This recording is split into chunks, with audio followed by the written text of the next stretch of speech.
in. Welcome in. How you doing? Good morning. Or not morning, but morning. It's morning. Jason, hello. Sorry I couldn't play yesterday. Something came up last minute. How'd it go? Oh, it's still going. We're doing good so far, Jason. We've got excuse me. Excuse me. Yeah, no, it's been going good so far. Definitely good. We got a couple of the regulars from the chat that are still in the top 8, which is always an awesome thing. But it's been good. I mean, our standings currently, well, we'll go into it. We're on here early today. Just getting everything set up, but we've got.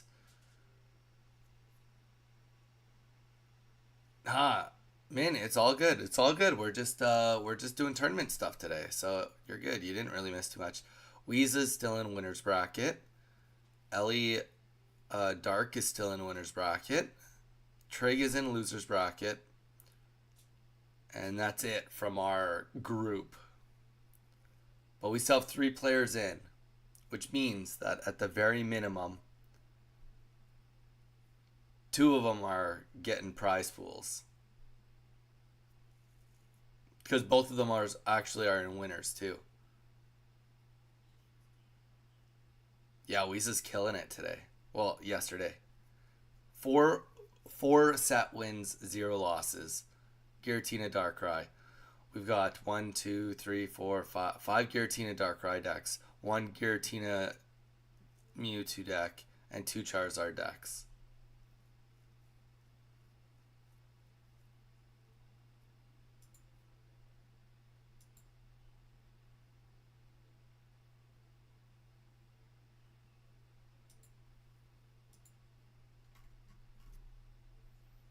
Snapping, how'd your day go yesterday?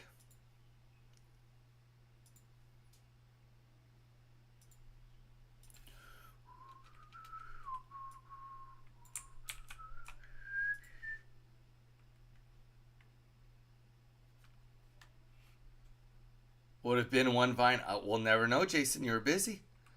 Never know. You were busy. Killing us here. We had one Carnivine deck did okay. There was only one that entered. It went 3 and 2, came in 13th place.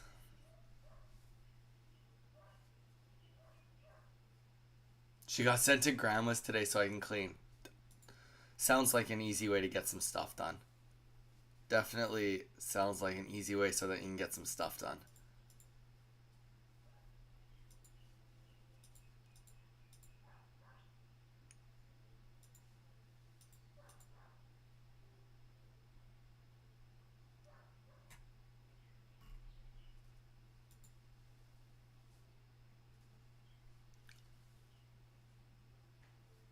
Teething is gonna take me out. Oh, how long has that been going on for?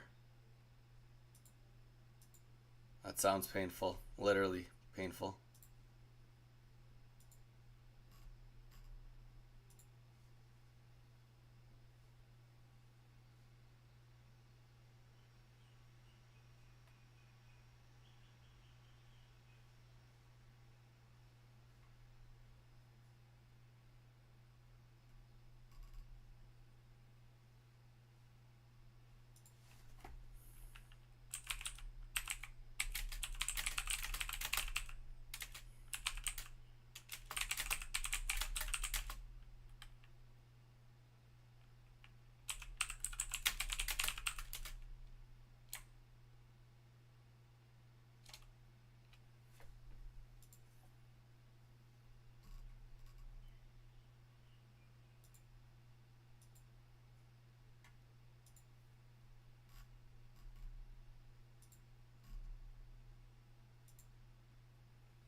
I know from first-hand experience. Yikes.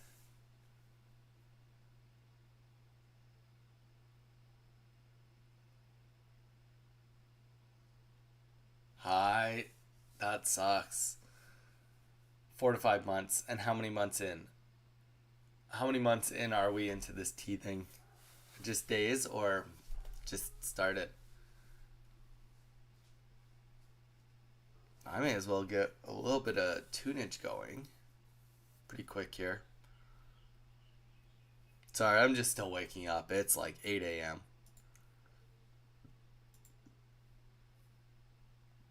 Oh. 8 a.m. 7th day straight on stream. We can talk about what's going to happen this week if you guys want. This week we're going to do... Monday's going to be pretty light. We're not going to do too much on Monday. Probably just screw around with some games as per normal. But it'll be a light stream. We won't be on for super long. Just be on because we commit. And then on Tuesday, we have King of the Hill. And then Tuesday night, I'll be making shorts. Wednesday, we'll probably screw around with some concept decks. Thursday, probably a lot of the same. So you're almost done snapping. You're almost done. You're almost past the worst of it. You're almost past the worst of it. You just have to keep it together a little longer.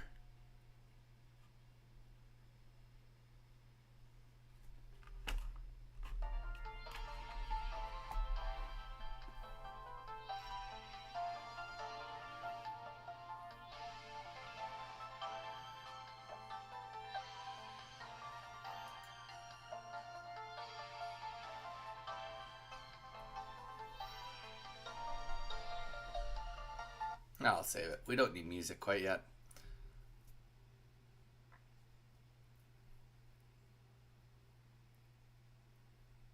Wait, Wednesday? No. It's Tuesday, isn't it? I'm going to have to figure that out very pronto. I'm like 90% sure it's Tuesday, brother. Depending on like your time zone. Like it's Tuesday night.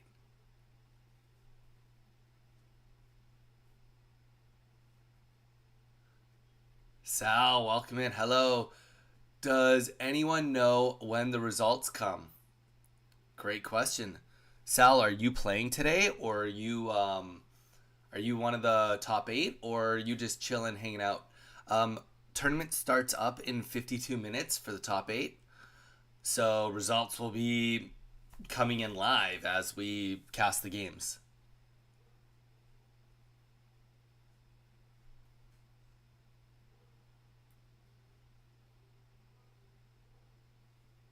Yeah. So okay, so that checks out, Ham or Jason, because it comes out for us at 10 p.m. I think it's 10 p.m. No, it'll be 8 p.m. 8 p.m. for me. Yeah, 8 p.m. for me on Tuesday is when it comes out. So we'll do King of the Hill on Tuesday and then stay on until the new set comes out.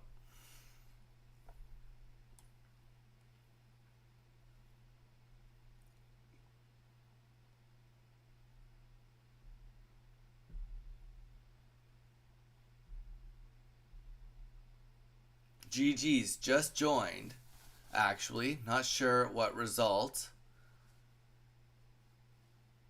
was the rank grid we did last night. What's your gamer tag on Limitless?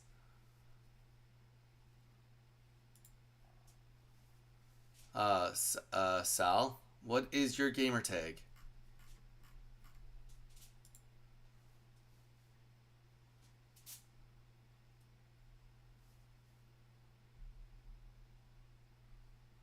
And sounds good, Sire. Sounds good.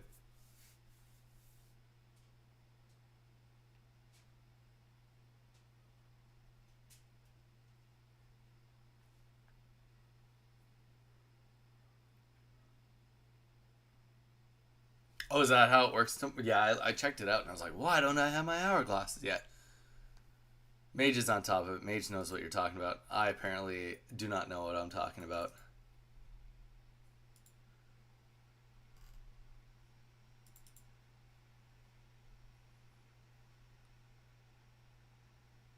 Good morning. Morning. Let me just, do the thing about the thing.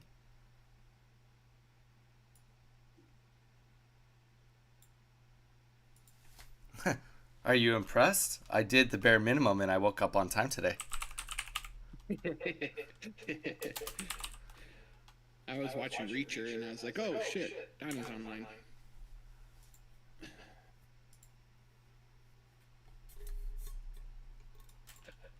Look at me on the screen. I did it. I did it, fam.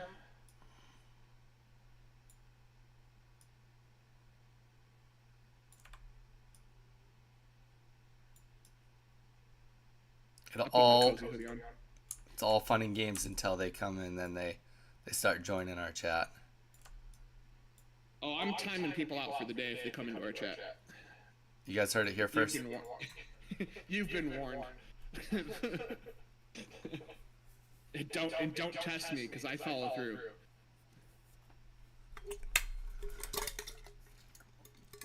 I would say I follow That's through, but I don't know how to do all the commands. So Mage will follow through.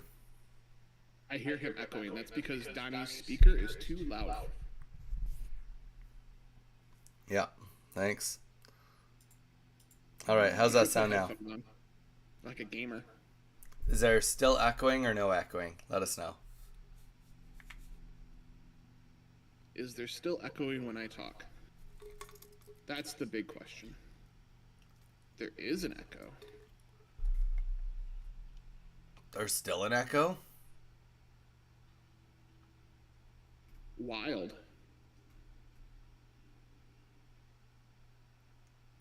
It's not bad though. Yeah, but where's the echo coming from? Speak real quick. Speak real quick. Doop. Yeah, no, Apex, we figured it was Mage that was echoing, probably not me. Okay, what I'm gonna do sounds like it's very close to a wall. I mean, we are close to a wall, but like that shouldn't change it. This is what I'm gonna do is I'm actually going to turn up Mage just a tad, and I'm gonna turn me down just a tad. So Mage, why don't you give it another whirl? Why don't we give it another whirl? How about now, chat? What's going on? Is that worse or better? Am I too quiet or am I still good? That's better. Hey, you know what? I'll take it. I'll take it. Slide in some bars. It's like as if I know what I'm talking about. Better, but a little echo from him. Well, it's not me. It's not my end. Wait, is there a button I am supposed to press on? Oh, you know what? You're right. The echo is because.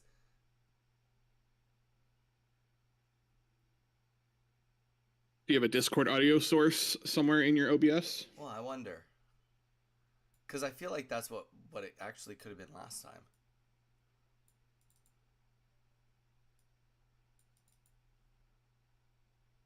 Yeah, I did something. I made this. Well, I didn't make it. I reshelled it. It's from my childhood. Okay, I just muted myself on there. I wonder if that's going to help. Because I feel like I had to do that last time. I gave it new life. It's beautiful. Is it still echoey or is it better?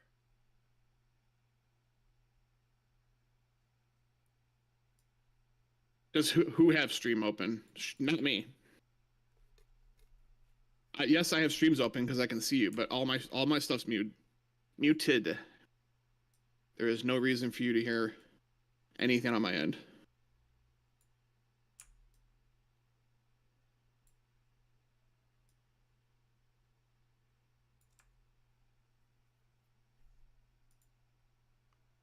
Just me and my beautiful voice. That's all you get from me.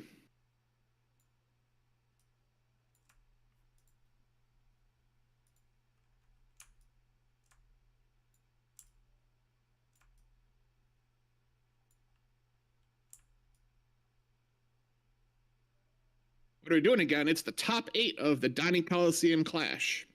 So yesterday we had like 37 competitors compete in a double elimination. And it whittled its way down to the top 8, and today is the top 8. Yes, yeah, Sal. So yeah, we're doing the top 8, as Maze just said. The And problem is I can't have Donnie muted in Discord because I need to hear him.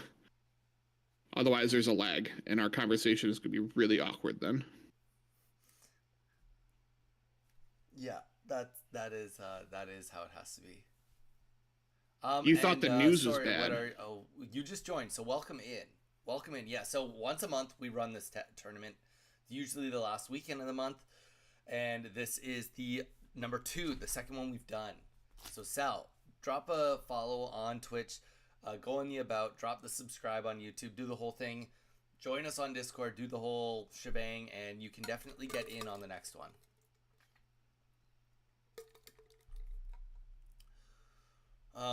We kind of pre-showed a little bit yesterday about what we're excited for, but Mage, you just kind of were talking about the ranked in hourglasses. Do you want to kind of just re-say that for anyone that is still listening that would like, because I woke up this morning and I was like, oh, I want to see, and then it wasn't there and I was like, I don't know. So do you mind just re-explaining that for everyone?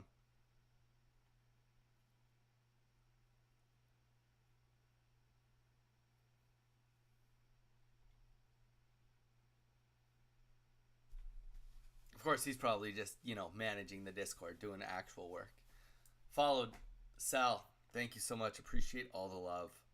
Yeah, it is self-funded by the community through the memberships and the follows, the paid memberships and the paid subscriptions or Twitch subscriptions. So self run community events. We also do have the whenever a new set comes out, we run a King of the Hill event. So this Tuesday, while jamming, waiting for the new event, for the new set to come out, we will run another.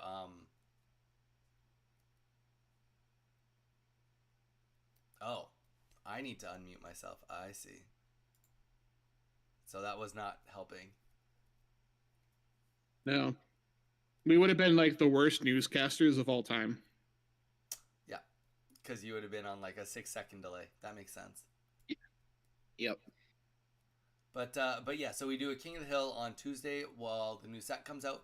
Usually do just like a little $10 consolation prize, help the winner get some gold bars for the new set.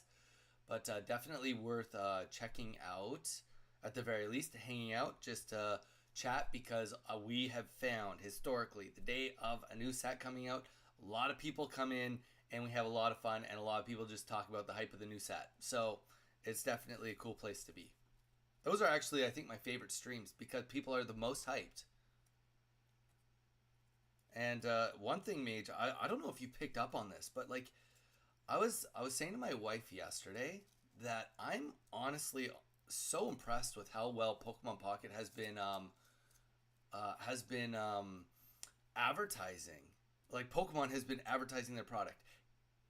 Every single time a new set comes out, within that first week or two, right before it comes out, we always have the most brand new players we ever get out of any set. It's like always, like in the last like 3 days, how many people have come on queue and been like, I've only been playing for a week, and they're only like level 7 to 20, and they're like actually in that grind of like, they're not on here just spoofing like with a fake account. Like they're legit like, I don't know what to open and I need to learn.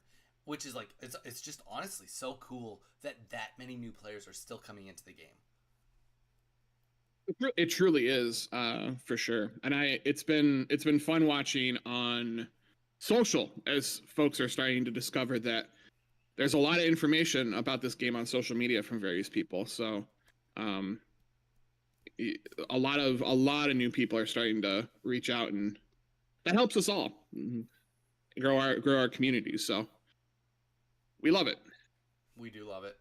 No, it's been so super cool and super, so it's kind of funny because like I don't want to say you get jaded, but I do stream almost every day, right? So when somebody comes in and they're like, oh, I'm new, we've been stream sniped so many times that it's like, okay, how new are you actually? And then like I actually come in and it's like, oh, somebody's using a rental deck and they've like changed one card. Okay, like let's go like right back to the beginning of like what we want to learn. And I don't know, it's cool. It's cool to see. And other highlights we have: Google says 60 million downloaded. I think no, they broke that.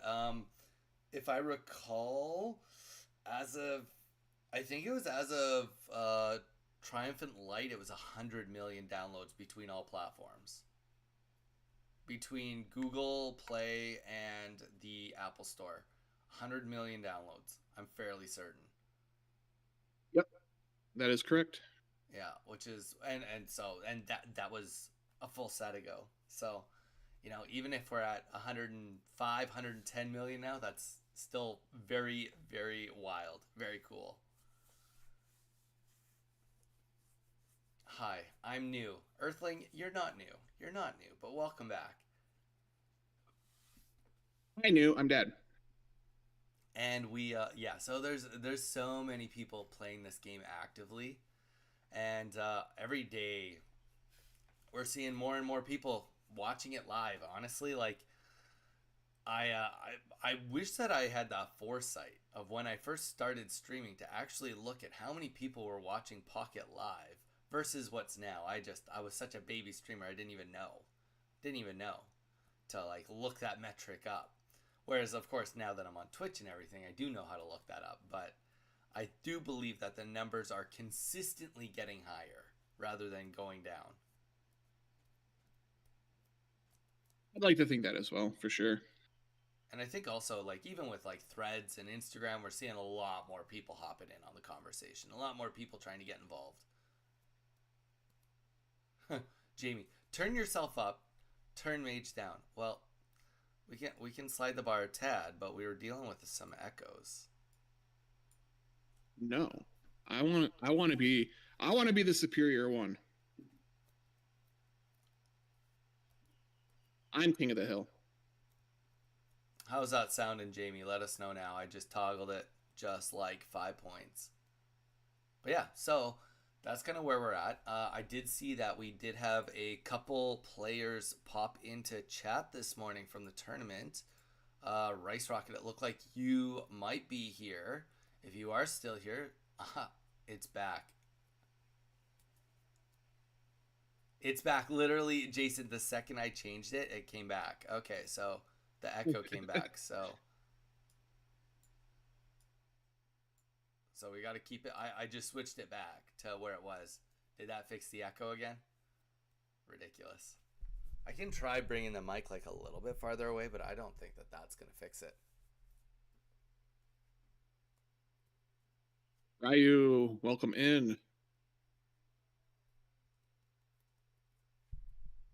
It's going good. We're about to do our top 8 here in about 40 minutes. All right, Ethan. Or Jason. I don't know why Jason on Twitch, whenever I see the T, I always just instantly go to Ethan. I don't know why. But yeah, Jason, we're good. I might be a little bit quieter. I don't know what to say, Jamie. On Twitch, it sounds like you came in a little late, but we've been managing the what do you call it? The An echo situation. the echo situation, exactly. Yeah. So, uh, and to be fair, also we don't have the music rolling yet. We maybe should actually we almost should get the music rolling. We'll do it like 10 minutes before we start. Just get troubleshooting. We'll even get somebody to stream on Discord just so we can get everything measured up. We're in no rush. We came on early today. Yeah. ET is actually the rate I was in the Navy. Stands for electronic technician. Dang. That sounds scary. Electronic technician in the Navy. That sounds like you're working on electricity on a boat. Water and electricity. I don't know. Kind of scary. Kind of not. Yeah, no, I'm super excited. I don't know. I like here's the thing. Everybody always comes in. How are you feeling about the brand new set? Are you super excited about the cards? And I'm like, I mean, like, or like, what do you expect? I'm like, honestly, I expect nothing.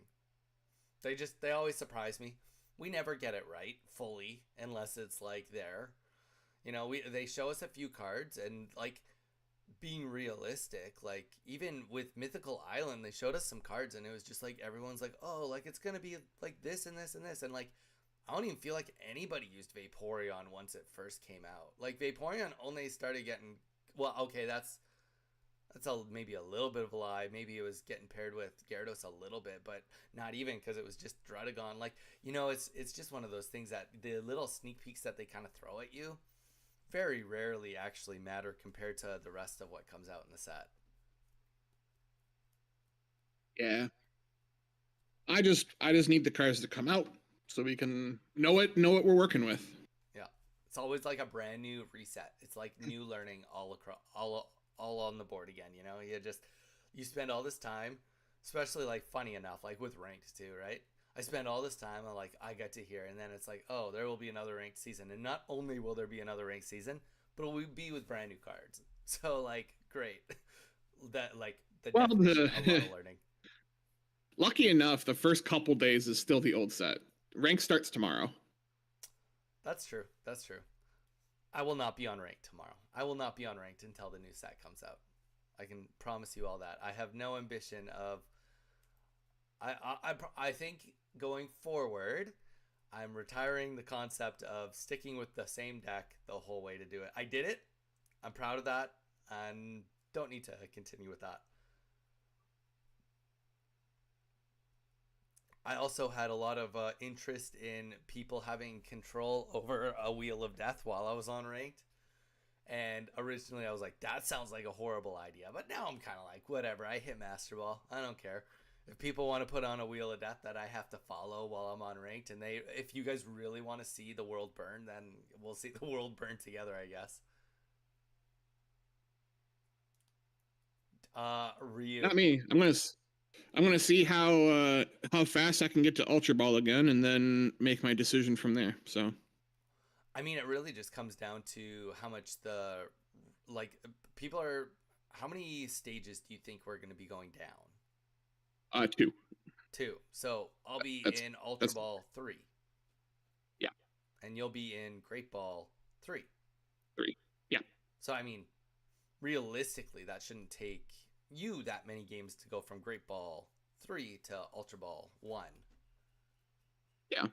The question is, do I want to like quadruple my time to try to get to master? Yeah. I don't care about the middle. It's like the difference between the prizes between Ultra One and Ultra Two or Ultra Three, or like I that doesn't matter to me. It's I literally it's did do it I for the want to? emblem, and I'm not even an emblem hunter or an achievist person. I just was like, I just want to have that Master Ball emblem at least once so I can put it as my only emblem when somebody comes up against me.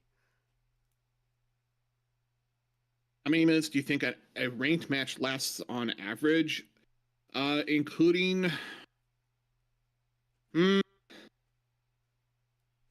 I would probably say like maybe 6 minutes, 7 minutes, including the whole pairing and animation sequences and stuff to get to the next one. Pipe, Donnie, I barely listen what you are saying. What do you mean, Pipe?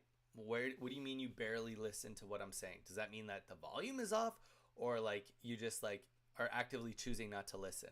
Me too, man. I'm missing the game yesterday too.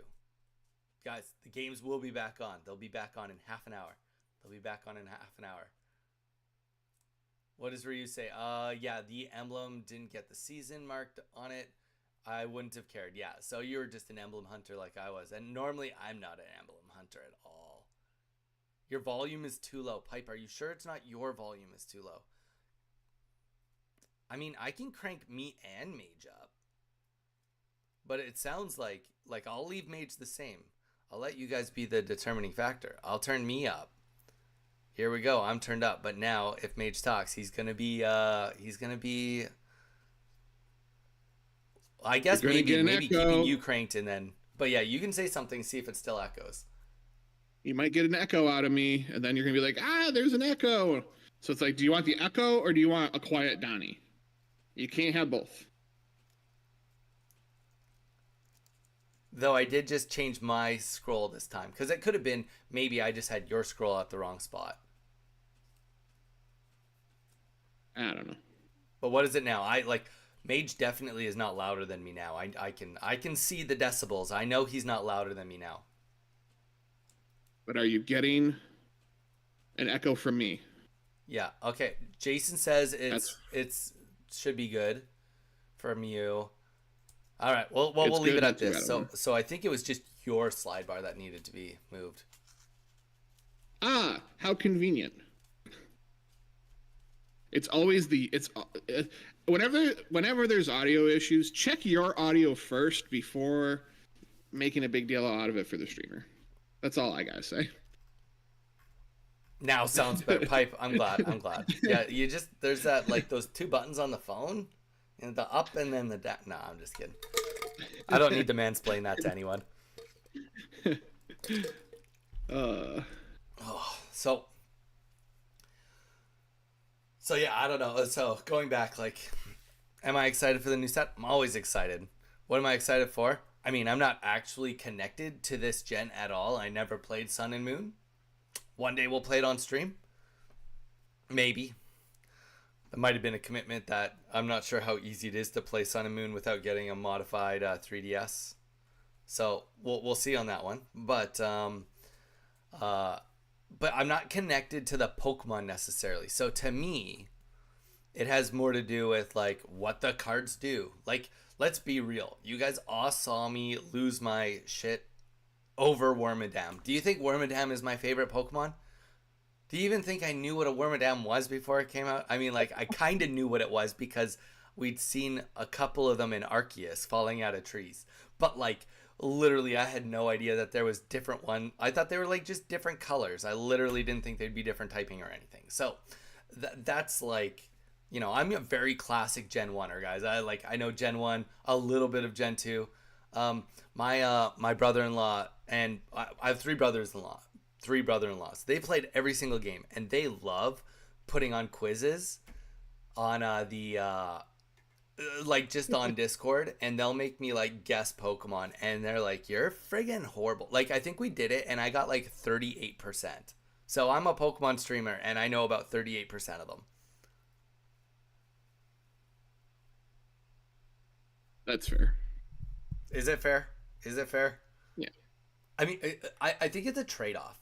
Not to talk bad about any streamer, but I go onto other streams and I'm like, they're clearly saying that Pokemon's name wrong. And then I'm like, well, but we also did have the Sudowoodo moment. So, I mean, like, I can't really point at anybody. I'm pretty sure Rampardos, I didn't even say that name for like the first like 3 weeks it came out because I was afraid I wasn't going to pronounce it right. uh, I like that's stumbled. I funny. said it once, and I was like, "Oh, nobody said anything." Okay, that's what that card's called. Guess we're good. Sudowoodo from now on is just Donnie's cat, like till the end of time. That's just what that Pokemon is now. Do I have a gray spot on my forehead? Maybe. I don't know. Looks like Oh, there's a gray spot. it's from your green screen setup. It is from the green screen. You have green tints to your skin. Are you Shrek? Good question. I'm not Shrek. I need to fix that though. Is this your swamp? I didn't reach Master Ball. Okay, well we got a whole bunch of stuff here. Jamie, let's say it's 400 matches to hit Ultra Ball times by 7.5 minutes per match divided by 60 minutes per hour equals 50 hours. Jamie, your math is not completely off, except it's not Ultra Ball. It's about Master Ball. And we talked about that yesterday, but Master Ball is I hit Master Ball, and I did it as per Mage told me a little bit above average. Oh, Of course, I can't even look at my rank tally, but it was over 400 matches. I think it was like 411 matches at 56.1% win rate. So we'll just call it 400 to be safe. But 400 gets you a Master Ball with a decent win rate. Yep. I didn't reach Master Ball at the end. Needed just 2 more wins, but maybe better luck for me in the next one. Trevor, when does the ranked result finish? Tomorrow. It's all tomorrow. Or I guess technically it's tonight, depending on a few things. Like tonight at the reset would be my... Oh, did I just disappear? Yes, I did. Depending on the reset. Okay, let's play around with this slider real quick. Does that change? Oh, no. Oh.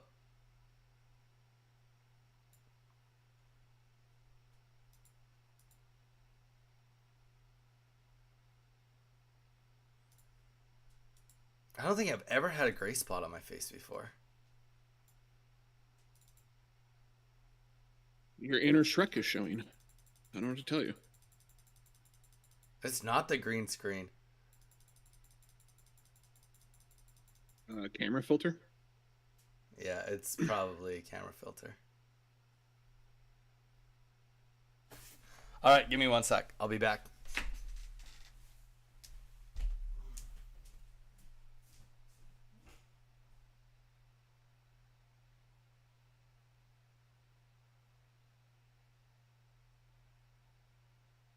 Let's take my win rate. My win rate last season, granted, I only went to Ultra Ball 1, and we all know that the game doesn't really start until you get to Ultra Ball,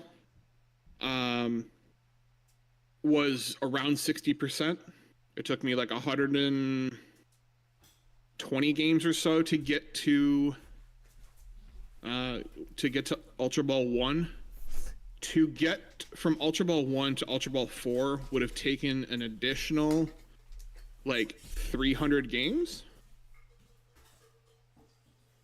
Assuming that I could maintain that win rate. Now, I'm probably not going to maintain that win rate because it gets a lot more competitive. So you're looking at an additional, as Jamie put it, probably about 50 hours worth of stuff. I don't got 50 hours that I want to put into this game for myself. I'd rather take that 50 hours and produce resources for you, produce content for you, host these kinds of events with Donnie. So, and then and do mysteries like the mystery of the gray spot on the forehead that was dried shampoo on my forehead. Wild. Never had that happen before, but you know what? That happened. Wow. Yeah, that's the it's early. It's early morning, guys. Got to give me a little bit of a pass. But yeah, I mean, honestly, I agree. Like, okay, I agree with Mage. The only thing I will say is that since there's this reset situation, I honestly, so for me being in Master Ball 1, it's going to drop me to Ultra 3. The time it took for me to go from Ultra 3 to Master Ball actually wasn't that bad. Now, granted, that could have a lot to do with I just had maybe a lucky run. Like, that's where I got a couple of really long streaks. And honestly, Ultra Ball 4 went really well for me. I think Ultra Ball 1 and 2 were the biggest slogs, personally. So it is kind of one of those things that once you do the grind, if you're only going down by like 2 steps, then, it's not as bad.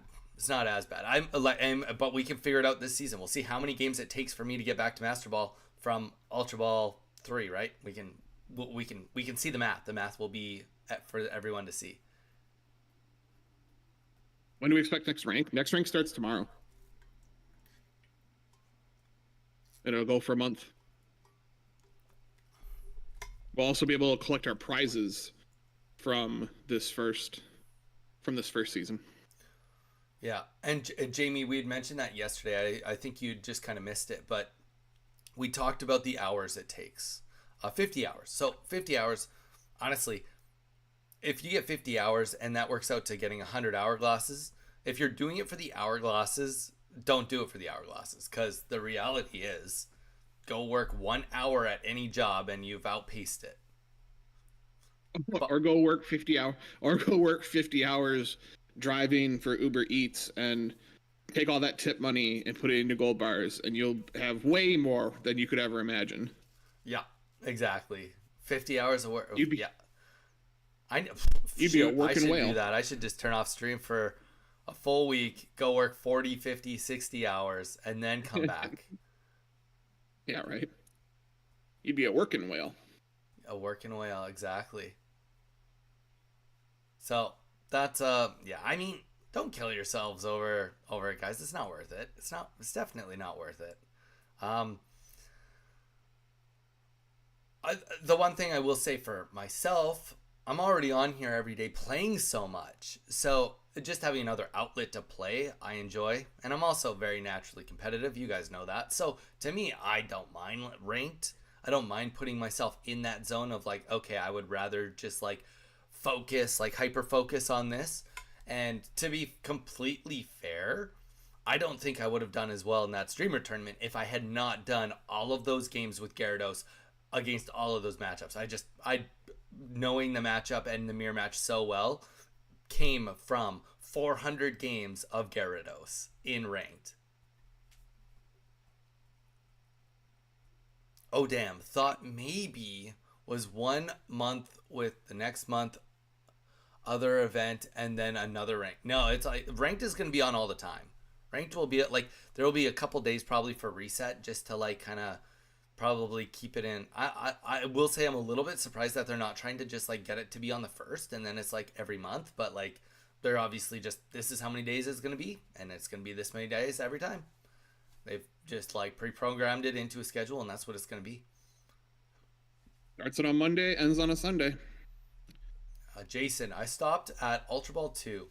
The extra 15 hourglasses weren't worth it to me. No, they Very, are very not. reasonable.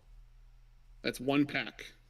Yeah. Are you gonna do another 25 hours for $1? I will say that I did some labbing because we did talk about trying to go for the world record. Speed run. Nothing to Master Ball.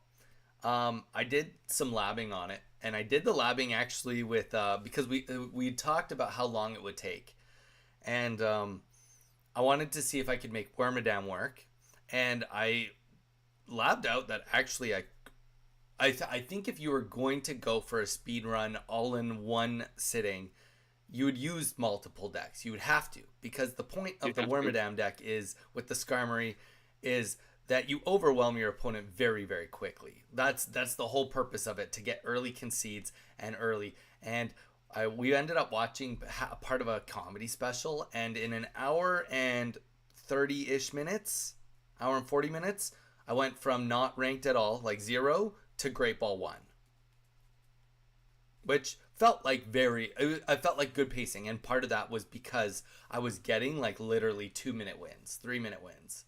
And then that helped balance with some of the ones that would go into 6 to 7 minutes. But that's only going to get you so far. At the early stages, I wasn't running into Giratina Dark. I ran into maybe 1 or 2 Giratina Darkrais in like a 19 game win streak. So Yeah. as soon as you run into more of those, even it, let's just pretend that Wormadam is better. It's not. Let's pretend the times, no matter what, is going up. It's going to go up substantial. We got very very few people conceding. I mean, to be fair, I didn't on my account with you guys. I'm not sure I got more than 1 or 2 concedes that were like, oh, clearly they're just like don't want to play or leaves. Like it was very very consistently people wanted to stick it out early on. On the other account, I was getting people that being like, nah, they just got a Wormadam turn 2 and are flipping coins. They would just leave. But later in the ranks, people are not doing that. No. Especially because of the No winning one's streaks in Great Ball. Jamie, I stopped at Ultra 1 with a 76% win rate. 64 games. Dude, that's honestly, that sounds pretty good, man. I can't remember what it was, but I do recall bragging about my win rate. until I got to Ultra Ball, and then that's when the bragging stopped. Because I'm fairly certain I was very either just in 70 or just below 70, and then it just dropped from there. Yeah.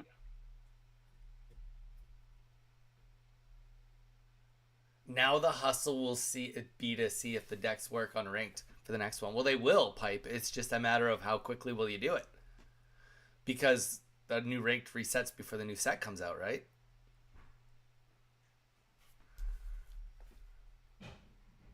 They'll be around, and they'll continue to be around. I mean, Giratina Darkrai is still a good deck. Charizard is not going anywhere. In fact, it's probably going to get better. Yeah. Thanks to Rare Candy. Well, we're probably actually now gonna see Shining Revelry Charizard quite a bit more. Yeah, well, quite a bit more. I don't know if it'll easily take place because again, we'll just see it as we saw yesterday. 5 energy on 5 energy on Charizard is pretty much GG for our opponents. Yeah, because they'll attack, throw another energy on, attack again, and win. And I think that is a good pattern, holding true, moving forward. 200 is still good. Yeah, I completely agree. Giratina Darkrai, I think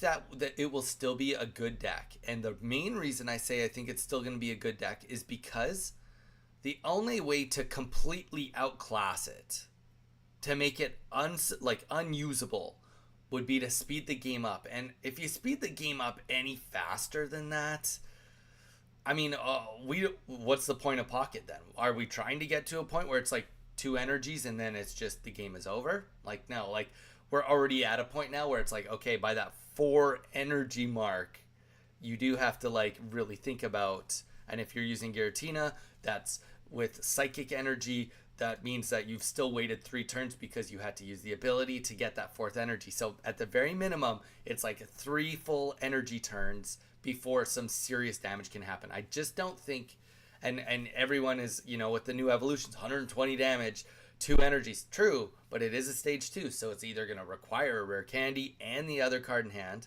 or full evolution, right? So it's like either way, we're not really skipping 3 turns. It's always going to be minimum 3 turns unless they really want to just shake up like what Pokemon Pocket's all about.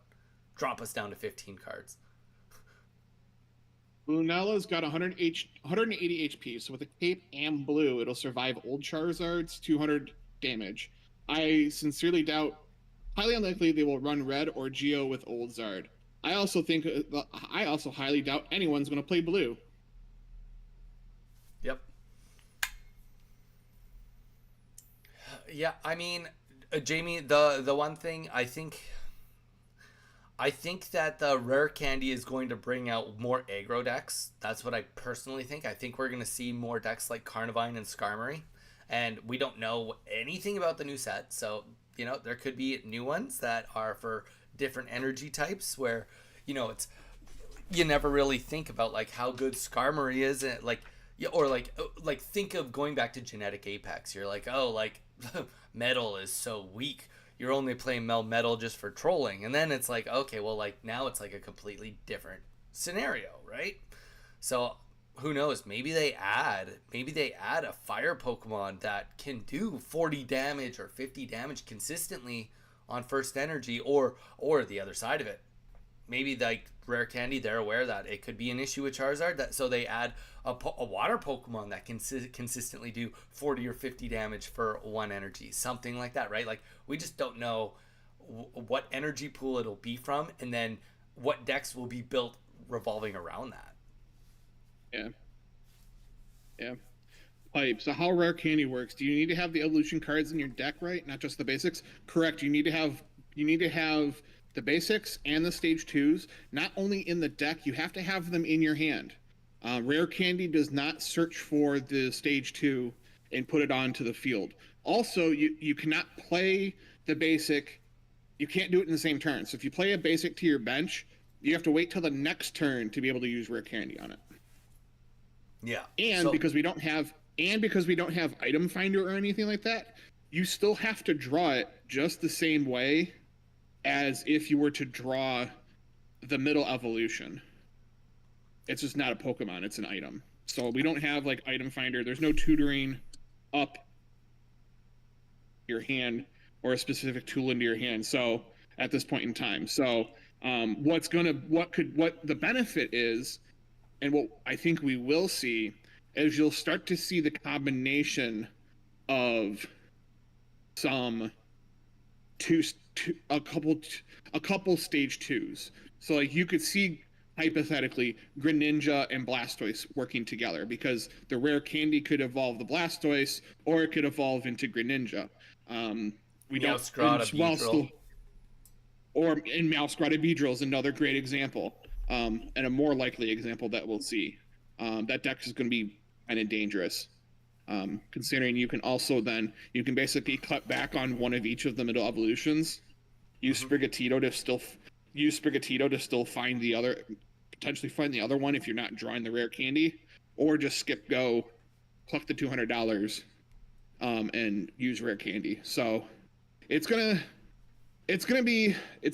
candy is gonna have a place, but it's not nearly as broken right now as rare candy is in TCG Live, because in TCG Live you have cards that can go find the rare candy and do some broken things that way. So Yeah, perspective. Yeah. You could like in not that like everybody's doing this, but when I used to play TCG, you'd get a Pidgeot EX with your rare candy. That would be the goal. You'd use an Ultra Ball because with an Ultra Ball you discard 2 cards to get any Pokemon out of your deck. So you'd pull the Pidgeot EX, you'd put it down, and its ability was search through or something like that, which meant once per turn you could take any card out of your deck. So as soon as you have that, you're like, okay, I need a rare candy. You grab a rare candy. The next turn, you're like, okay, I need a Charizard. Grab a Charizard, and then boom, you got it. Like you just put it together automatically. So it's just gonna be different. Yep. It's just gonna be different. Mage, what do you think about abilities? Is there any abilities you'd like to see that we haven't seen yet out of the new set or in sets to come? I want to see how people are playing rare candy.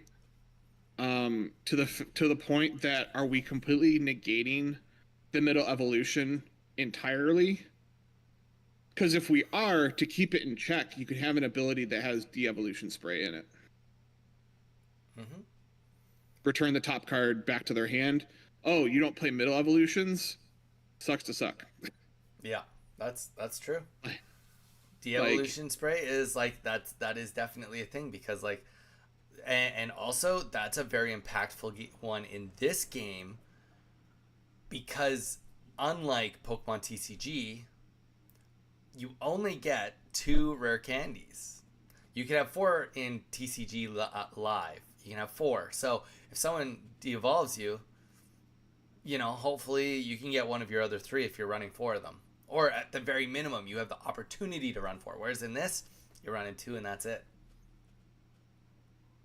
That's why, Earthling, that's why I started the entire statement with, I want to see how rare candy works with the people.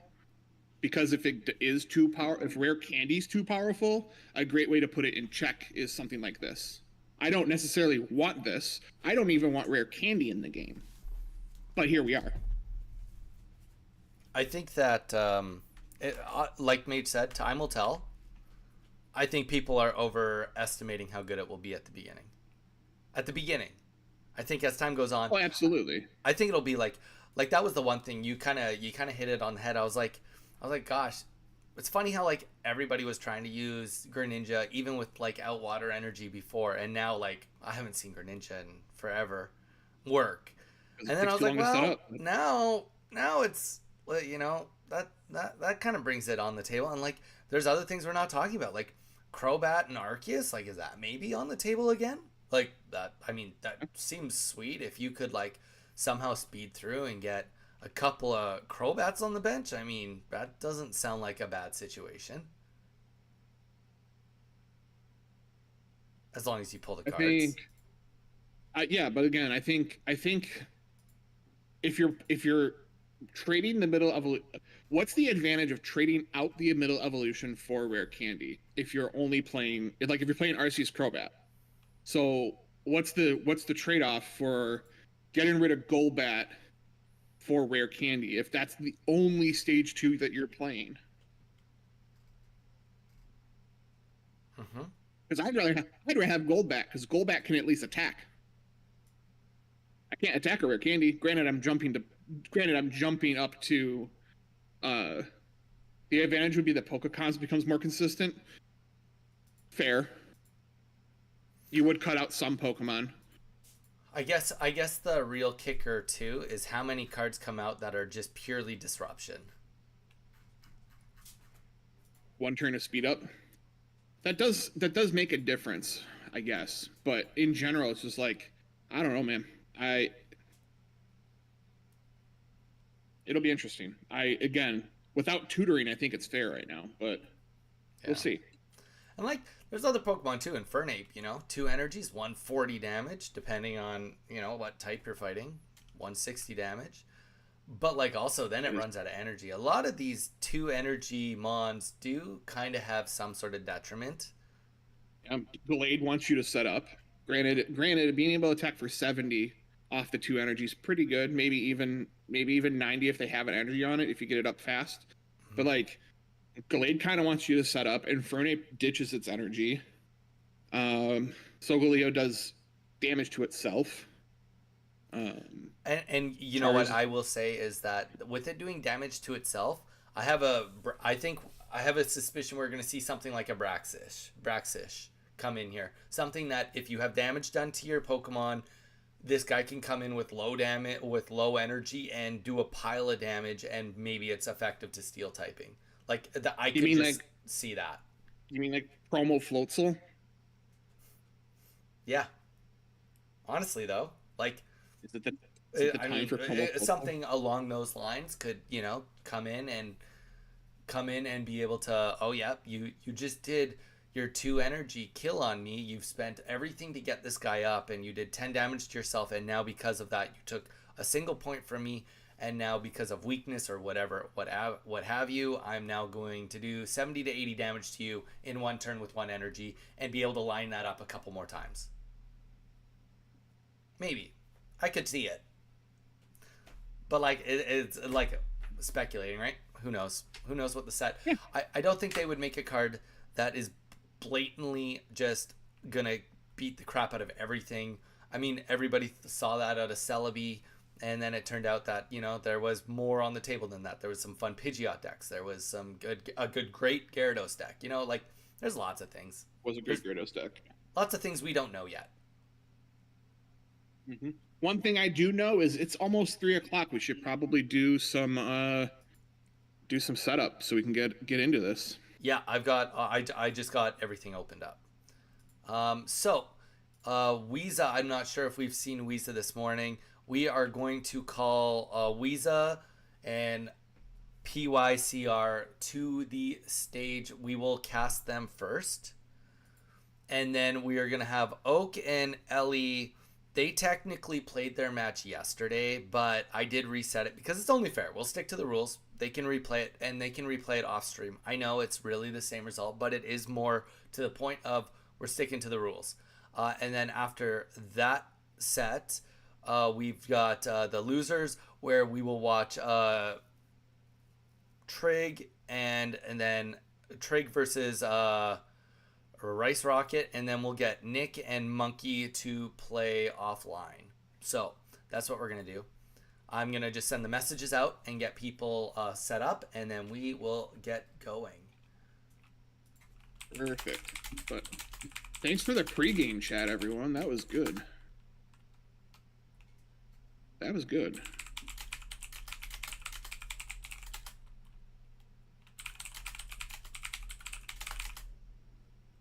Solgaleo does 10 damage to itself.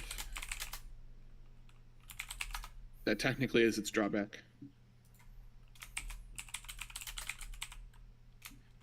Which makes me feel like we're going to have a fire that does additional damage if your opponent's hurt. I feel like that's how I feel like that's how you get more damage out of the fire, because fire right now is very, very efficient with their energy, and they're kind of like the chaotic energy type, where like if they're going to do super high amounts of damage, it's at the cost of their energy. So it's possible that that could be a safe way to bring fire into marginal damage. But I'm not a designer, I just play them as they come out, so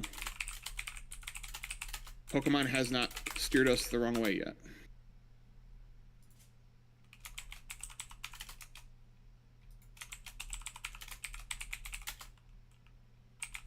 I'm ready for a Alolan Marowak, though. And Mimikyu. I really am interested to see what Mimikyu is going to do. And you're like, Mimikyu? How do you know Mimikyu's coming? It's on the trainer. We're also getting Palisand. Sorry to bug you real quick, Mage. Do you? I saw you do a message to all the trainers that made top 8 yesterday, with all their ats. Can you really quickly just be like, time to roll? We've got one person in the chat talking to me, which is great. Oh, 2. Oh, you know what? They're probably all just naturally coming in. You probably don't even need to. But Weeza is gonna come on right now. Oh yeah, everybody's coming in. Everybody's here together. All right, I lied. The one that we're in. I'm Weeza, here. I want you in the lobby that we're in. Yes, because then it gives me a chance to get everything lined up properly. Because Mage's camera's gonna move. Everything's gonna move in a second here. So yes, please come into our active lobby. And I'm just going to emphasize today, guys, we have 0 tolerance for joining our lobby. If you are not asked to be in our winner's lobby, then this is your warning. You get a pre-warning and that's it. You get a pre-warning and that's it. What?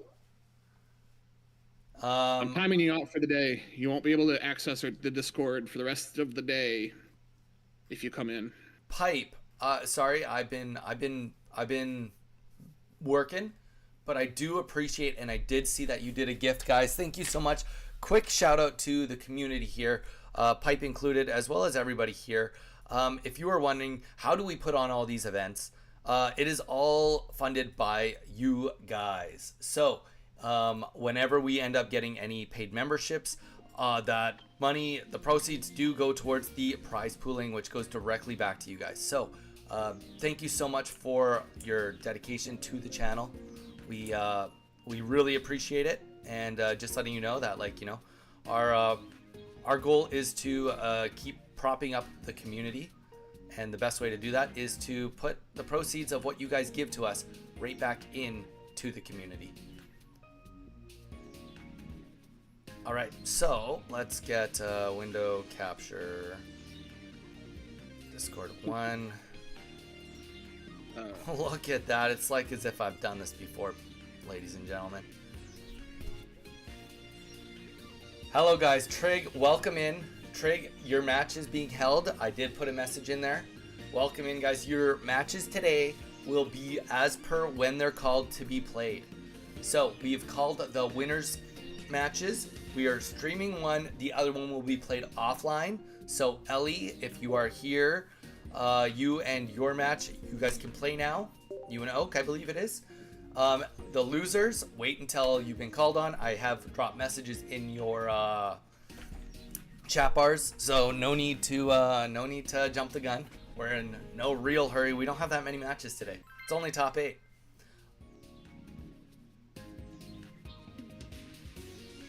And here we go. We're jumping into it, guys, with our very, very first match. Thank you, everyone, for being here. I want to try Rayquaza and Raichu using Manaphy to ramp. Pipe, I'm excited to see what your deck looks like in the end, brother.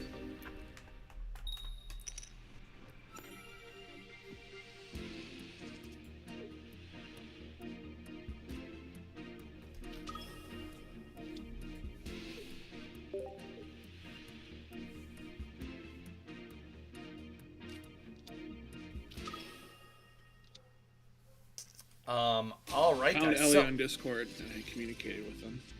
Oh, thank you. Yes, so we are on the mirror match now. Today is going to be a decent amount of mirror matching. We've got some Charizard decks, we got some Darkrai Giratina decks, and we do have one Mewtwo deck.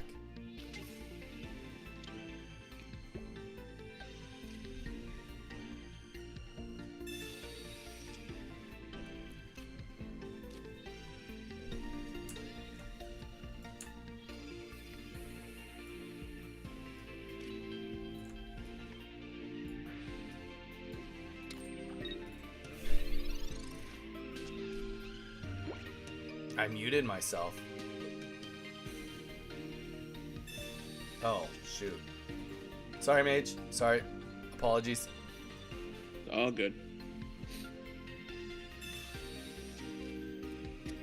I just wanted to have the spotlight and everyone to hear me do the, the intro, which the intro and the mirror match for this is really exciting. I missed the intro, man.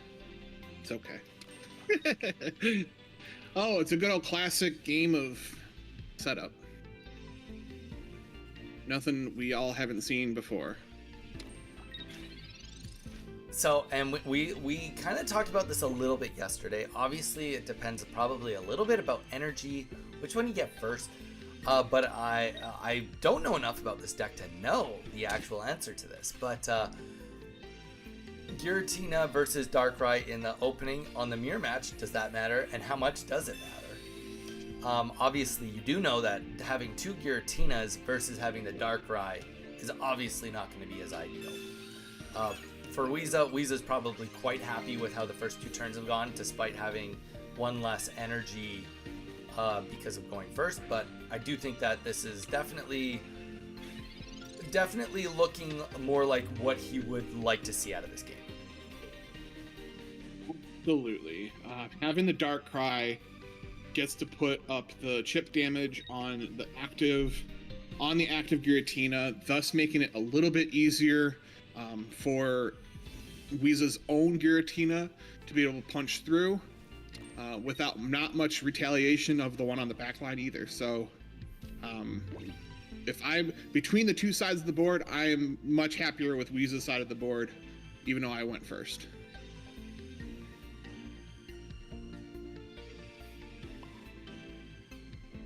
I also will say that the one thing about the Bellow, getting the energy, it really is interesting how, this deck doesn't really struggle near as badly as long as you get Giratina up on the open. Going first, we've talked so many times about Pokemon that do good going first versus going second. And another thing, just as new sets come out, it is always really interesting to see what Pokemon Nintendo or Pokemon Pocket they put in, what cards in regards to what goes really good with going first. So we are seeing the professor's research come down from Pyrt? PY. We'll go with PY. Digging through that deck a little farther, finally getting that Pokeball out, and we do know that that is going to put the Darkrai on the bench.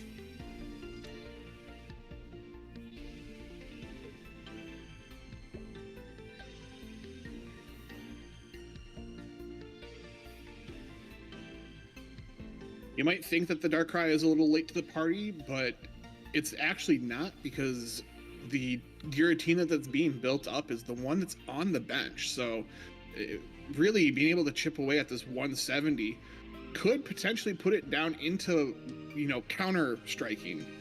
And that will just then lead to a wild race to the finish if they have to if they basically trade the Giratinas that they've been building up. So it's not too late to the party for this Darkrai. Not yet, at least.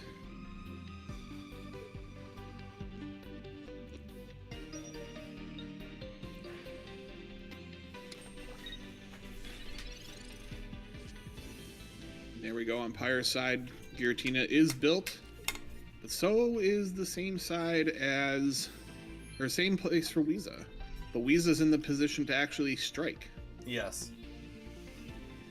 Actually, I mean, it's tough, right? Like, you strike, but with the taking damage yourself and what's been added in here, you always have to think. And like, this is a situation. This is not online. You're not like, oh, is he playing Rocket Grunt? You know if he has Rocket Grunt. Is he playing red? We know he has red.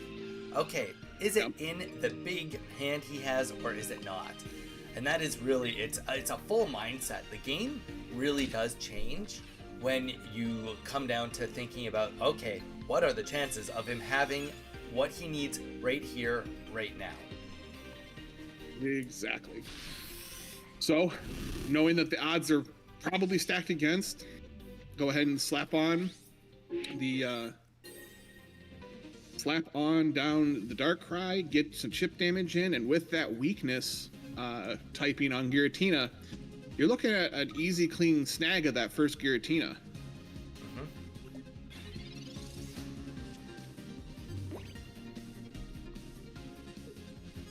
Yeah, and it does seem too that this deck does seem to do a little bit better to who can hold on to their tools the longest. Now, I'm not necessarily saying that there's a whole bunch of tools in that hand, but it would not surprise me if a bunch of tools are being held back. It is a lot more common to say, let's see what my bench looks like, then we'll play all the tools. Get them exactly where they need to be, because once a tool's played, it's not going anywhere except the graveyard. Exactly. And there, just as the doctor ordered, here is a giant cape. Donnie's no psychic, but Donnie's seen a few things. I've played enough of these decks to know that I can one-shot it until it's my turn, and then all of a sudden I can't. Yep. So even if this... That's going to take us to the end of the game number 1 right here. More than likely. Yeah. More than likely. Getting some healing done, if it exists. It only takes one Cyrus to bring it back. So you gotta think that whatever happens, it's not looking favorable. Oh yeah, actually, and funny, I say that I'm not paying attention to the energies myself. So yeah, you're absolutely right here. Even if you are able to heal and tuck this Giratina behind the Darkrai, you're looking at needing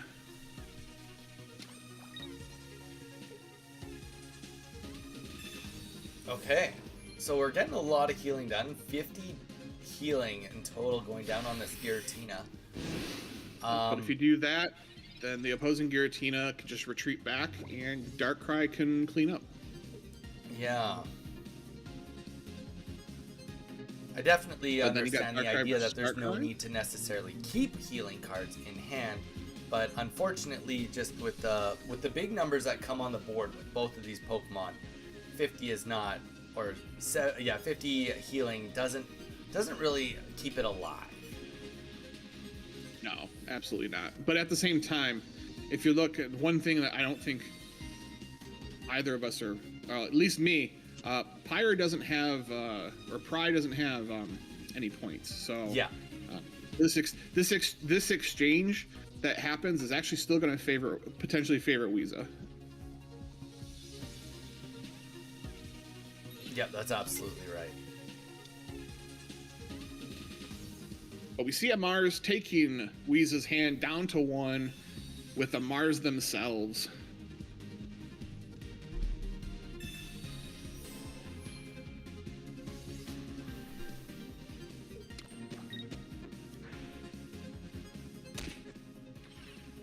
And yeah, I mean, it's the tale as old as time. Anybody that has been on ranked has seen this exact match. This is not a new concept match by any means. I mean, it literally was a mirror, right? Yep. To the point of the capes all went on Giratina. The helmets all went on Darkrai. There really was no variation here.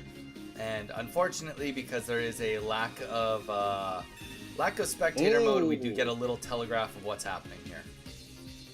There's how you break the serve. Right there, having a nice little disruption in Sabrina or Cyrus, but Sabrina comes down and this is it. This is how you break that serve. Yeah, and you know it's really tough. I think a lot of people right now. When I was playing ranked all day long, people are like, Mars is the best. Why are you not running Mars? And it's like, people are not also paying attention to the fact that everyone wants to wait until they've already got 2 prizes. We're getting pretty much to endgame. So really, yes, Mars sucks because I don't get to have 6 or 5 cards in my hand. But there isn't even that many cards left. It's not like you're getting me down to 3, 2, or 1 cards and I still have 15 cards in there or 14 cards in there. It's like, no, you're getting me down, and there's 6 cards in there. I get to pick one of those up and I draw one. Like, my odds are still pretty decent. They are, but at the same time, it's still creating that.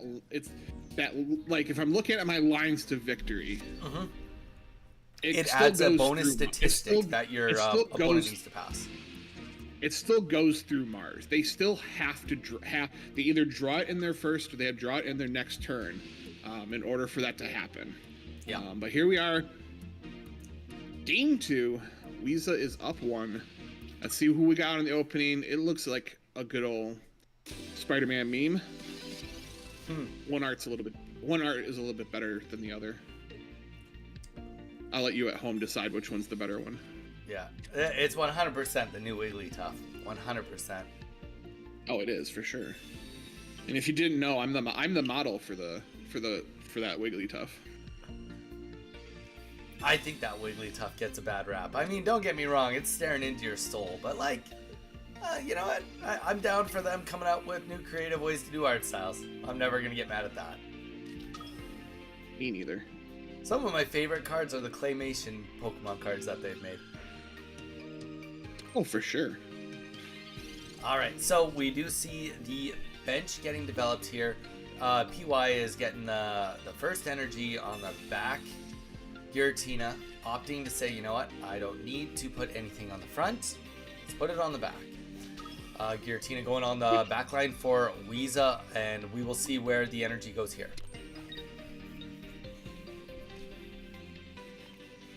We're seeing what looks like almost the same thing that happened last game, but flip it for the players.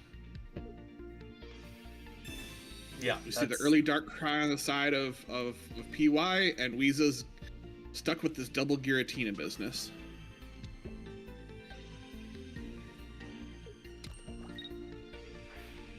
All right.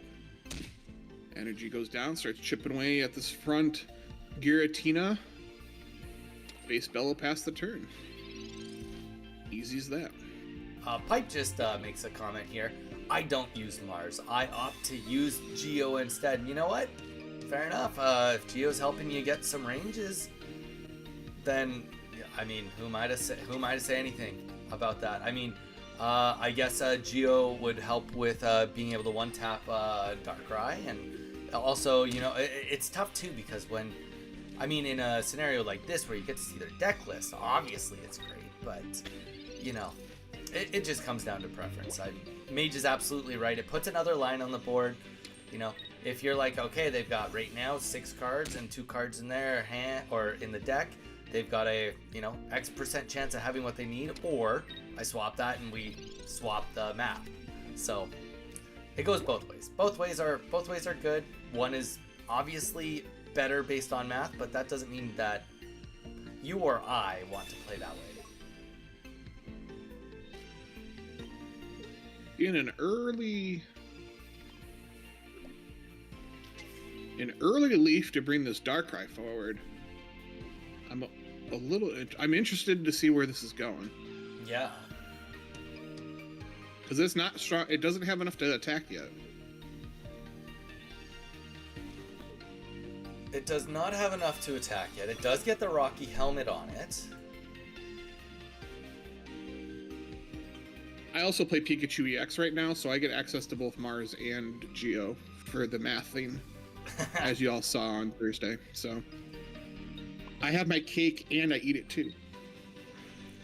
And energy on the back line still. Very interesting. All right. And you know, maybe part of this is mind games. Part of this is like, part of this could be like, I have a lead that I see, I want to extend it, or I'm trying to put you through a loop. Maybe you don't know what could be in store for you. Maybe I have something in my hand that you would not be expecting, that I can pull a quick one on you. It's Sabrina protection. Like if PY has a Sabrina right now, you just put the other Darkrai in. Sure, you're taking off the Rocky Helmet, but both are going to be able to retreat into that Giratina next turn. Mm-hmm. That's my thought on it. But in addition to, yes, I have a plan I hope you don't see it, sort of thing. It's just a disassociated Wiggly. I'm a disassociated Wiggly.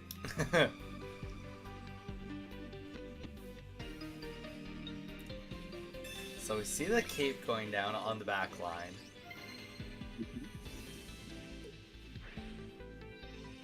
And just another bellow, just stalling another full turnout.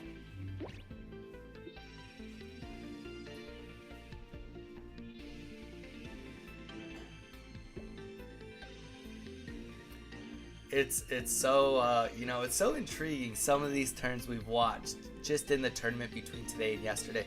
Some of these turns take so much time, and all it is figuring out where that energy goes. But like that sometimes is all that matters. And in these scenarios where you see energies going on, specifically in this scenario, 3 different Pokemon getting energies right now, right? So it is very interesting to see that totally different gameplay style, totally different. Absolutely, and it looks like we're going to be able to take a small second to maybe, and there it is, be able to heal up our backline so that Cyrus can't play disruptor in this plan. Because right now the plan is we're playing chicken. Who's going to move first?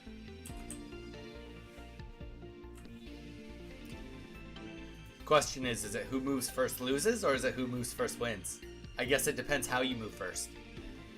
It 1000% depends on how you move first. I have played games where moving first costs you the game, and I have seen where moving first is the reason why you want to, is the reason to win, or the line to win. Yeah. And it looks like PY is going to be the first to make the move.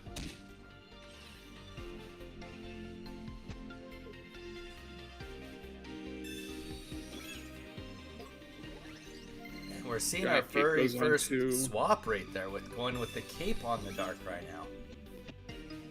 Yep. It's the Darkrai that's set up, so it's fully powered and maxed out. So if the only thing that really benefits it is a little boost to the HP, certainly not going to leave that one out to do rocket stuff or to do Rocky Helmet stuff. You're going to leave that one to the underdeveloped Darkrai.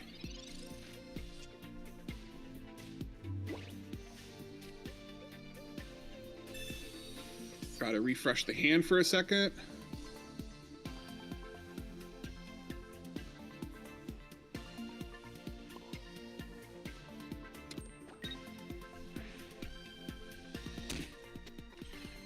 We're going to be at 2 points apiece. Have a good day. Here in a second. Absolutely.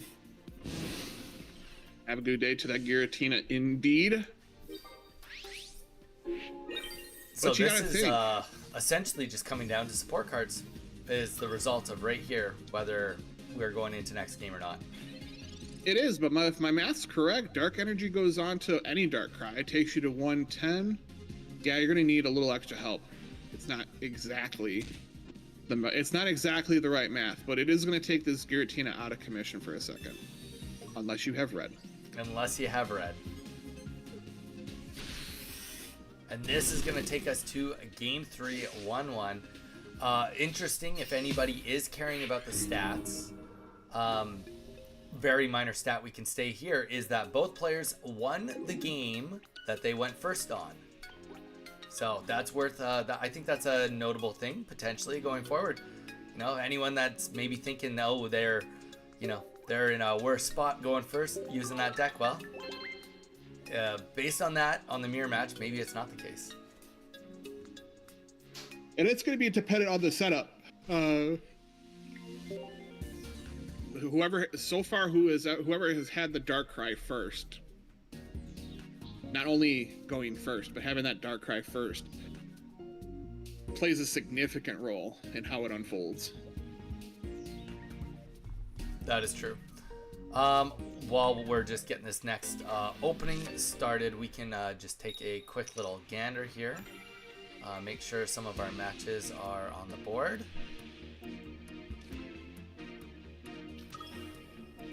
And it looks like we are done. Oak versus Ellie.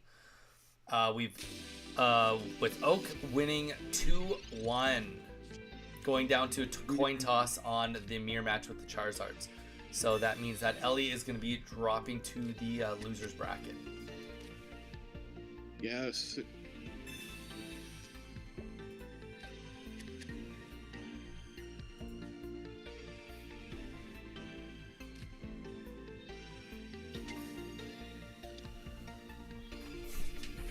All right, so this game we're seeing both players getting the Darkrai EX turn 1. There will be no delays on the Darkrai's. Correct. But one side has an even scarier monster, and the other one does not so far.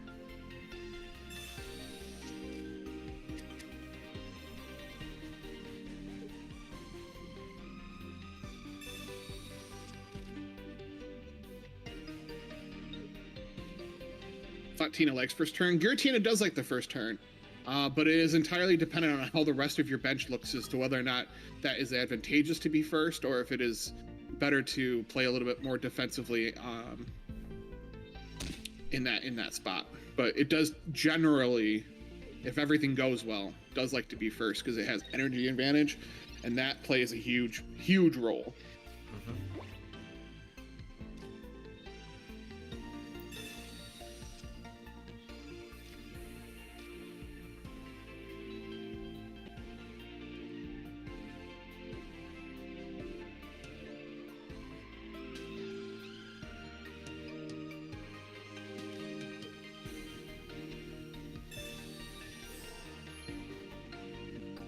Keeping our Giratina nice, big, and strong.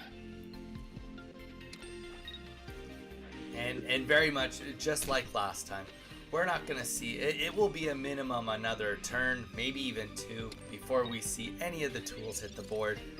And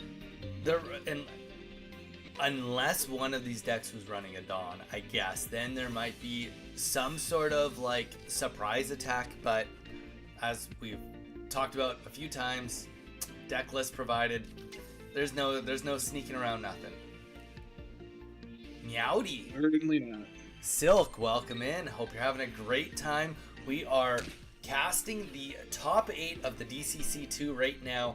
We are in the winners bracket right now, and after this match we will be jumping down to the losers bracket. A pretty standard turn. Both energies or 2 energies now on the Darkrai, 2 on the Giratina. Exactly what you'd expect. Bow to royalty. There we go.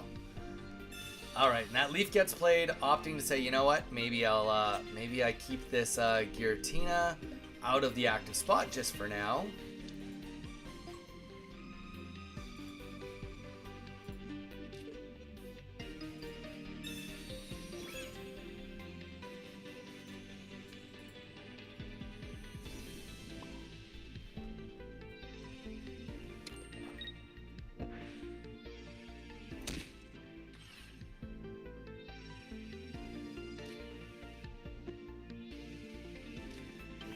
And, you know, the reason why, we talked about this a little bit a couple days ago. The reason why going first with Giratina on the board is so advantageous, especially looking at it right now in the mirror match, is fact, Giratina needs 3 turns of guaranteed we are not attacking.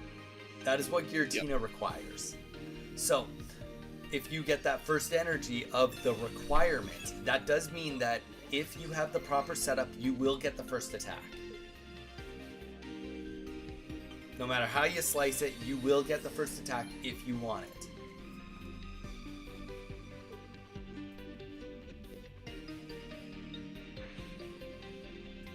Because we even saw right there 3 energies on Darkrai, and just nope. I could do this attack, but if I do this attack, I am also saying that I'm have to take another hiatus somewhere down the line. Yep, exactly.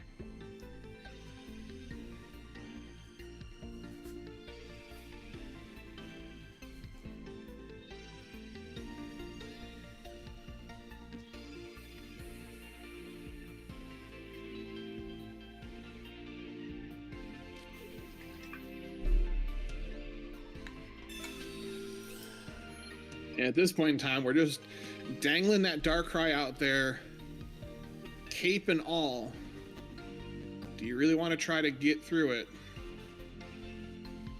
Because what's on the other end is honestly pretty terrifying just as well. Mm-hmm. Patiently waiting for the stadium announcer. Yeah. Oh, that's been... Hold on, we'll get to it. I'll deliver one. On the next tournament, we're just gonna have a soundboard. We're not gonna say anything. It's just gonna be Pokemon Stadium. And Weeza's saying, "All right, the clock is ticking on this Darkrai. Do something."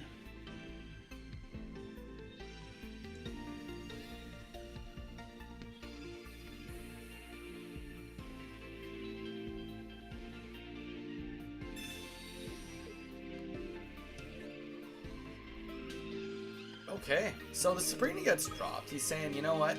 I'd rather do the extra damage with the weakness against the Giratina. That's what I'm more scared of right now than your Darkrai. So does the Sabrina gets the swap off?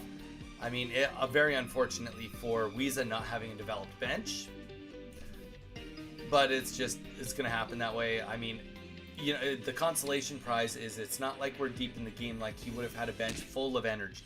That's just not the case. Yeah, absolutely. We're in this mid game where everything's been going to the two that you would think of. This is the first turn where an energy's gone somewhere else. So really no harm, no foul. But the question is, do you get something for your troubles with this Darkrai? Yeah. That Sabrina came in at a very critical moment in the game, I think. I think so too. I think it was a well-timed. Until we get the budding expeditioner for Giratina. That would be terrible.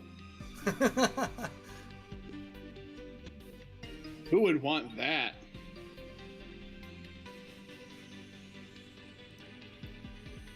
I mean, it's tough, though. Like, you know, you talk about it, and then, I was going to say, what would you even take out to put it in? But I think you'd very easily just take out a healing card, right? You would just easily...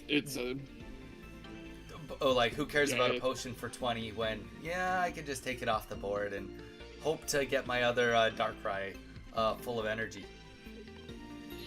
Oh boy. Gets the retreat off. We're going in hot and heavy. Energy. Did all of that just happen at once?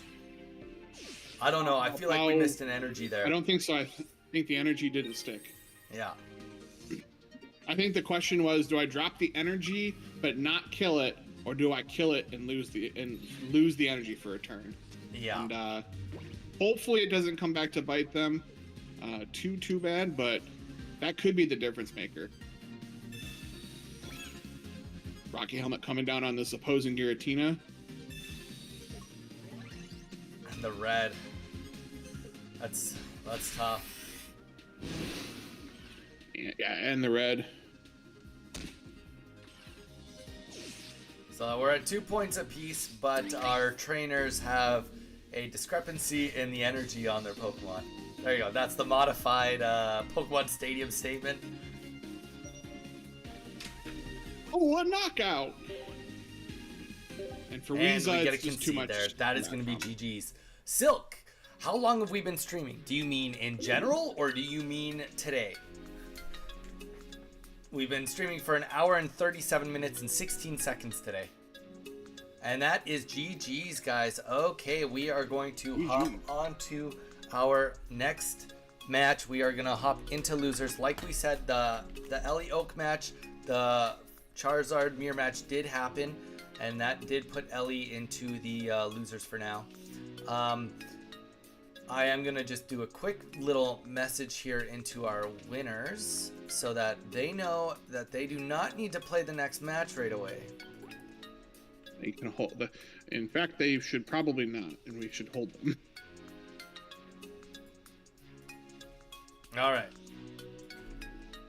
Trig, if you are still in the stream, would you please go to the go onto Discord to stream your matches? You will be next on stream. Head on to the lobby that we're in. I know it's called Winners Bracket, but that's just the lobby we're in. We're not moving.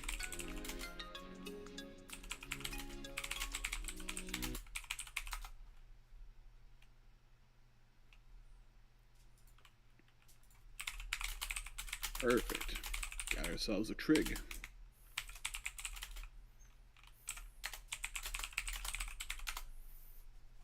Weeza gets a breather. Ellie gets a breather. Now we're on to the losers matches, where we're going to watch Trig and Rice Rocket, and then Monkey, Jalen, and Nick are going to be able to play their match simultaneously. And we'll bring you some updates to that as we can. While Donnie gets this all set up.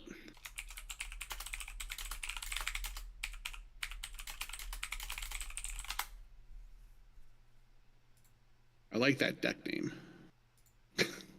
Chat can't see it. I'm on the big screen.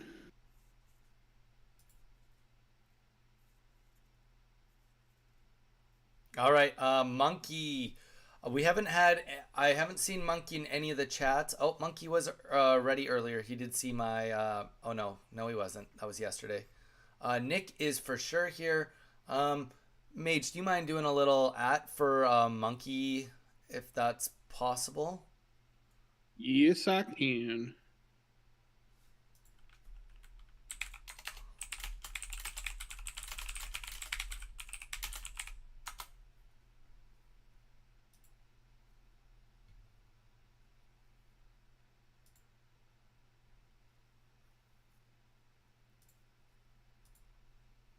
I'm just moving up the leaderboard with all this work. I've reached level 14 in the Discord. The other day we saw a big ranking on it, and I was like, right, I don't even get experience for messaging on my own Discord. That's sad. That's true, and even if you did, I think I outrank you.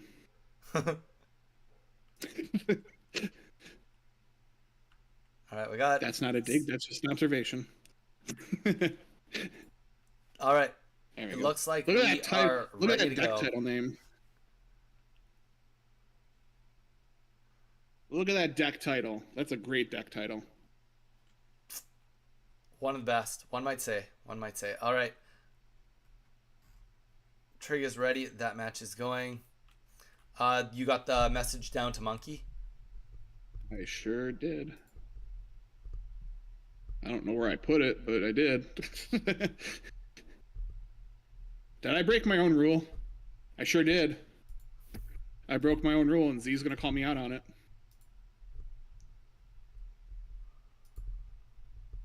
What was your own rule? Now I don't even know. Event messaging should happen inside DCC, not general chat. Oh, that's embarrassing. And I 1000% put it in DC and put it in general chat. Anyways. All right. Here we go. We are on to match one. This is losers. So from this point right here, right now. Yeah, I was about to call it out. Yep. Everybody that wins from this point on is guaranteed in the prize pool. Yes. So there will be 2 players between this match and the other match, if Monkey shows up, that will not be into the prize pool. So we got Trig here. versus we can make this a little bigger.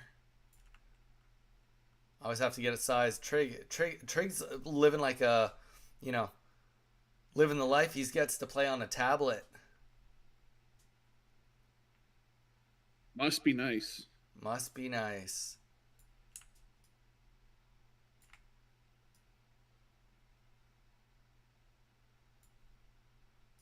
I actually don't plan on a tablet, but it sure do feel like that.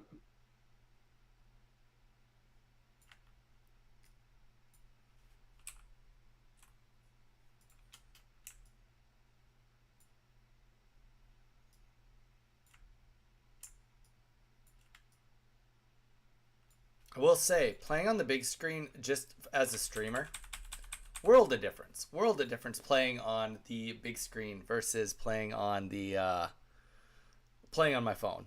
100%. I could imagine that. Absolutely.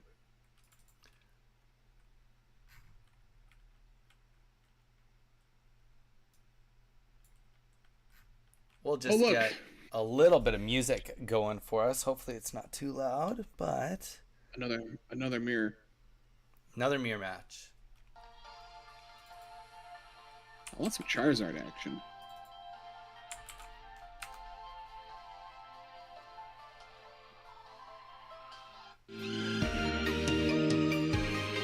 So a lot of the same thing, If you saw the last match, we know early Darkrais are powerful.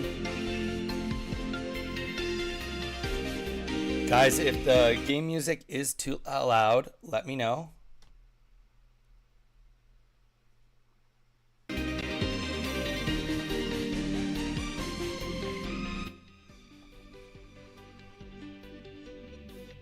Which is saying it's a little loud. How about now? We got it turned down. Yeah, it was too loud. Everybody's like, okay, guys, relax. Got it under control. How many Darktina decks are in this finals? 6. And you got 2 Charizards. Well, that's not true. There's 5, 2 Charizards, and is there a Giratina Mew? Or did I dream that up? Yeah. 2 Charizards, 5 Giratinas, and then 1 Mewtwo, yeah.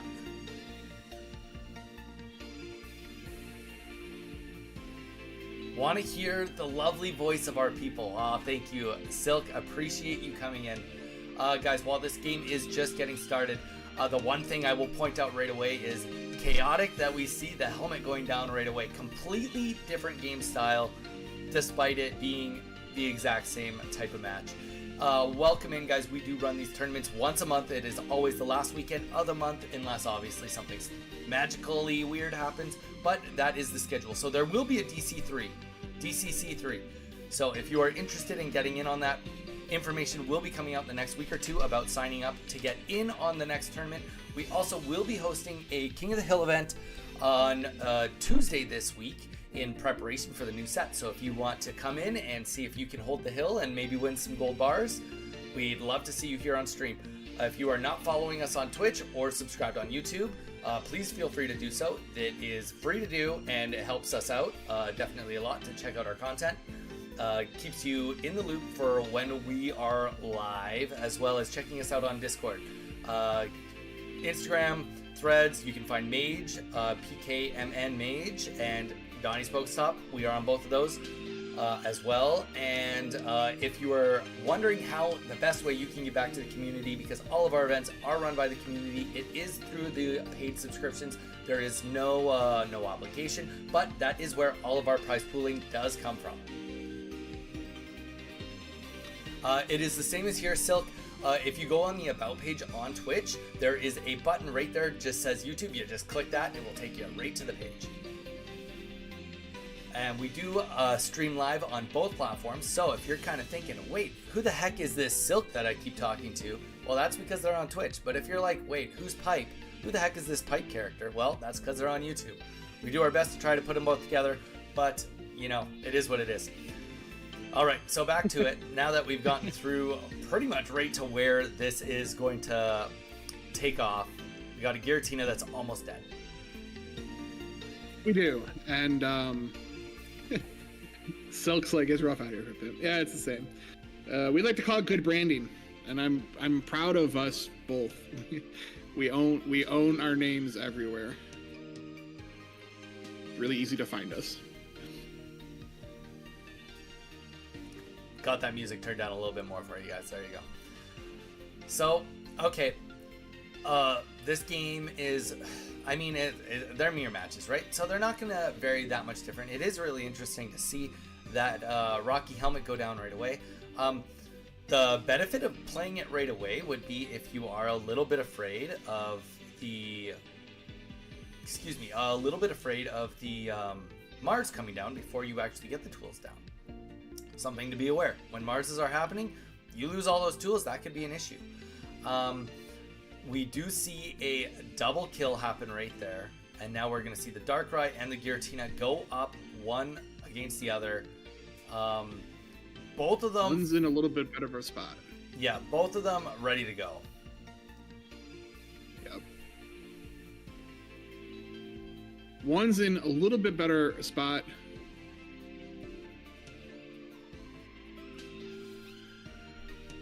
Because we have to ask ourselves, where does this dark energy go?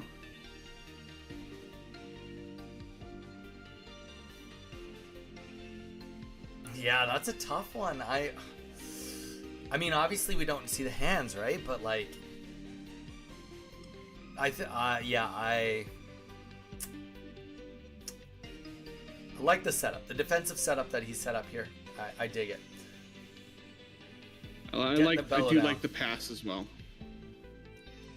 Do like the pass. Yeah, and you know, it's the instincts of knowing a deck. It really shows that Trig has put a lot of time into this deck to really navigate those sticky situations. We're working with some very thin lines that could easily break with the right play of the right trainer or support card or heal that could throw everything off just a little bit.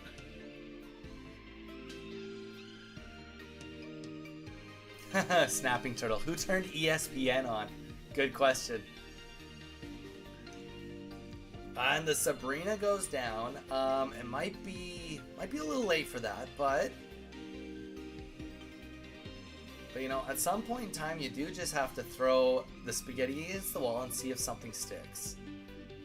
But at this point in time, if my math is correct, we can easily just put this Dark Energy on Darkrai. It's going to do 20 points of damage.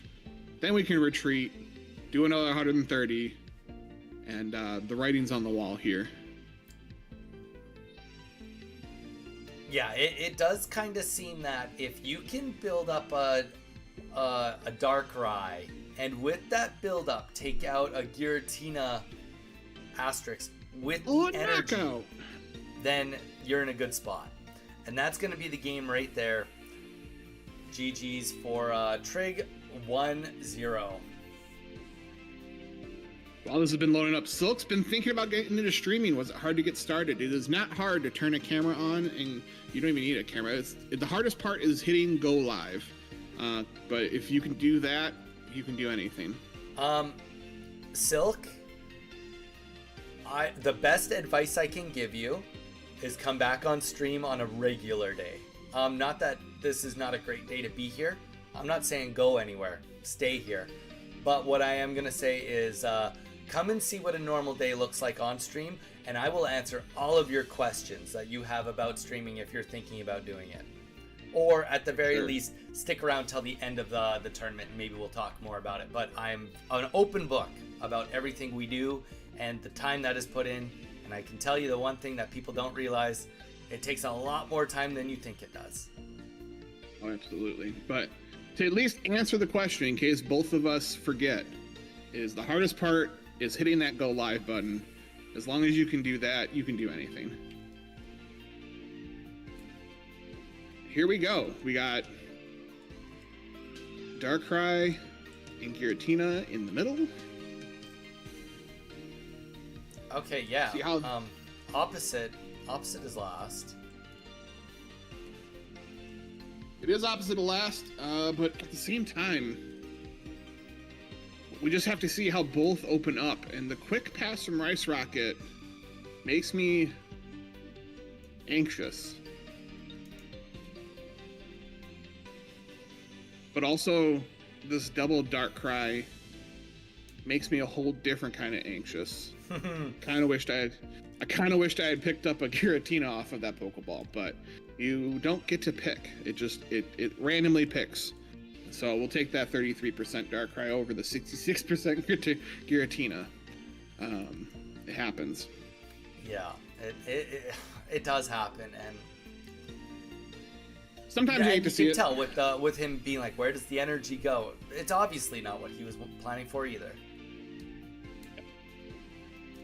So the best case in general with these decks and like this matchup as well, build your bench. Your bench is so important. And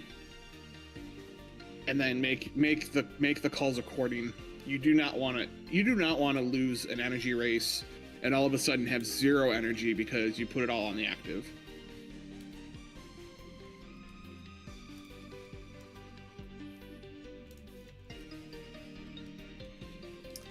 Okay, so we do see the Darkrai get the energy on the back. Obviously, that just makes sense. Probably the end of this will be just Giratina doing the Bellow, getting that energy up too. Unless I'm completely wrong and a Leaf played and it swapped out. Well, yeah. Now, if I'm Rice Rocket, I'm in the driver's seat right now. I've got my Giratina on the back, waiting to do things. I can do chip damage with my Darkrai. I'm in a good spot if I'm Rice Rocket.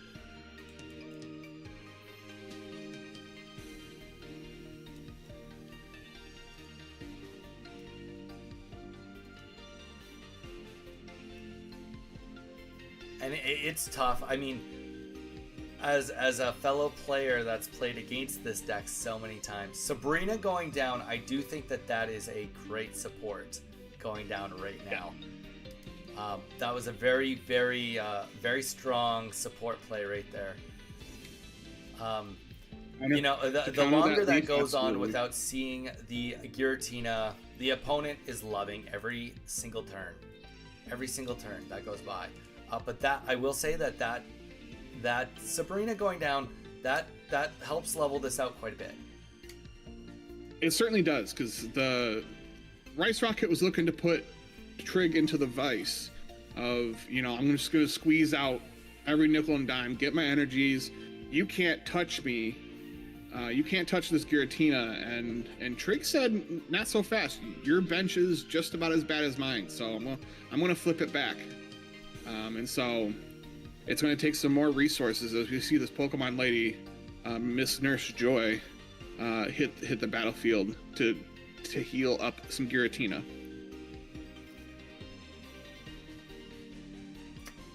Silk, yeah, looking at your question, I mean, honestly, the best time you can stream is any time you can consistently stream. That's the easiest way to say it. Consistency is king. Yeah. And queen and the jester of the game. So whatever works for you, an audience will follow. Your audience might not be audience might not be in the same time zone as you based on when you stream, but you know, that's the beauty of these platforms. They're going 24/7.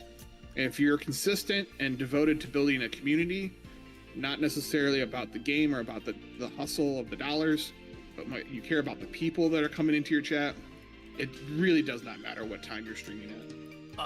My time zone perspective is in Hawaii. I only have one Hawaiian that regularly comes in, and he lives in Texas. So he's not even in my time zone.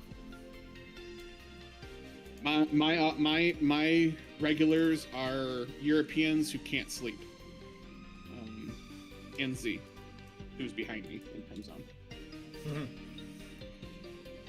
Jamie, where's my girl Officer Jenny? Hey, telegraphing, brother. Could be an Officer Jenny in the next set. Whenever we go to Gen 2. So maybe she's not gonna next make set you. then. She's gonna make you discard. She's gonna be the Starly. She's gonna be the Starly effect. You flip a coin, and if heads, you get to take the tool off of your opponent. Ooh.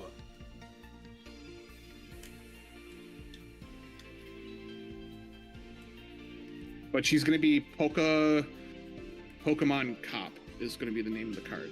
It won't be Officer Jenny. Just the Popo. It's just gonna be the Pokemon Police Officer, the Popo Officer. Actually, that sounds like a really fair card, by the way. Again, not a designer, just play a bunch of them. So, we're not trying to sideswipe. I mean, it's a mirror match, and admittedly, Trig is doing whatever it takes right now to stay in this. And there we go, finally Giratina. Now, here's the issue with that Giratina. As we said, 3 turns of no attacking. There's already been. Too late. There's already been 3. This is the 4th turn right now.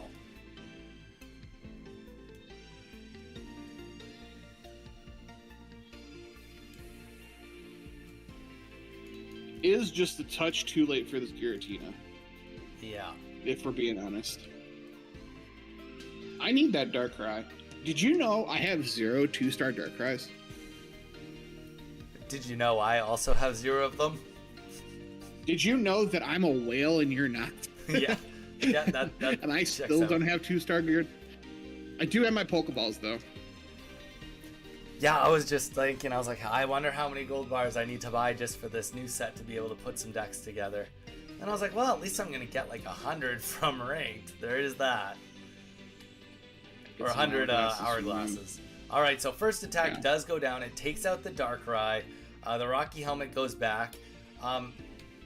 The bright side of the situation is that was a Pokemon that had no energy on it. Its whole purpose was to tank. So... It was. And it did. 120 is a beautiful range. It's a great spot. It is a great spot because you get to do 20 and then 80 plus 20 with typing. That's 120. But then you're looking down at an opposing Darkrai.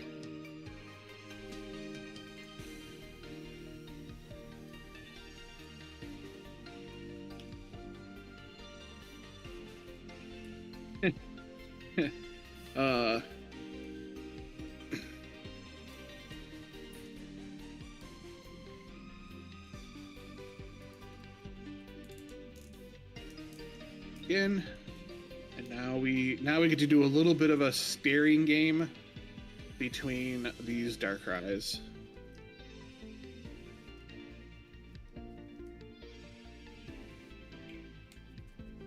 And it's tough. I mean, these decks historically do have a lot of healing in them. Not that much healing though.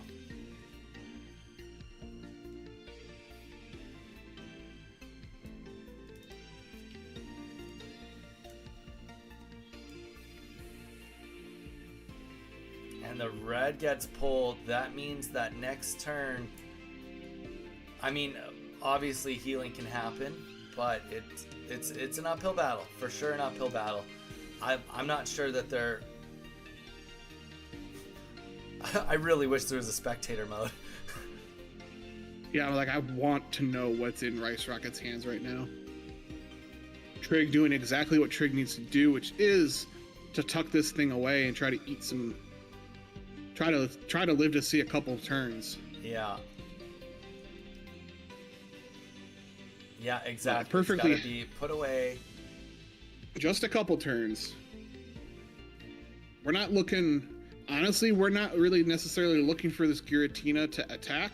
We're trying to bait enough... Do enough damage to that front Darkrai so that we can just quickly swap out and not get a very sneaky kill.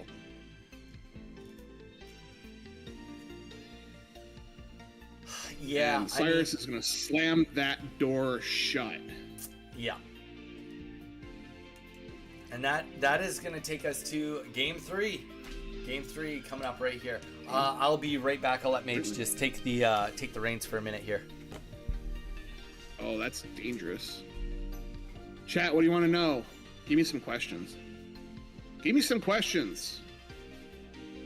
About the game, about life. You tell me. Your dog lost you? You lost your dog in Minecraft? That's terrible. Terrible. All right, we're getting quickly set up for this turn, not turn 3, this game 3. Let's take a look at the standings for, see if we get anything from our other match.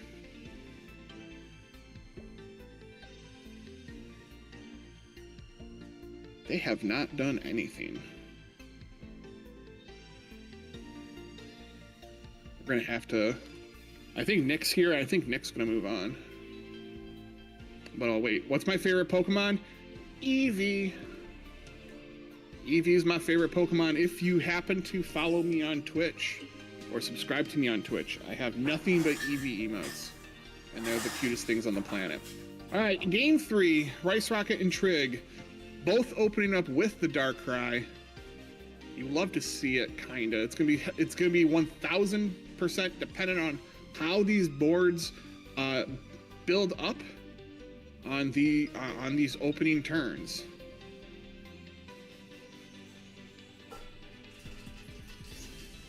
And right away, Rice Rocket with the perfect opening. Darkrai up, Giratina back, energy pass turn.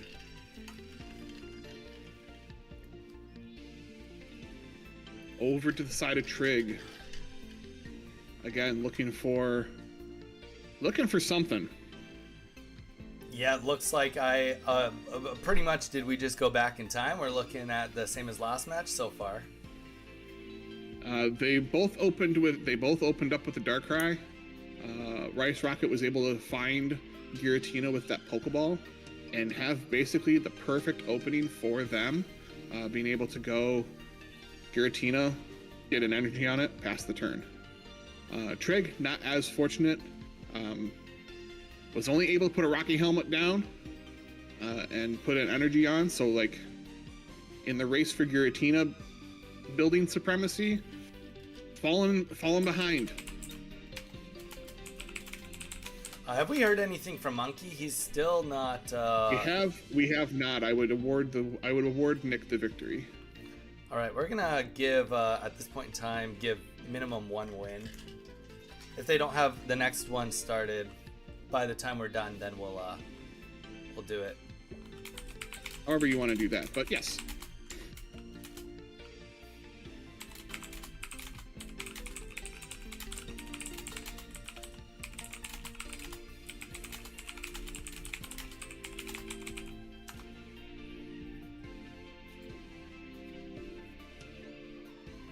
All right, those 3 passive turns that are so very, very important for Giratina have come with very little resistance. So at this point in time, Trig just has to do some damage control and try to prevent that Darkrai from being able to, and it's going to, strip all that energy away. So that Darkrai is not going to be able to retreat next turn without the help of Leaf.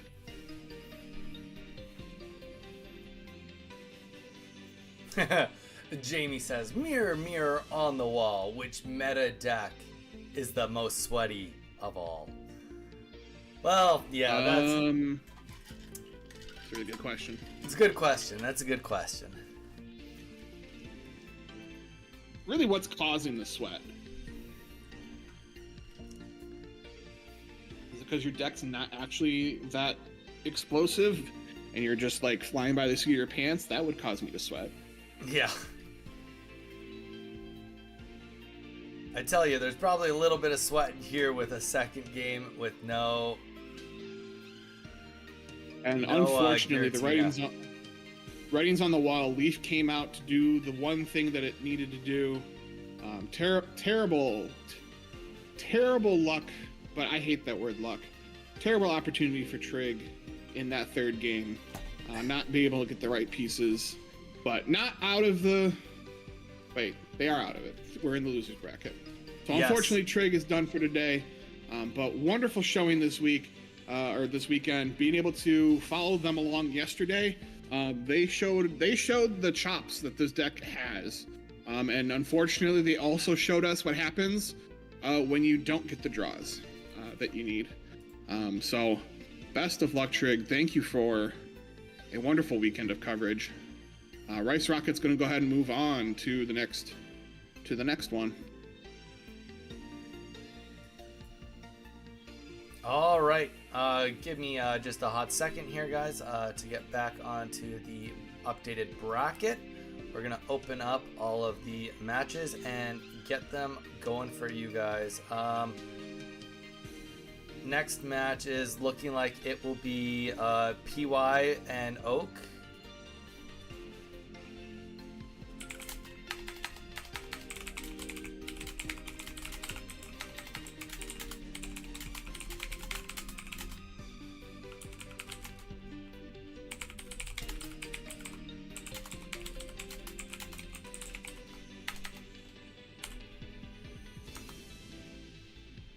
Unlucky Trig. Unfortunate Trig. I hate that word luck. There's so much variance in TCGs that you really can't account for luck. Luck is more just opportunity and preparedness.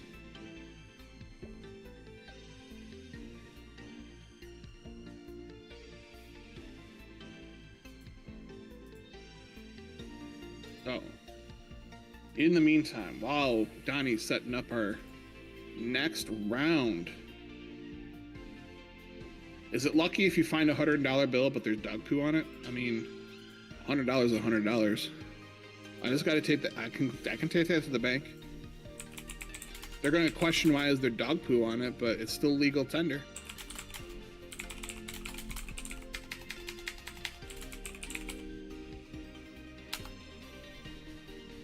The dog's dead in Minecraft.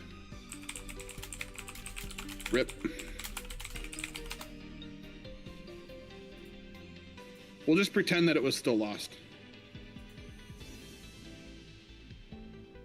It's all good. I'm used to drawing dead. Nah, it's good. You had a you had a great weekend. Don't let that one game spoil it for you, because you definitely showed us how to play this deck, time and time again.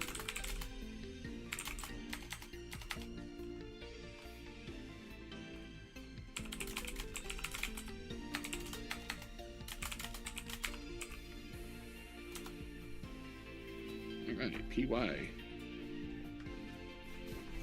is getting set up. Trig, you are good to leave the bracket lobby for us, so it doesn't mess up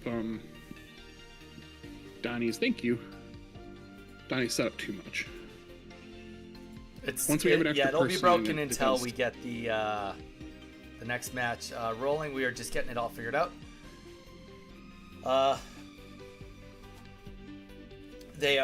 Just getting it figured out right now. He is just entered the lobby. He is about to figure out how to live stream. I'm not sure he's ever done it before, but to anyone paying attention, it is mandatory for you guys to be able to do it in the top 8.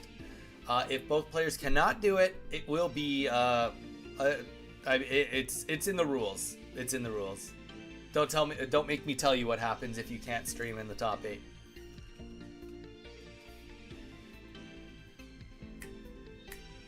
Why am I you? I didn't mute you. We can still hear you. You're good. No, I said why am I you? I'm the pink. Oh, that's me. There we go. Okay, it looks like he is on there. Let's just... See, the one thing is, when it's just like the one-off, that's fine. That only takes a few seconds to fix. Yeah.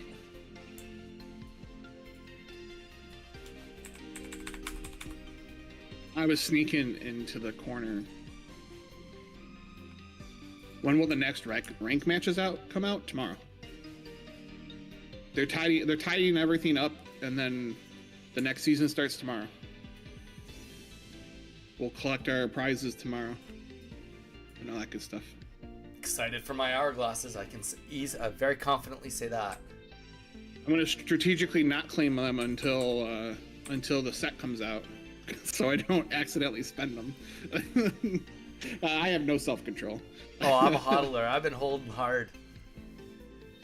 Not me. I've got 4 hours right now, or 8 hours right now, and I'm half tempted to get myself another pack. It's that time of the day. All right, let's just make sure.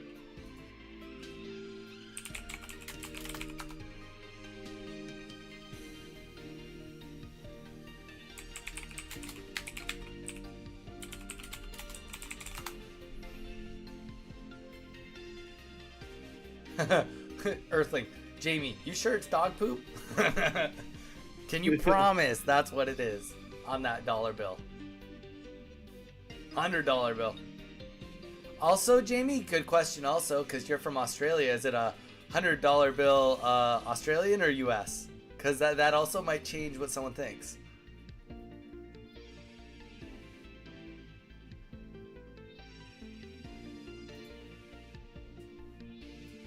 Take back everything I said about the rank. The rank's going to start on Wednesday when the new section's out. Oh, to be fair, that just makes sense. If it starts on a Monday and ends on a Sunday, also makes sense. Yeah. Which is what I saw from another content creator. Yeah, 100% I can get behind that. So I understood the logic of why, which is why I didn't question it. I understood the logic of it starting tomorrow, start on a Monday and on a Sunday, but it also makes sense to start it with the new season. So take everything I said back about it. It'll be back out. It'll be on Wednesday with the new set. But the mass outbreak event starts tomorrow, featuring the fighting type. All right, this is what we were waiting for, y'all. A matchup that is not the mirror. Which we are very excited for. All right, guys. Bear with us. The quality does go down just a wee bit when it's streaming from these cell phones, but that is all part of it. It's all part of the allure of it. All right, we've got a Giratina Darkrai versus our Charizard deck. Mage, do you have any comments on how this matchup goes? I mean, for the Giratina Darkrai player, you're going to do exactly what we see here. You're going to drop your Pokemon, build them up, and hopefully win the race. Because what you're racing against is not the mirror. You're racing against coin flips from Moltres.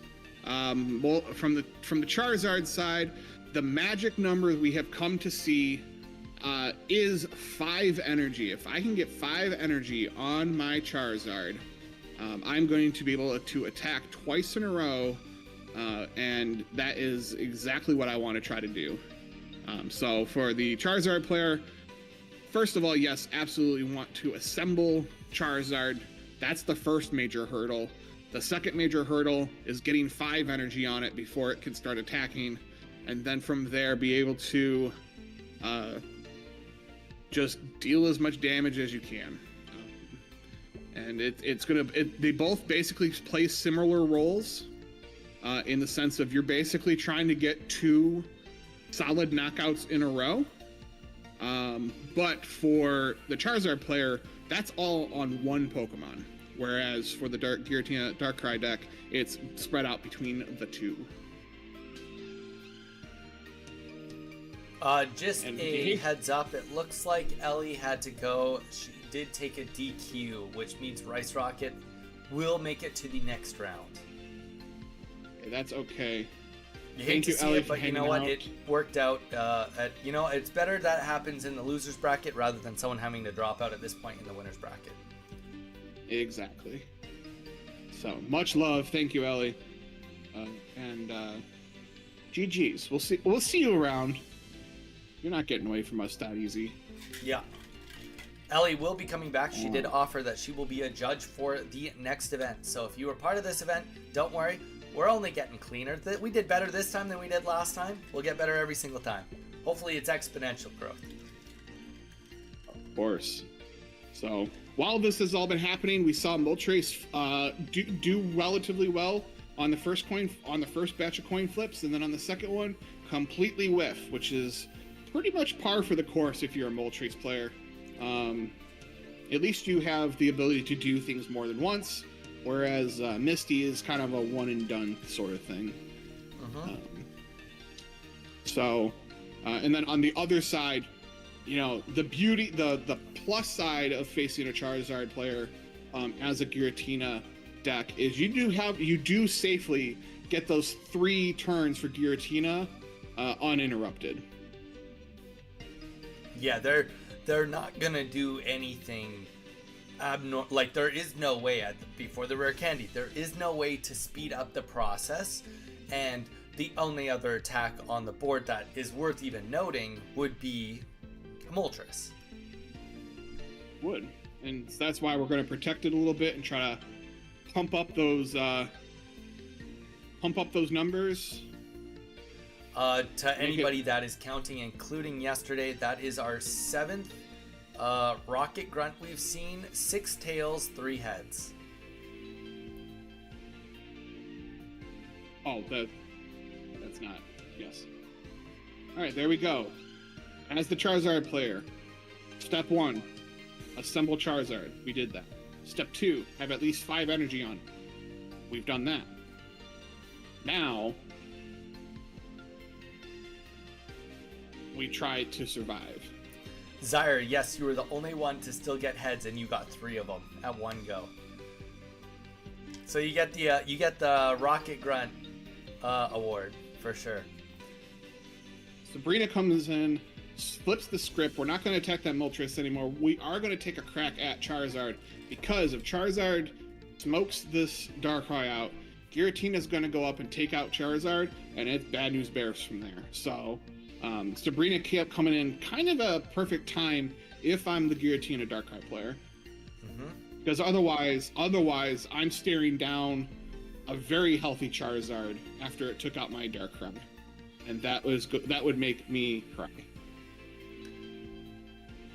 Yeah, doing that much damage. I mean, it's tough. We don't see how many cards are in hand, but you hope that there's some sort of healing on there with this delay. And I guess we do see the only 3 cards.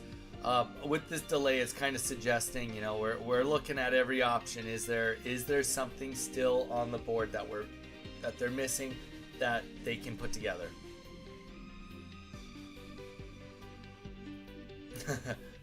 Phone keeps falling asleep on us.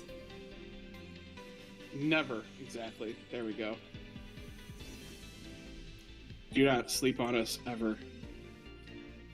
All right, so I that appreciate the Moltres is hustle. coming back out. It is. It's in a unique spot, because if the Darkrai swaps out, we put a Dark Energy back on a Darkrai, or we put. I need to see how many energy Giratina has. Still has 3, so we can't necessarily do the clean swap. We do need to do the 140 is a unique situation, but at the same time, we're about to see It not matter. it not matter, because the door is about to be slammed shut on this game. Because if you can take out the Charizard, you're going to win the match. I do not see how anyone can come back for losing the Charizard. Yeah, especially with no damage on the board. It'd be one thing if somehow one kill was done, but I mean, even at that, it's like, you know, if it'd be interesting to play that line out a little bit. I think it's very, very self-explanatory, though. You know, yeah, you would kill the Darkrai for 200. Giratina comes in, and then it would be Moltres with 3 energy. But a Moltres with 3 energy against Giratina at full HP, or close to full HP, that's tough. It's not realistic, is what it is. Yeah, I think this game was over when the Sabrina was played. To be perfectly honest, the Sabrina was the winning play. The Cyrus was just extra. It wasn't necessarily necessary, because you could just keep poking at the Moltres until Charizard comes up, kills the Darkrai, Giratina comes up, cleans up the thing from there. So the winning play was the Sabrina about 4 or 5 turns ago. Yeah, part of it too, guys. Like, you know, if you're ever in a tournament, yeah, and sometimes you know you've got it. Sometimes you think that there's maybe something in the deck, but ultimately, you know, just digesting the loss. You know, take your time. You don't need to just get out and get ready back into another game. Compose yourself. Take a few seconds for yourself. You have the time.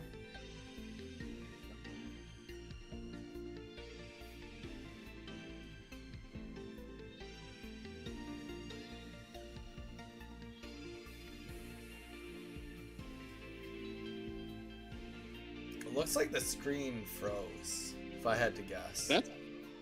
That's what I'm getting out of this.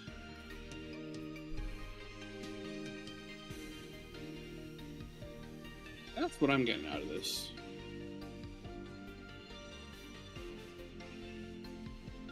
Stop watching me? No, stop watching you.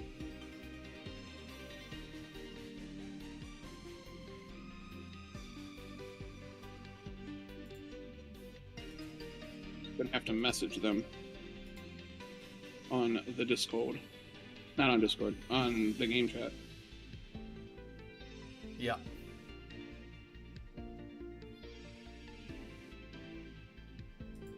Oh. Close stream.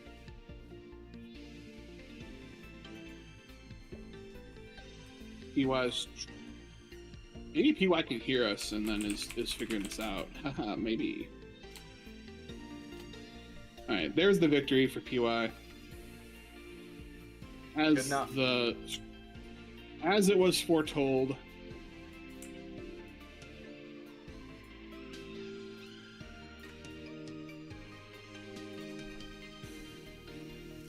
Yeah, So let's go like you said, once that Sabrina hit the field, nothing to, you know, and that's, and we just saw another Moltres hit the field. It was obviously pulled 2 turns late. If you could put in the other Moltres, I think it's easy to say, yep, I'm okay to sacrifice this Moltres over my Charizard. But you know, it's tough. That Sabrina probably was the nail in the coffin for that. And you know what? Probably a lot of Charizard players right now are very, very excited for this rare candy, hoping that little scenarios like that happen less. Maybe. Maybe not, but maybe.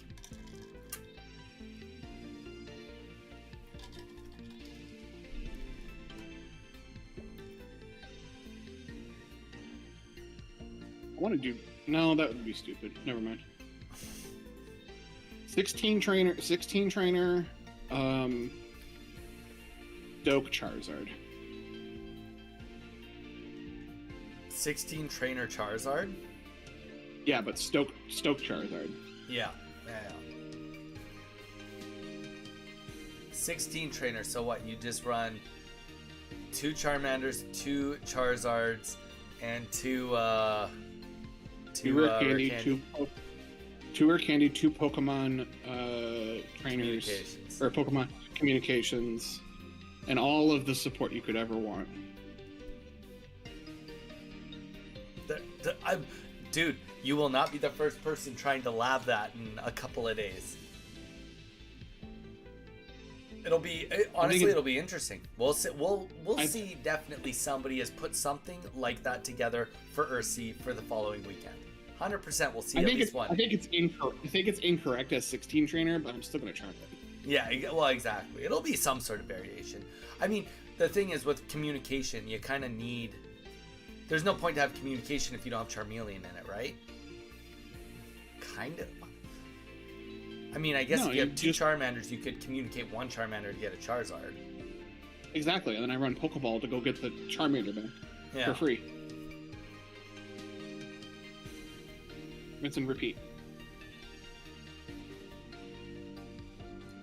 Alright, so we do see first energy going down here. We got the Darkrai in the active spot, Giratina in the back, and Moltres up front getting that energy to do a little jingle Inferno Dance, see if it can get any energies put onto this Charmander. Yep, and it looks to me like both sides have their perfect opener. It's just going to be I think again it's going to come down to what's going to break the serve. Is it not getting enough energy on Charizard? Is it a Sabrina as we saw? what's going to break the serve, because right now 3, that's scary. It hit, that Moltres hit perfectly. Yeah, that was a good energy. And here's the thing too. I know we just talked about 5 energy being the perfect energy, but you know, when it goes that good that early, do you need 5? If you theoretically had the right cards in hand. No, you're fine. You go at this point in time. You're going in. The Giratina still needs to take another turn to get that second psychic. So like right now, if I have X speed and Charizard in my hand, I'm going in. We're gonna start slashing and trying to cash some of the stuff in. And there it is. It's like mages literally just telling the future here. We see the X speed go out, energy go on Charizard, and we are gonna see this Darkrai take a big hit, 200 damage right here. I play both of these decks quite a bit.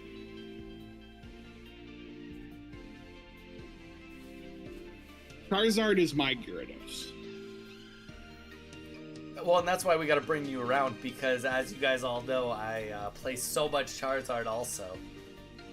And as my community knows, I play so much Gyarados. Boy, let me tell you.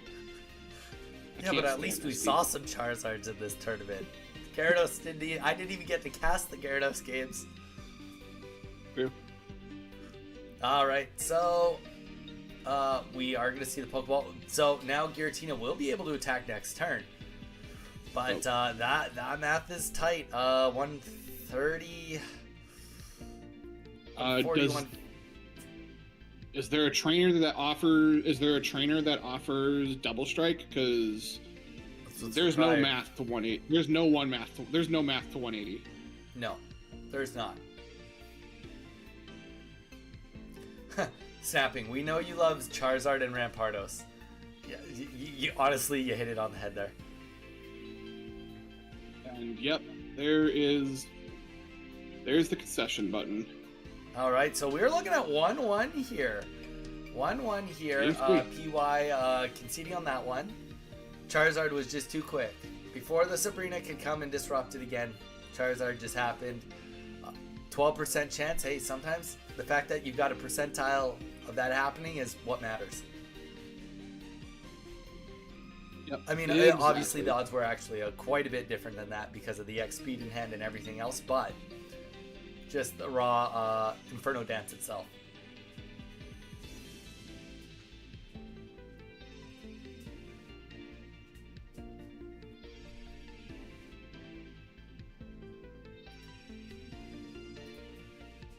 How many more sets it'll take until the HP pool is over 200? It'll completely... There's a lot of design space still yet to be explored before... If you think about all the aspects to a card as a set of dials, so you've got a dial on abilities, you have a dial on the attack, you have a dial on damage, how much energy is used, retreat cost, and HP. If you have all those dials, I have so many things I can tweak and tune that's not touching the base HP. So we could be in for a long time where this Charizard is viable. Yeah. Is it possible that you start seeing 180 with no weakness to...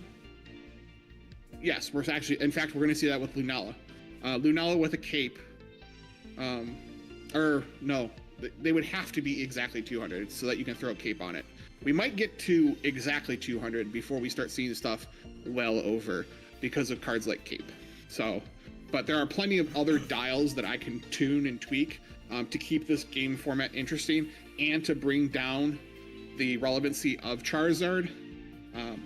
Just let's go back to what, 2 sets ago? Space Time Smackdown? Charizard didn't really exist. Like it existed. It was an option. Some people still tried to play it, but all those Magnezone decks, they really did a whopping on Charizard. Yeah. It's also something that we're still missing is nobody's really talking about. We don't truly have any deck disruption. There's one deck disruption card in the whole game. Like, yes, I don't know all that kind of stuff. Okay, fine. But only one card discards cards, and that's Persian. Rhyperior takes it from the deck. From your own deck. It's your deck, not their deck. Still, it messes with the deck. Fair enough. But in a scenario where we don't even have cards that like truly like actually disrupt someone. So I think we're gonna see more of that stuff happen before we need to worry about breaking 200 HP. There's so many other dials to tune and Twitch, or tweak, not Twitch. I'm Twitch. You're Twitch. To tune and tweak before we look at HPs. And you kind of saw that in the paper meta. Like it took us forever to get to even 200 HP. It feels like, and now it's just like, what is a card? What do you mean this Blastoise has a 580 HP? Yeah, I mean, we saw in Pokemon TCG, there was Pokemon that you had to collect like all 4 pieces like Exodia to get it on the board. We've seen it in the past. Big monsters that would count as many points if you prizes, points, however you want to call it. So, there's so many things that Pokemon can do with this game still. Certainly. I think we'll see 30 card decks before we see base HPs generally over. Will they flirt with it and like throw one Pokemon out with maybe exactly 200 that's not weak to fire? Yeah, I could see that happening. But I think we'll see 30 card decks before we see the general HP pool creep up over 200. Yeah, I could see that too. But in our game, it looks like everyone's doing what they're supposed to be doing. It's just who's gonna break that serve first. Looks like we're getting the energies on our Charizard. We even have a backup for Sabrina protection against this with a second Moltres. We learned our lesson the last time. We maybe needed that Moltres, sooner in game 1. But and then Giratina has got its 3 turns passive. Darkrai's got some energy on. So now, if I'm PY, I'm looking at this going, where am I putting this energy? And it might be to smack down this bird. It might be to smack down this bird. Can we get in before the Charizard hits the field? Exactly. And if I'm PY, I'm looking at my opponent going, do you have Charizard? Is it in the hand? Here's your free retreat in the form of 2 points for me.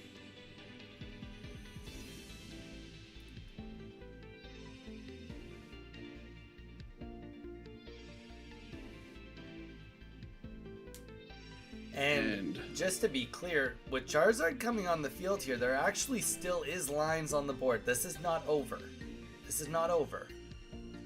Not at all. Exactly.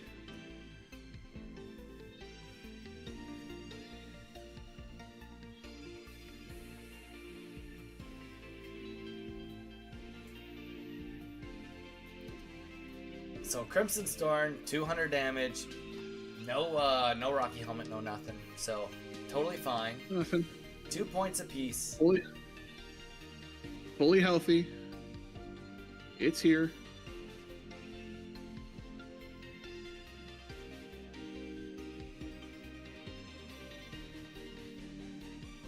It's here, but it's not good, because if you look if you looked at where the energy had to go, we needed to put the energy on our Giratina, which means that we were not going to do any chip damage anywhere.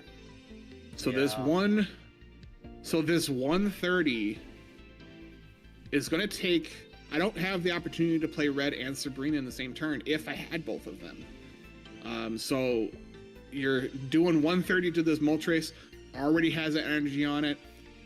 I get to pass back the turn, put energy on my Moltres, swap it out for my Charizard, and wow, what a knockout is gonna be coming our way.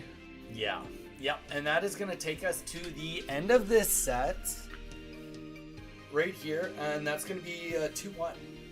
2-1 Charizard going forward. Yep. It was interesting because at one point in time I thought the energy was in play where we were gonna look at Giratina being able to do 130, and so I thought I already had it, so the dark energy on Darkrai to that Moltres would have been enough, but we were just an energy short. Darkrai, hope you're doing good. So. Yeah. While you get this one set up, I'm going to take a quick bio myself. Yep, that sounds good. So I'm going to turn off my camera, but I'm all here. All right, so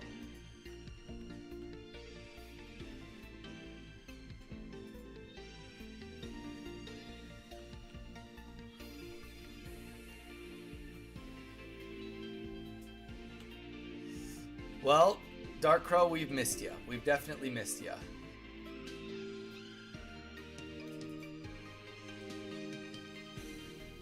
All right, let me get new standings up because we did have a DQ.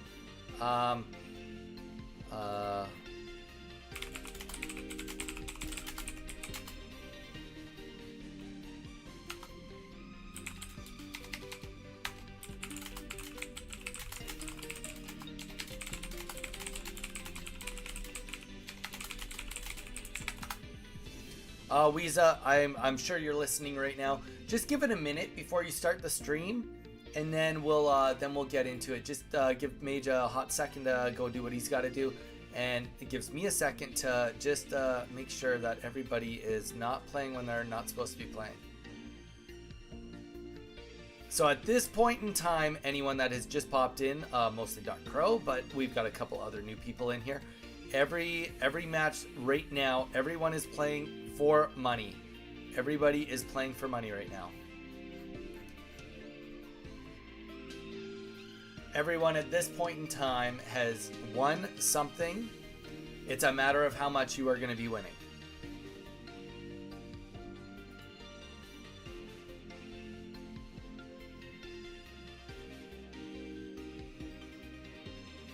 If I drop a 5, can I join? No. You're late, bro. This tournament started yesterday.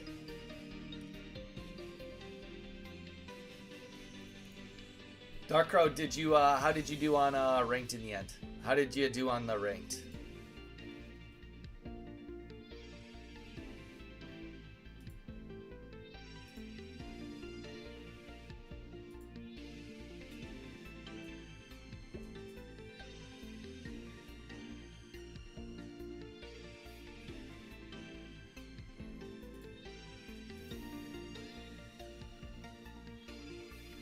That's pretty good. That's pretty good.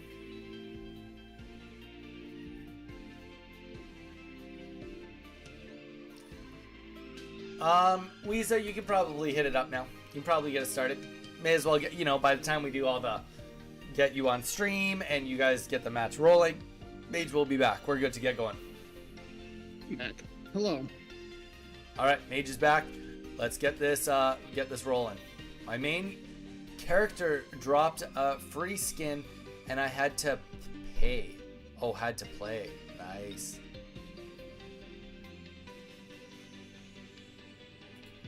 Watch the stream. Get you swapped. Moved over here. There we go. Get this beautiful face over here. Yeah. I need a beard trim.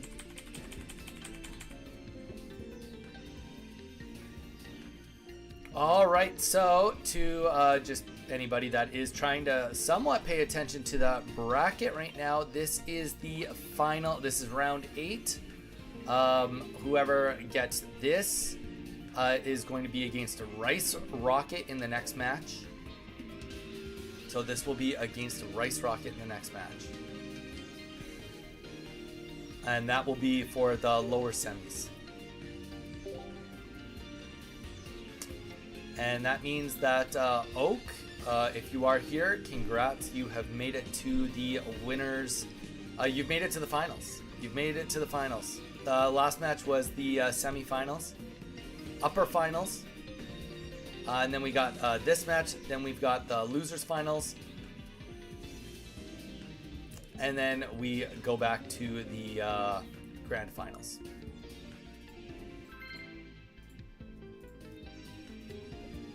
All right, here we go. I can't even remember who had that Mewtwo deck. We haven't even seen that Mewtwo deck today. I think it was Monkey. Good old Monkey didn't show up today. I think it was Monkey that had it. I can go look. It was Monkey. I just checked. Yeah. So we're getting another mirror match here. Maybe I'll learn something by the third time.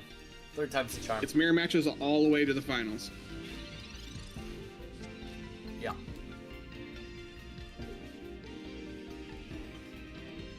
So, buckle in, folks. I think we've done a good job of teaching you how this opening works.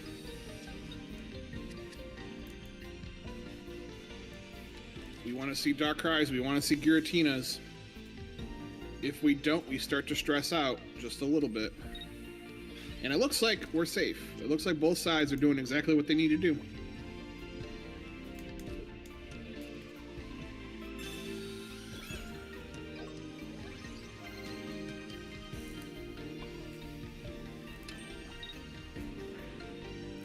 All right. Yeah, so it's pretty much exactly what we'd expect so far. Both parties do have both of them up, so you know that's always a step. I mean, if there's been anything to be said about the games that have happened so far, it's that the player that doesn't get the other piece of the puzzle on time usually doesn't win. That is not going to be the case here because we got both of them up. It makes their lines a little bit more challenging. Now it's about a big old game of chicken. Who's going to move first? Which we're not going to know until both parties take at least 3 turns to get their energies on Giratina.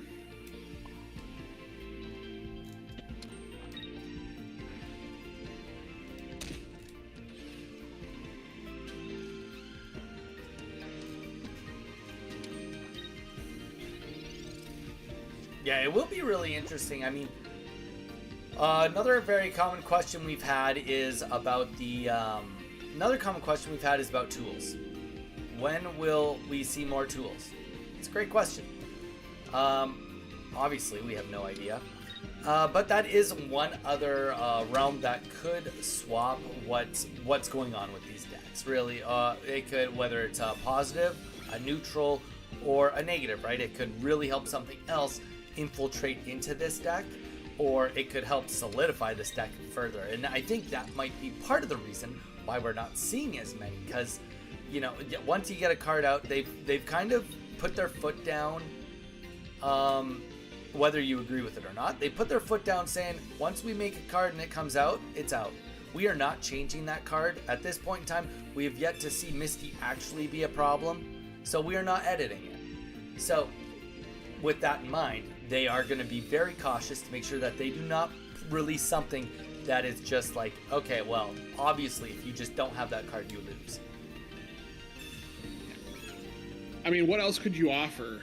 A tool like, we have a tool that when you hit it, you take damage. When you have a tool that increases your HP pool, and you have a tool that cures status conditions. Game mechanically,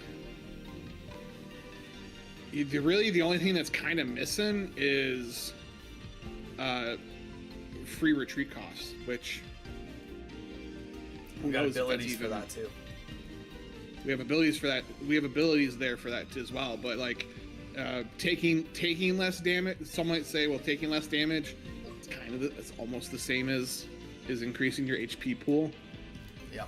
It's not exactly the same, but there's really the design space.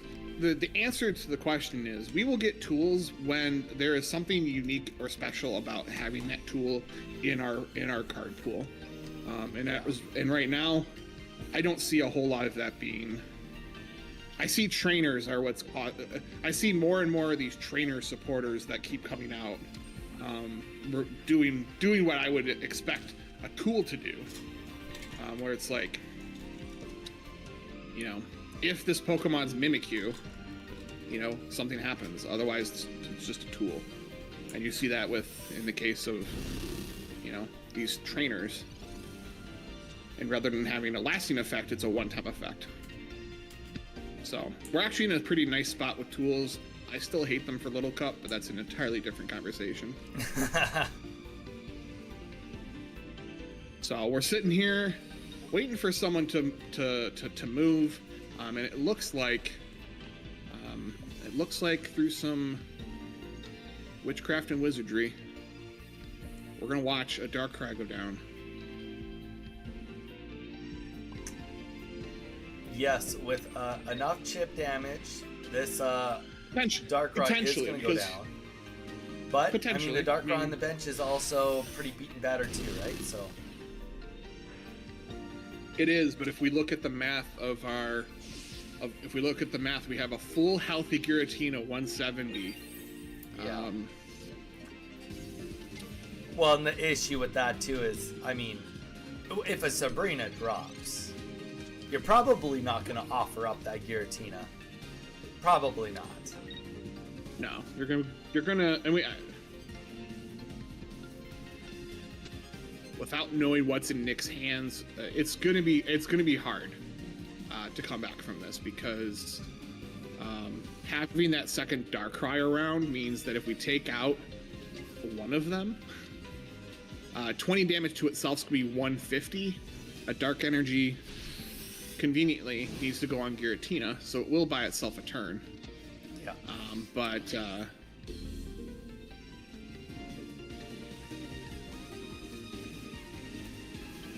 yeah, I mean, yeah, it buys itself exactly one turn. And if I'm the Giratina,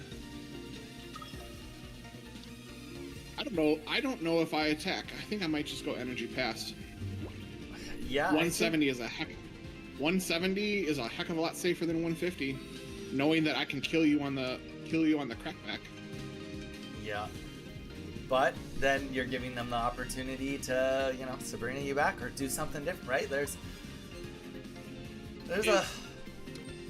a lot on the board right now. Yeah, but if you're looking at the deck list, I think we saw both Sabrina and Cyrus, and I don't think any deck is running more than one of them. I think we've already seen the Sabrina, we've already seen the Cyrus. So if I'm Weeza, I'm checking the deck list of my opponent, seeing that the road's clear to pass the turn.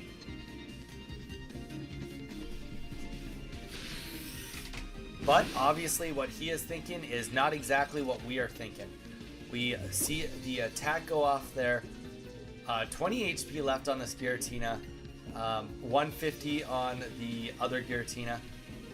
I mean, without heals also, that's got to count for something too, right?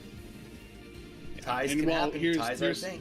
Here's the thing, though. There is no tie here, because if we trade, Nick does not have a Pokemon on the bench. And actually, there can't be a tie now, because we just saw the professor's research drop.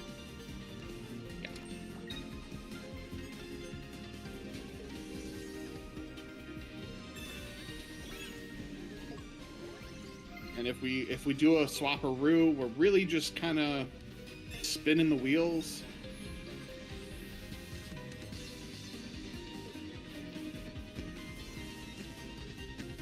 you really don't want to retreat this Giratina, but at the same time, you can't attack with it.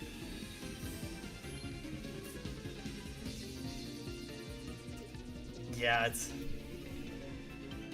it's just stalling, just stalling. It is. Digesting too, right? Digesting, take that time. You don't need to be in a rush. You can take the time you get. You are allowed to stay in the game and play it out, and just make sure that take all the time you need. And you know what? Weeza is saying, I'm done with this one. Let's put a 1 on my board. Yep. But let's take the Cyrus out of the equation. What Nick did was exceptionally important. By retreating and putting the energy back onto the one that's on the bench, you bought yourself exactly 1 turn that if there was no Cyrus, and if you had a leaf in your hand, if Weeza attacked into that 170, it would have put itself to 130 itself. Yeah. And then you do this little flip-flop. It had healed itself enough to take 20 damage, even 40 if there was a Rocky Helmet in the way, and then be able to actually get the victory. So Nick, kudos on that smart line, basically asking Weeza, hey, do you have Cyrus? And that was exactly what happened. That is what exactly was the stall? what Was I mean, just trying to create a line, right? Trying to create a line. Yep, playing. We like to call that playing to your outs, and that was exactly what Nick did. Played to the outs. Do you have Cyrus? Or Sabrina, but mostly Cyrus. Giratina opening on the side of Weeza, Darkrai on the side of Nick.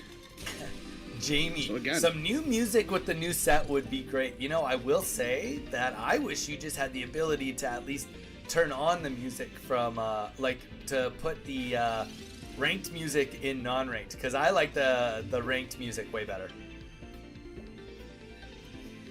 But, I mean, they've got the IP for all the Pokemon music. They should just literally turn it on so you can set to whatever music you want. But they won't do that. Why would they do that? Platinum Battle Tower music. Let's go. Exactly. Jamie, you're preaching to the choir. I've literally been on stream, 5 to 6 days a week listening to the same music every single day. Every single day. My inability to have copyright makes it so that I listen to the same tune every day. Yeah, dang that streaming to YouTube. If only there was a way to fix that. Yeah. Oh wait, actually I might have a solution for you. But that's a conversation off stream. Let's get back to the game. It looks like we saw an early Mars from Weeza. Basically kind of saying, hey look, you didn't have Giratina. That means you probably have a handful of good things, and I'm going to cause a little disruption. It may come back to bite me, but we'll see. And at the same time, there's no Darkrai on Weeza's side. So both players are missing a piece of their puzzle. The one thing is, one side hits a little harder than the other. Yes. If we keep up this pattern. But it is still one full turn away, you know, from being able to get that attack off.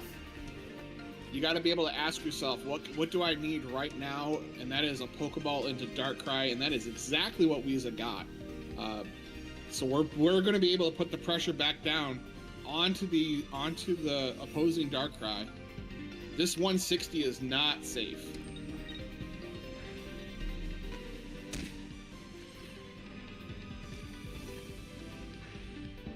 So that is going to put the energies requirement on. This next turn is going to be very explosive. Yep.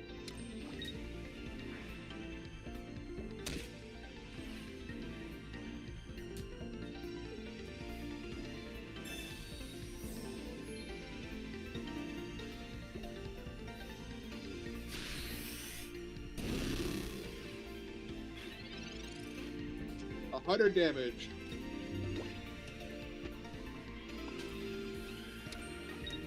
Visa is looking at this saying, you know what? I see your heel.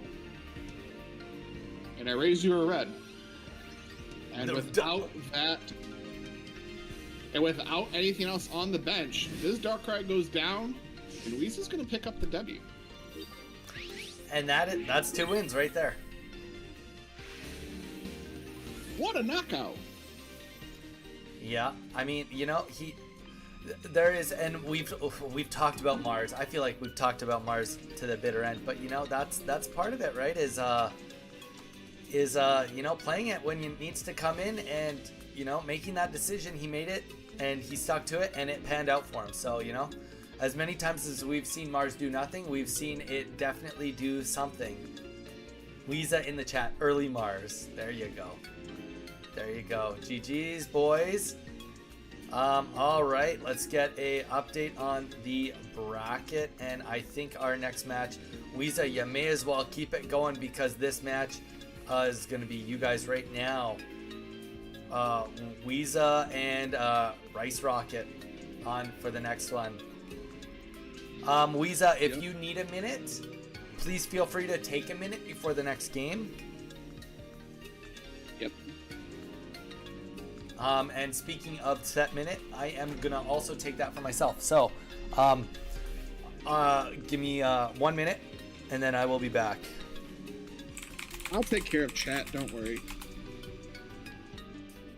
If I take care of chat, we're gonna answer questions. Anyone got questions for us? Questions for me?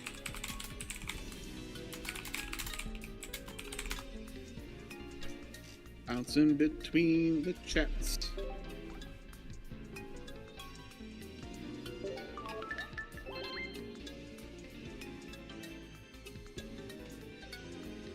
Easy.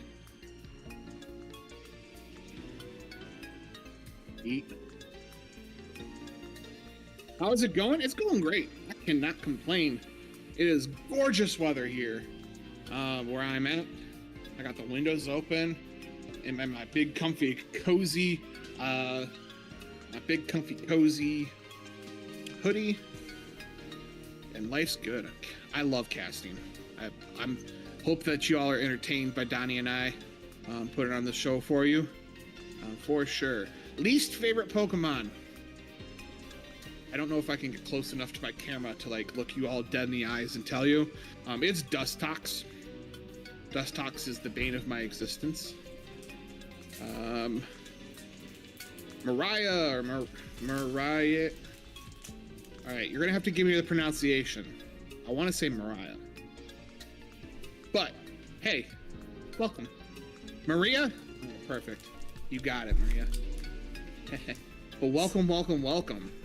This is Donnie's Pokestop. I am not Donnie. I have Donnie next to me. Welcome. I am Donnie. Mariah, welcome in. Thank you for chilling, guys. We got a lot of people in here today. Having a great time, honestly. We've got over 30 people tuning in on the DCC Day 2, which is amazing.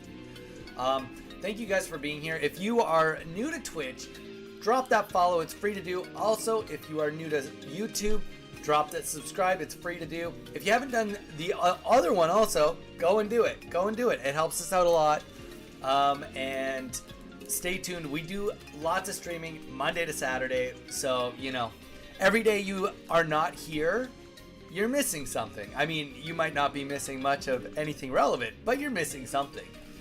But welcome in anybody that's new. Don't forget to drop some follows. We are on Discord. Mage and myself are also on Threads and on Instagram. It's PKMNMAGE,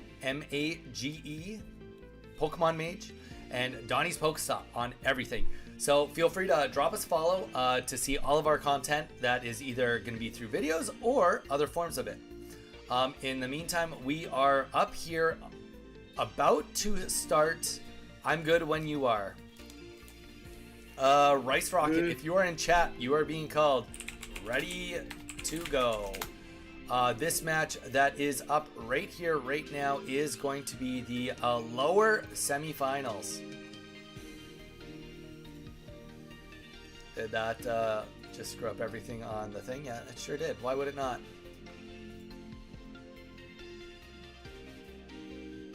Weez, I'm not sure quite what's going on with your screen, but it is just a black screen. I think the phone fell asleep. That would make sense. Sounds like two music at the same time. Thank you for letting me know. I'll turn my music off. I forgot Weeza had his music on, which is great. We are in the void. Nick, good showing this weekend. GG's indeed. GG's indeed. Good stuff. Good stuff. Yes, Nick, thank you so much for being here. First time in on the community, dude. You played excellent. We do run a tournament every month. So please stay tuned. Give us a follow. We do a lot of streaming. Subscribe on YouTube. Do the whole shebang. And Nick, do send me a DM. We will be sending the thing out to everyone, but everyone that placed in the top 6, let me know what place you came in with your limitless name, and we will get all the prizes paid out. We did opt this time versus last tournament. We opted that we wanted more players getting paid rather than higher. Granted, all the numbers got boosted up, but we went from only paying the top 4 to top 6. And I think that that is the way we want to continue it. I'd rather it get dispersed between more players. And as the numbers go up, obviously top place will get more, but that means the other places will get more too.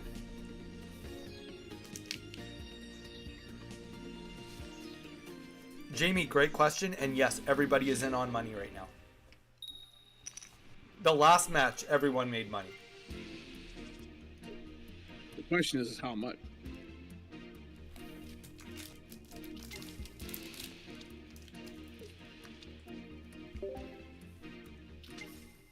Alrighty, as promised, it's another mirror match. You know what excites me, Mage? What? Is that the finals will not be a mirror match. I am also excited that that's not the case. I'll be cheering for Charizard.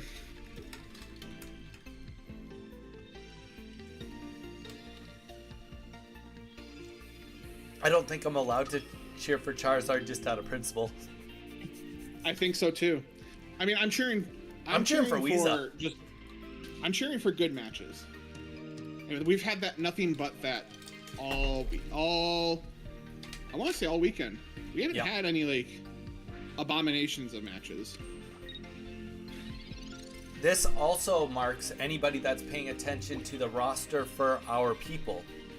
Weeza, as of right now, is playing for the best from anyone from our community has ever done in one of our tournaments. Granted, it's only been 2 tournaments, but he is in the best placing we've ever had in one of our tournaments right now. And obviously, we are excited about every player that comes in, but we obviously do have a little bit of a bias to our regulars that come in and say hi and hang out with us on stream day in and day out. But this is looking a little scary on Weeza's side. I'm looking down a fully developed situation going on my opponent's side, and I'm missing a piece. A big piece, yes. And I went looking for the missing piece, and I come up with not the right answer. Yeah, so, not the right answer. Sorry. This game is not over. It's very dangerous though. Palu, will anything in the new collection beat Giratina? Well, you know what? Speaking for myself, when the Arceus rain happened, there was a part in my mind was like, is this just Pokemon Pocket now? Do I have to deal with Arceus forever? And the answer was definitely no. The Arceus fell as fast as it came to power. So, Giratina, will it still be great in the next set? Probably, but at some point in time, we might just stop seeing it happen. Look at Mewtwo, Gardevoir. It was everywhere. You see Mewtwo a little bit now. You see Mewtwo the most now that we have since all Space-Time Smackdown. This is true. Will anything? Yes, rare candy. Rare Candy is going to shake up how decks are built, what deck combinations are going to exist, such that Giratina might not go away because free energy is pretty potent. But this combination, this pacing of the game, this control that the Giratina Darkrai deck has had, I don't think lives on past next weekend. I think we're all collectively very smart, and I think Rare Candy is a very dangerous item for things not to change. Yep. Also, like, I mean, the perspective of the reason things have to change is because this deck doesn't work near as well when a Beedrill hits the field turn 2.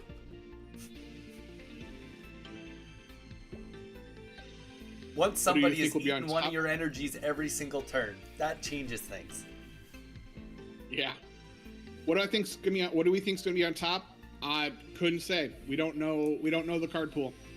We know what 2 EXs out of potentially like 5 or 6, potentially even more. I think there's gonna be more. I thought 10? I saw something about like there could be easily 10. This is a bigger set, and you saw what 8, 9 out of a small set for Shiny Revelry. Yeah, though they could go. That was maybe not the best comparison. Maybe it's better to compared to like a normal expansion set, but even a normal expansion set, they usually have 4 or 5, and a full set is usually about double that. Like if we go to Space Time Smackdown, a pretty big set, there was a pretty good chunk of EXs, and you could definitely sneak some more in. There's nothing like there's no rules on what packs could have. Each pack could have 9 each. We could be looking at like 18 new EXs. I don't think they're going to be all basic. Yeah, that's very true. But like we see Litten, there's no way they're going to make Incineroar not an EX. It's Incineroar, like the people's champion. Maria, thank you so much for the Prime subscription. To anybody that is new, any of the Prime subscriptions or paid subscriptions on Twitch or on YouTube, we do put most of those proceeds right into the prize pool funding, which is what funds these tournaments that you are watching right now. All this prize pool funding comes from those exact things. So if you are thinking, what is the best way to give back to the community? Any of the subscriptions on Twitch, $1 of those proceeds goes right into the tournament prize pool, which I update on the Discord every month. On YouTube, on the memberships, $2 goes into it. So that is where all the prize pool funding comes in for this, as well as the funding for our King of the Hill events, which I want to tell everybody about. On Tuesday this week, in celebration of the new set coming out, we always want to have some fun. We do it every set. We have a King of the Hill. Whoever is the King of the Hill the longest ends up winning a $10 PayPal prize just to get you some gold bars for the new set. It's a good way for all of us to come together. We talk shop, we talk excitement, maybe there's new leaks, we talk about all of it, and we have some fast-paced fun. So if you want to be part of that fast-paced fun for Tuesday, please come back. You can sign up live, you don't have to go through Limitless. We do it all right through the stream. Yep. Sorry, after my plugging here, Mage, catch us up. What did we miss? A whole lot of the usual. We've seen some energies go back and forth. A lot of healing, a lot of holding down the fort. There was a quick switch, which has now been switched back to get this Darkrai off the board, so it's not even a matter of questions, potentially, or at least change the tempo. But these two are doing a very good job of managing their health bars to the best that they can. And Darkrai or Giratina showed up very late on Weeze's side. Yeah, this is the first time someone's actually made a move that yields some points. It's been a lot of tossing back and forth from there. So, which makes sense because Weeze has probably been trying to slow down the game with the late arrival of the Giratina EX. You took the words right out of my mouth. Exactly. Also, Jamie just makes a quick comment. Rayquaza EX also and Raichu. I'm fairly certain Raichu. I don't think he's an EX. The Alolan Raichu. I think it's just a basic, if I recall. But yes, Nope, the Rayquaza. Alolan Raichu is an EX, and Rayquaza is a promo as part of a 6-month celebratory event. So I don't count it as being in. I count it as joining the card pool, but is not part of the set. At least they haven't told us. So we're both wrong. But you're not wrong. But Jamie is right about the Raichu. I did not realize Raichu was EX. There we go. And it's colorless, so it's gonna fit inside any deck it wants to be in. I dig it. It's lightning type, but its move is colorless. So we are gonna see the energy go onto the Darkrai here, and it's that tough. You know, you're so tempted. Do I take that kill? It's so right here, right now. But Weezin knows that if he doesn't get that third bellow in, he's got nothing in the gas tank in the reserve.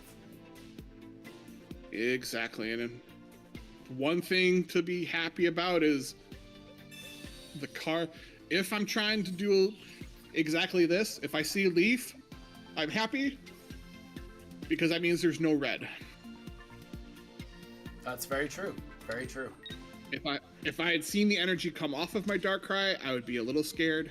But at the same time, it don't matter. There's another Darkrai. There's some energy. There's the game. We're on to game 2. Rice Rocket picks up the first one. Yep.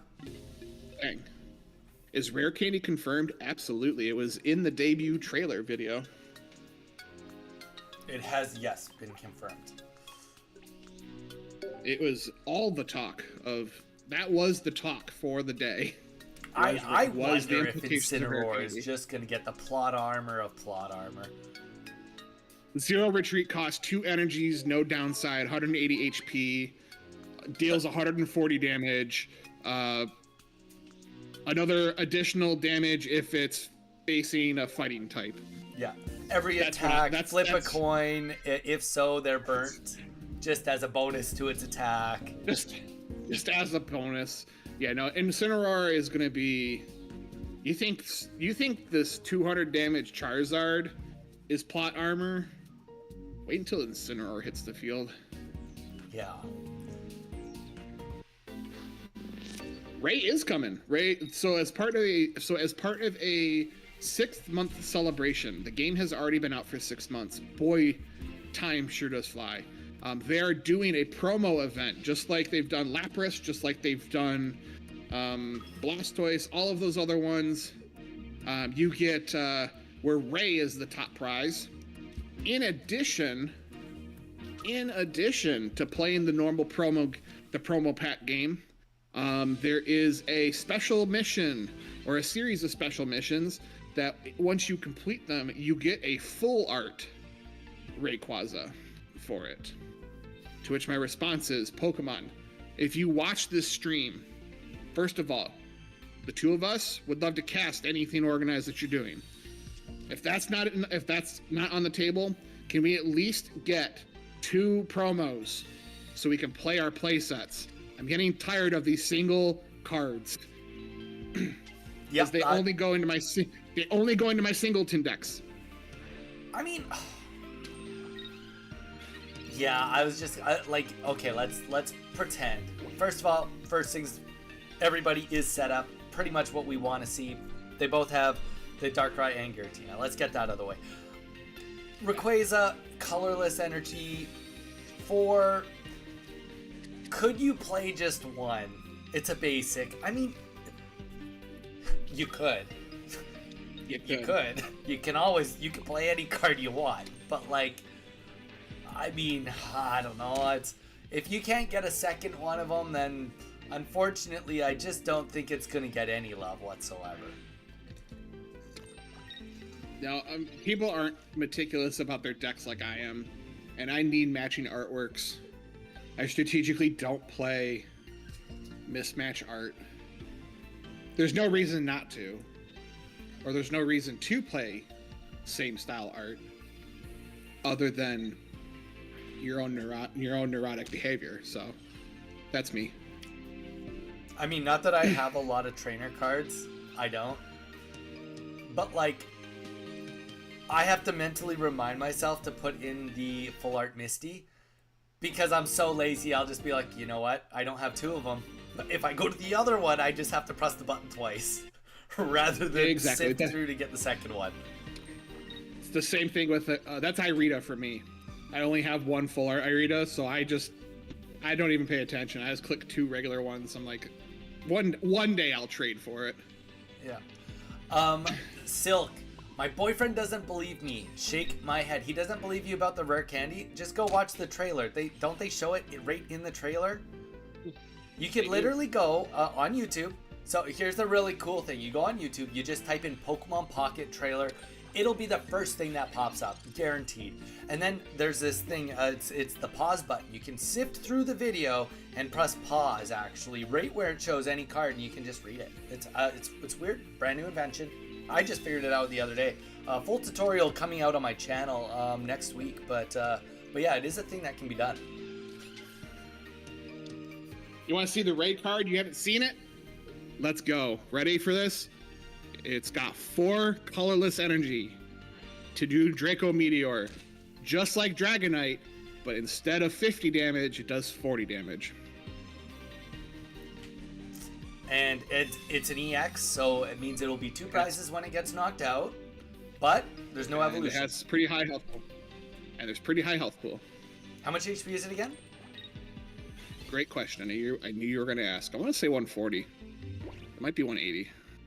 No, it's not 180. I think it's 140. I was going to say 180. I'm using that card for sure. Like, that's sweet.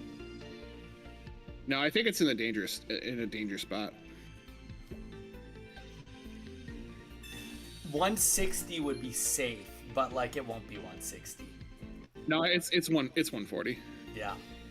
So 160 with a cape, 140 base. Yep. Silk, I'm gonna blow his mind. Thanks. Yeah, no worries. That's why you got to keep coming back to stream. We got all the tips here, all the tips. We also have another tutorial coming out on Google. Turns out you can type anything into Google and it'll give you the answer to it. Who would have thought? There's even a website that allows you to let me Google that for you. So we are looking at pretty much what we'd expect. I mean, the one thing that's been pretty nice about what we're looking at right here is that both benches are full. So we, at the very minimum, are in a situation where we might get to see some swapping and using those HP pools as resources in this one, which will be kind of nice. Because a lot of these, the best way to kind of characterize the Darkrai Giratina deck is it's a mid-game deck. So we've talked about this in the past. The deck can pretty much be considered a early game, a mid-game, or a late game. And whichever deck yours gets slotted into of those 3, it's going to have a detriment in at least one, if not both of the others. Usually it works as it's like, you know what, this one is the very best at mid-game. It's okay at late game, and it is terra bad at early game. Most decks usually fall into that pattern. Some are less terra bad at one of the stages, but that is generally how it goes. Yeah. And so we do see the first attack go here, Rice Rocket, trying to put some damage down on that Darkrai. Yeah, it's time to move for both of them. So we're going to see the Rocky Helmet go down, put some energy down. We're going to see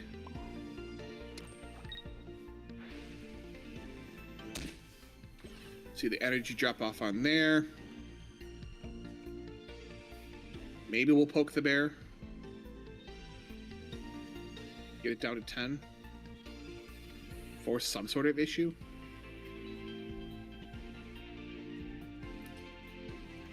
Yeah, it's... Alright, the Sabrina's getting pulled. I like that. I like that idea. Swap it up, get some damage on something else, make him pay to put something else in for next turn. And this is all for the sake of tempo. Weez is looking to change the speed of the game, wants to slow things down. My guess is to maybe build up a second Giratina. Seems crazy, but it might just work. I don't know. I feel like as soon as you see that Giratina come in there, it's... Well, shoot, I could be wrong. My instincts are not on for this one. So, does another Bellow on the original Giratina. It has all the energy it needs. No damage being dealt to this Giratina, but there is a Darkrai on the bench for Rice that is beaten battered. Yep, and if we do what this allows is if a cape goes onto this Giratina and this Giratina wants to go ahead and attack. Now I'm going to continue my thought, even though Leaf hits and we're going to do a whole flippy floppy scenario. Play along with me for a second while we wait to see what happens next. If a cape went onto that Giratina and that Giratina did go ahead and attack, it would go down and still be in the range of. It wouldn't be in the range of really anything, and it would allow Weeza to put the dark energy on that Darkrai on the bench and still be able to do a lethal attack. But we saw Sabrina, we see some healing. This Dark Prism is going to go ahead and knock out this Darkrai. Rocky Helmet's going to say, smooches, here's 20 damage. And now it's up to Weeza to figure out, what do I play next? Yes. Yeah, it's tough. It's a tough spot to be in. Unfortunately, yeah, I think that it's one of those situations. There's one right answer, and you know what the right answer is, but you gotta look at everything. You're like, is there something else here? And maybe this is where it's gonna pay off. Doing that Bellow last turn, we've had so many scenarios where it's like, oh, where do I have to put that energy on my Giratina? Well, that energy is there, and you can still get some chip away with that Darkrai, or at the very, very minimum, start getting it ready so that it can go back in next turn.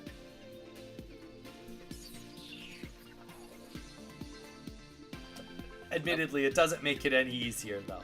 It is still, the contemplation in the head. Tournament, the nerves get to you. You want to be as focused as possible, be completely in the zone. But yeah, this will be an important turn. For sure. And if I'm looking at this, I am not comfortable.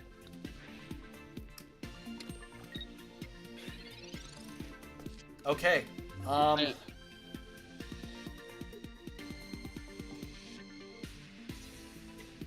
This technically can get wrapped up if Rice has red in hand. This is over. That's... Yeah.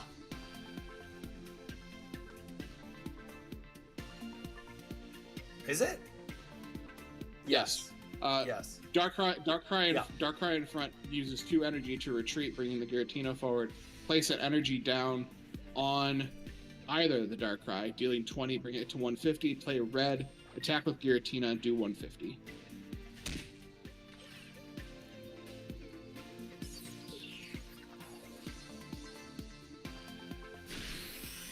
And because that is not the case,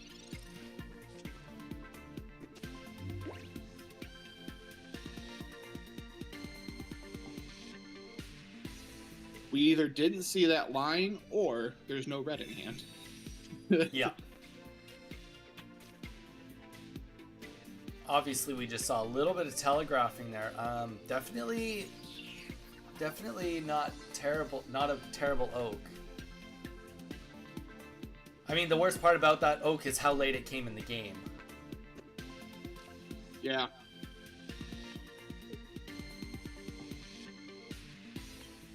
If I'm doing my math, there's not...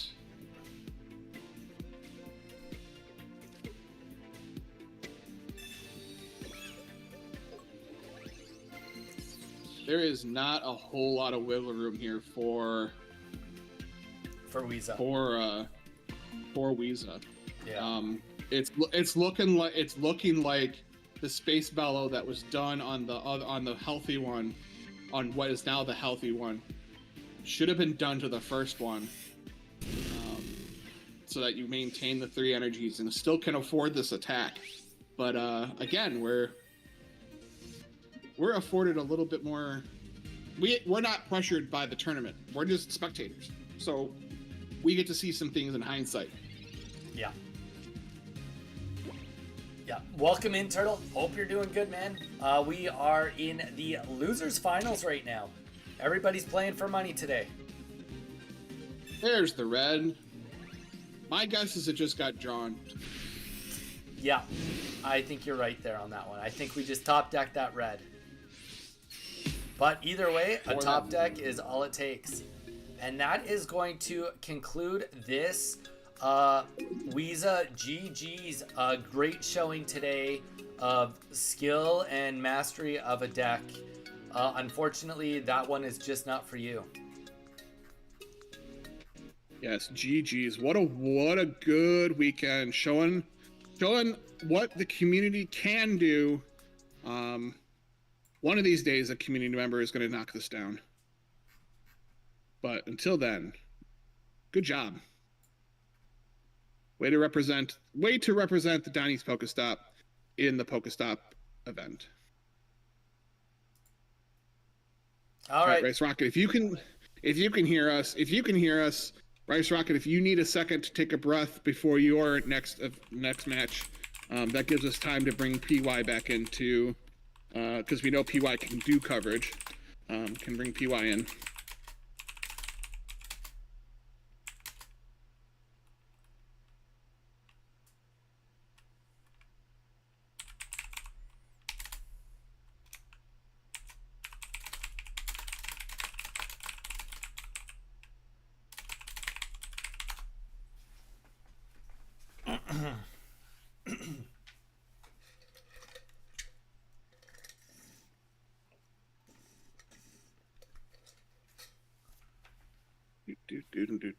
All right, we got the message out. Yeah, the next one is PY versus Rice Rocket. Yes, so this is our losers bracket final. The winner will move on to the grand final against Oak. So just taking a quick little side by side here, because we do have I told them to take a few minutes if they need a few minutes. For sure. We're going to look at a little side by side here. Let's go into a little bit more technical analysis here, because we got the time. We got a few minutes.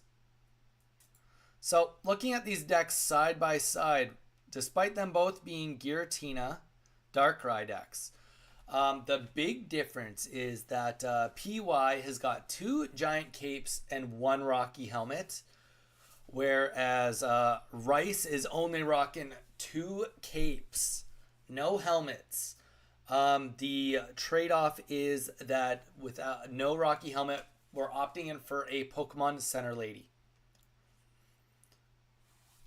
So that is the major difference. Looking at these cards, both have 2 reds, both have 2 leafs. 1 Sabrina, 1 Cyrus, 1 Mars, and 2 potions. So 2 Pokeballs. Yep. That is the only difference. And we've seen from both players in different matches where that difference has helped them. We've seen where PY's Rocky Helmet has come into play, and we've seen where Rice Rocket's Pokemon Center Lady has come into play for their match. So it's going to be really interesting to see how, when the two finally hit each other, where does that, like, who's going to capitalize with that decision that they made? Yeah, exactly. Yeah, and you know, it really does come down to it's tough. It's also tough. I ran into similar situation when I was playing in my last tournament with my Gyarados on the mirror matches. They were not direct mirror matches. I was using a deck that was better for the mirror match, but on average was better. Whereas they were all using decks based on hoping that they were going to be fighting against a bunch of Giratina Darkrai decks. So my deck, without the cape, was going to perform a little less good against that one deck. Was still able to take wins, but a little bit less consistent, but more consistent against everything else. Maybe excluding Magnezone Skarmory, but we didn't see Magnezone Skarmory in the tournament. But excluding that deck. But yeah, so the mirror matches, they really do come down to like who knows their deck in the mirror match the best, and just knows how to play it, and sometimes it's just better one way or the other.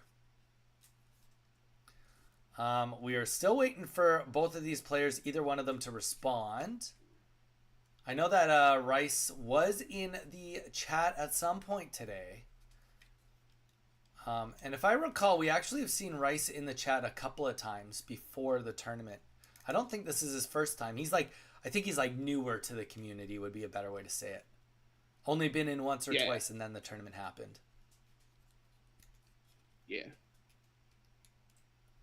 For sure.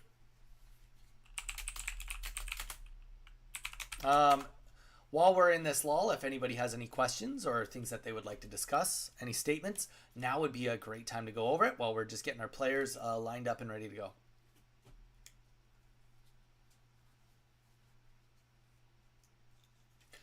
Great question. You should be in a winner's bracket lobby with me and Mage. Rocket.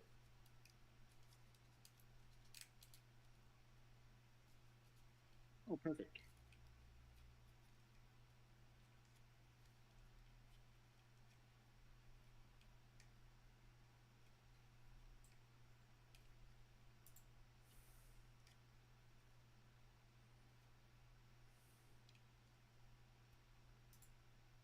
Oh, PY beat you to it, Rice Rocket.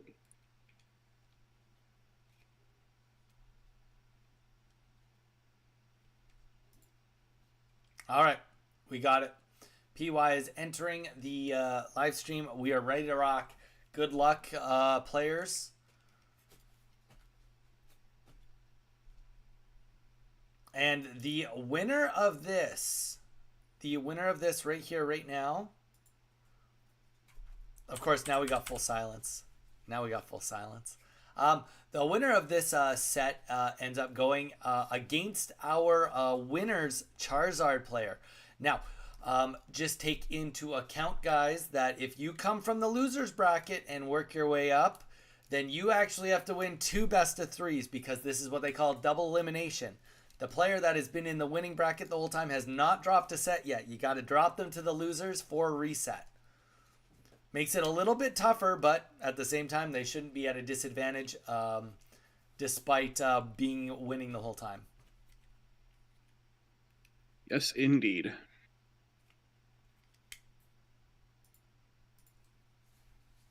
That is your reward for crushing the winner's bracket. Which is no easy feat. Only one person gets to do it.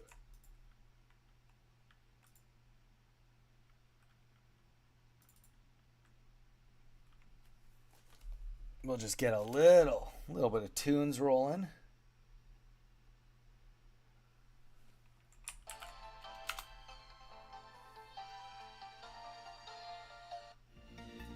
Nice, Rocket. You should be searching.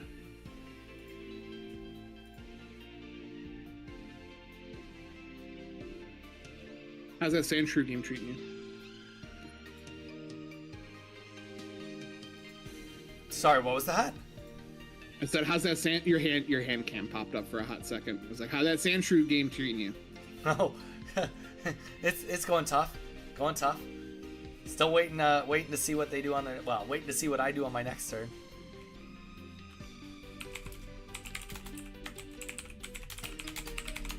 All right. They should be starting any second here. Anybody that is new and thinking about streaming, one thing I will absolutely say with full confidence. Despite whether you like OBS or not, learn it. It will become your friend and your enemy, and if you don't know it, then, you know, you will just get used to doing all the changing things on screen as quick as possible. And I still make mistakes with it today, but you know what? The stream has also been the best it's ever been, so there's that side of it too.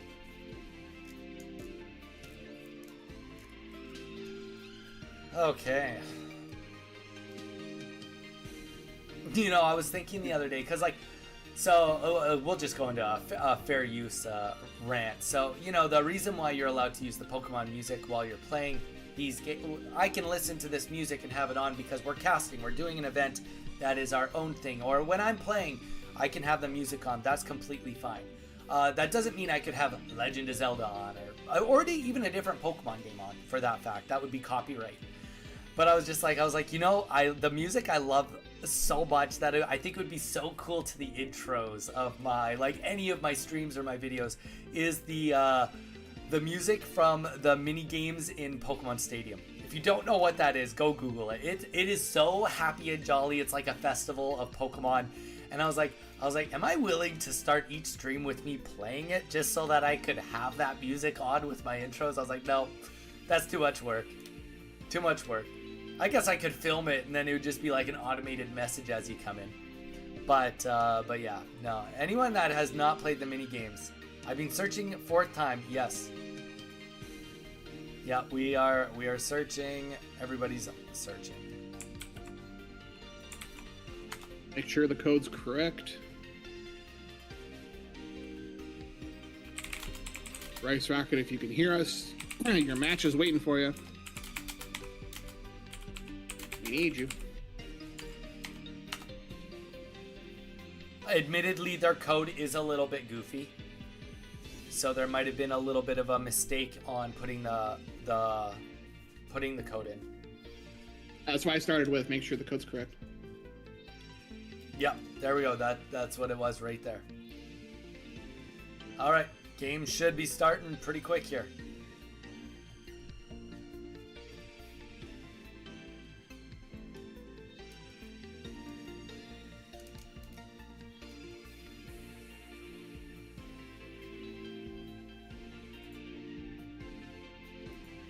See it when I believe it.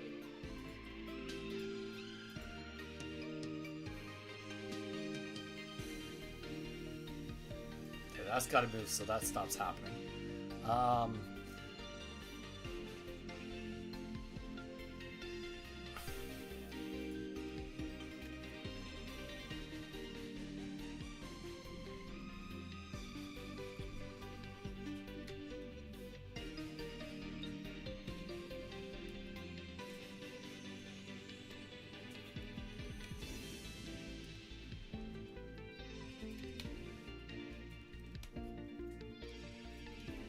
Now, looking at the stats of these players, Rice Rocket has 8 wins versus PY, and the reason for that is because of Rice Rocket has actually been on, I think, a fairly decent losers run this tournament. Let's take a look. Indeed. Let's just break that Definitely down. a pretty deep run. Has been in the losers bracket since round 5. Beating Hidden Hero, which was our Goldango deck, then going in after that beating Trig, and then Ellie getting the DQ, and then beating Weeza, which we just saw up to here. All right. Not really a DQ. DQ kind of implies that you did something wrong. They just conceded. Wait. Ellie conceded. Yes. Not really a disqualification. Yeah, that's true. That's true. You want to hear something ridiculous?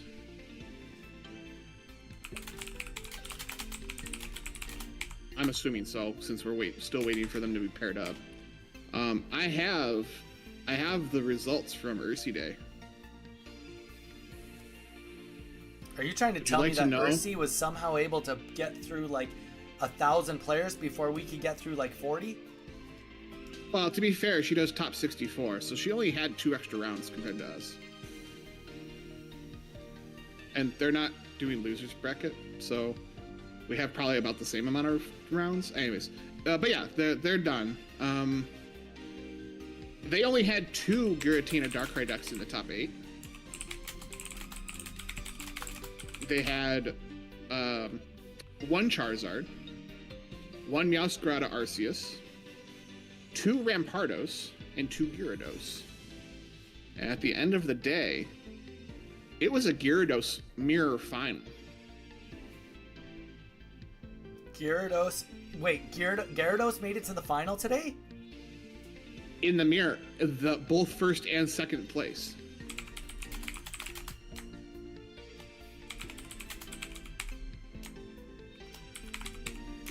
So, Gyarados in first place, Gyarados in second place, Giratina Darkrai in third, 2 Rampardos decks for fourth and fifth, then a Meowscarada Arceus, then a Charizard, then the other Giratina Darkrai deck. Top 64 was nothing but like Darkrai and Giratina. It was ridiculous. But Gyarados, first and second this weekend. That's what matters the most. All right, guys, we got a code change. We set it to the DCC2. Love to hear that Gyarados wins because, plot armor. It's for the plot. Gyarados is the best. It's official. The last tournament of the season before a new set determines what the best deck is. And it had to be Gyarados, and I've been right the whole time. All right, so let's jump into this. But at the same time, our tournament is still going, and so whoever wins this one is really the best deck. So I'm really rooting for that Charizard.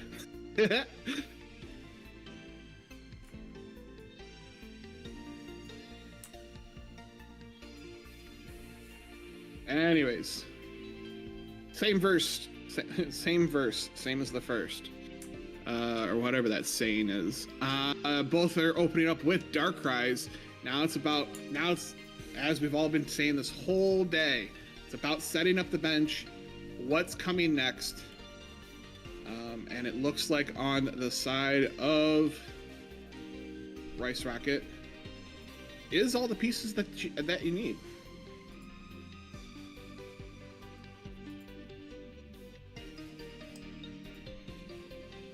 Yeah, I mean, it really is just a race to who can get both out first. That has been the commonality behind every game today. The common theme behind every mirror match, at the very least today, is who can get both of their pieces on the puzzle online first. I don't even think we've seen one maybe we saw one game exception today. And if it was 1 turn late. That's it. Yeah, it's about getting the pieces online, and then it's who has the disruption to change the tempo. Because there is some level of there's some level of deterministic results if you just if we just kept playing it out without any disruption or anything else that changes the tempo. Like even that giant cape that plays a role. So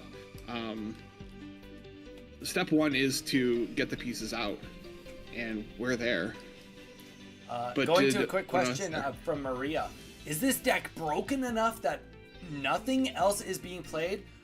In our specific tournament, there was a higher demand for this deck, so we were not surprised that we were going to get a bunch of mirror matches today. We talked about it. We knew this was going to happen. But saying that, our finals is not a mirror match. It is against the Charizard deck. So this deck is it's good. I would say that this Giratina right here, the Giratina EX art, honestly, I don't feel like it was that hard to pull. I think a lot of people have that illustration rare, and being realistic with Darkrai being a couple sets old, easy to trade. I think the thing about this deck is, for how strong it is, it's extremely consistent and easy to make. So I think all of those factor into the fact that it has a really good win rate. People like it. People like it.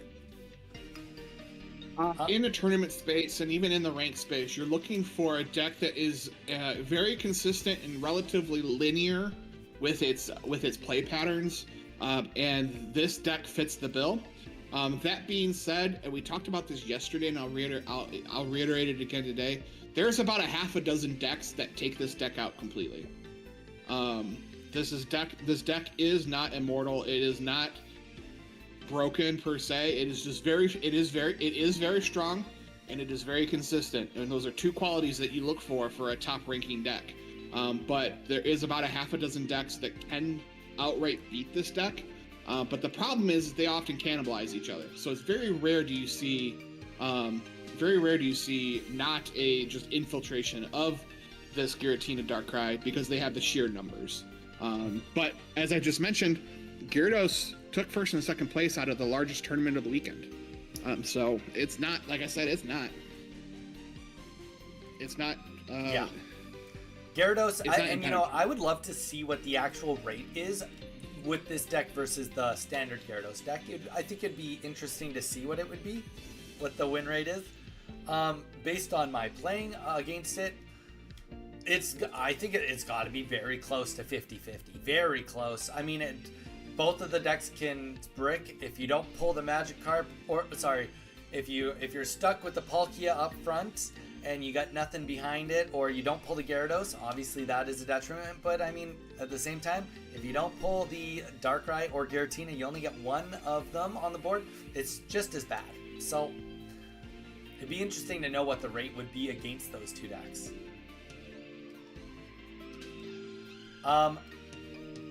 You love Gyarados. Well, you know what? You should go back and watch the old live streams on YouTube, because we play a lot of Gyarados. On any of the ranked videos, we did all the way to Masters using Gyarados only. We say we, but we mean Donnie, because Mage doesn't touch Gyarados. I mean not we, at all. As in the community was by my side watching me do it. I was rooting for Rocky Helmet. But we've seen some tempo plays back and forth in the hands of Rice Rocket. We saw an early Mars to strip the hand of PY. Also saw Sabrina when some retreating was trying to take place. But due to some drawing, PY strikes first. PY strikes first and has that security blanket right now of that Rocky Helmet, that if Rice Rocket wants to hit him with Giratina, like, that's dangerous. That puts you in a very dangerous spot. Yes, it does. This is the time to do it, though, because you're gonna do. Actually, it's not a good time to do it because you're just gonna lose from there. So we gotta come up with a different plan. We cannot crack into this Darkrai. Yeah, and you know what? That is, we went over it. That is the difference of this deck: the one Rocky Helmet versus the none. Yeah, we're seeing the Rocky Helmet like break serve. Like, you crack in, like, if you attack right now, you lose. The information's on the table. Ooh, that's a great question, Mage. If you want to answer that too. What's the non-meta deck you have the most fun playing?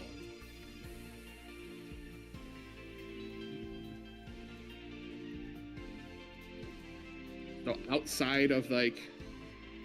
Let's keep it just normal format for now, because obviously it would change if you were using... keep it 100, singles night, little cup, all that stuff. Yeah. No, I'm sticking to the. If we're calling them, well, we have to first define our meta, because then I have to tell you. All right. Actually, this answers the question without having to dig deeper. For me, it's Rampardos Lucario. Rampardos Lucario for Mage. My favorite deck. Honestly, my favorite deck, not meta, is Wormadam. Wormadam Skarmory. I have the most fun flipping heads, getting wins, and not feeling bad about losing at all with that deck because I'm like, I should be losing this. Every one I win, I'm like, damn, I'm so good, but like, really, I'm not.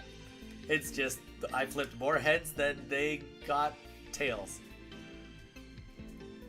But I guess there's an argument too that it's like I put myself in a position to flip as many coins as possible. There is that. Yes, you do. Yes, in terms of my definition of luck being opportunity and preparedness, you have prepared yourself by putting as many coin flipping abilities on there. So when the opportunity strikes, you do have the opportunity to flip a significantly more large number of heads. Yeah, could you imagine a deck where you're like, maybe a trainer comes out where it's like, change all the energy of one Pokemon to another type. You could just like get a Wormadam ready while building a while building a Celebi. It'd be perfect. Sounds terrifying and broken.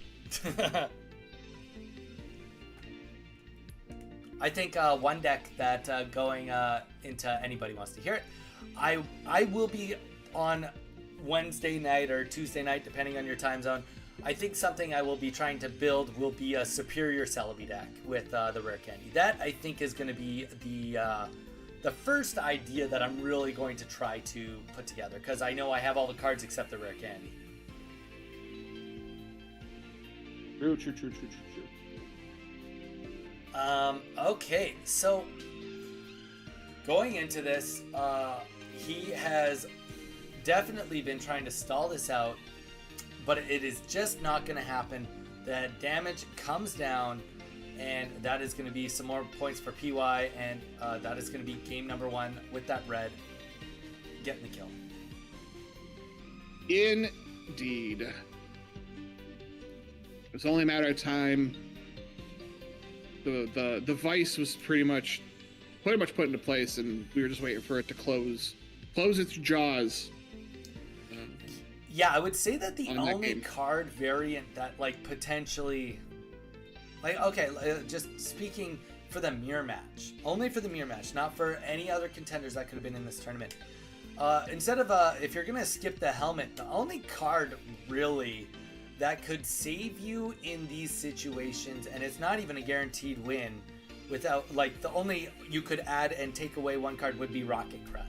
That's the only one, because if you can take away all of the bellowed energy, then you got something. And maybe in the mirror match, it makes sense to have a Rocket Grunt versus the Pokemon Center Lady, because one thing I've seen very much, I haven't seen any Pokemon Center Ladies do anything, and being realistic, the only potions we've seen that have made any sense today are ones that make it so that Giratina doesn't just kill himself.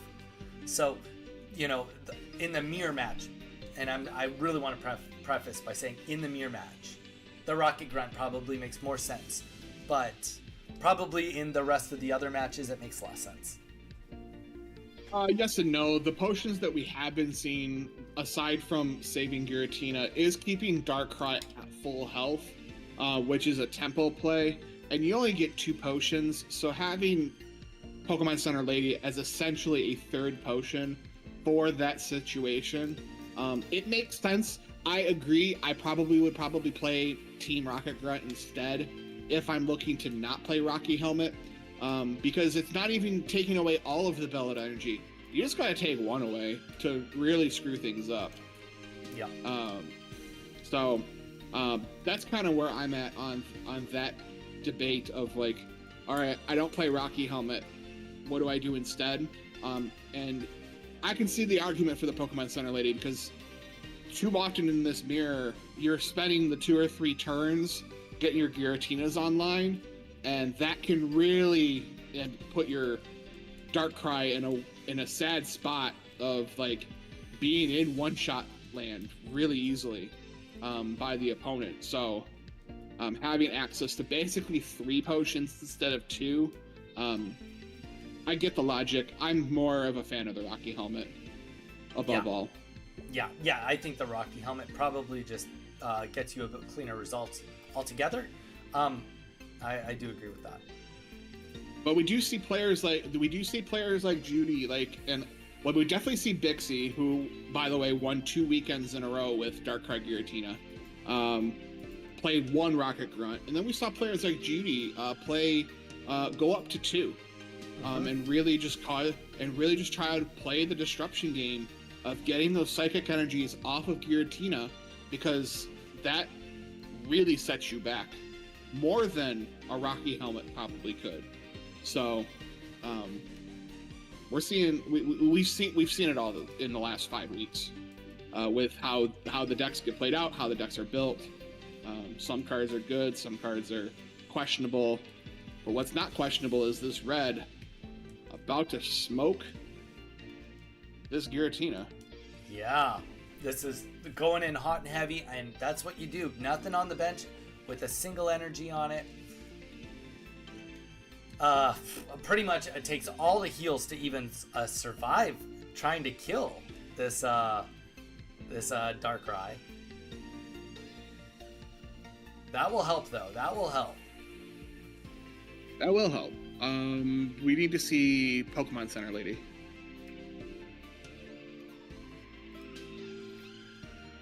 Or we're gonna say, let's try to reset. I'll catch up on the next 2 energy. I'll trade. I see your Giratina already has 2.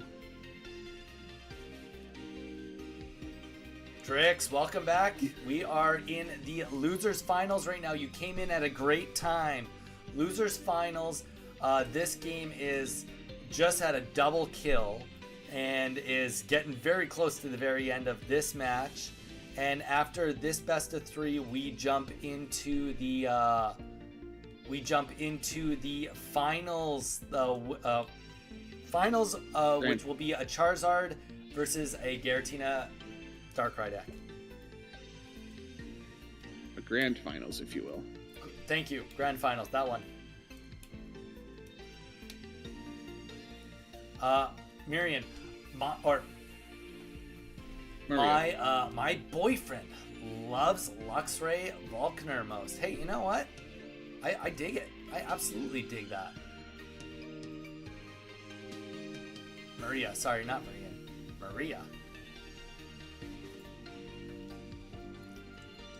So the potion goes down, like Mage had mentioned. You got to keep it at full HP if you can.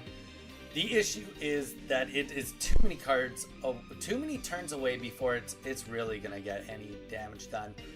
And really, this red puts the nail in the coffin, and that is going to be GG's right here, with PY taking game number 2, which is going to bring him in to the finals, the grand finals.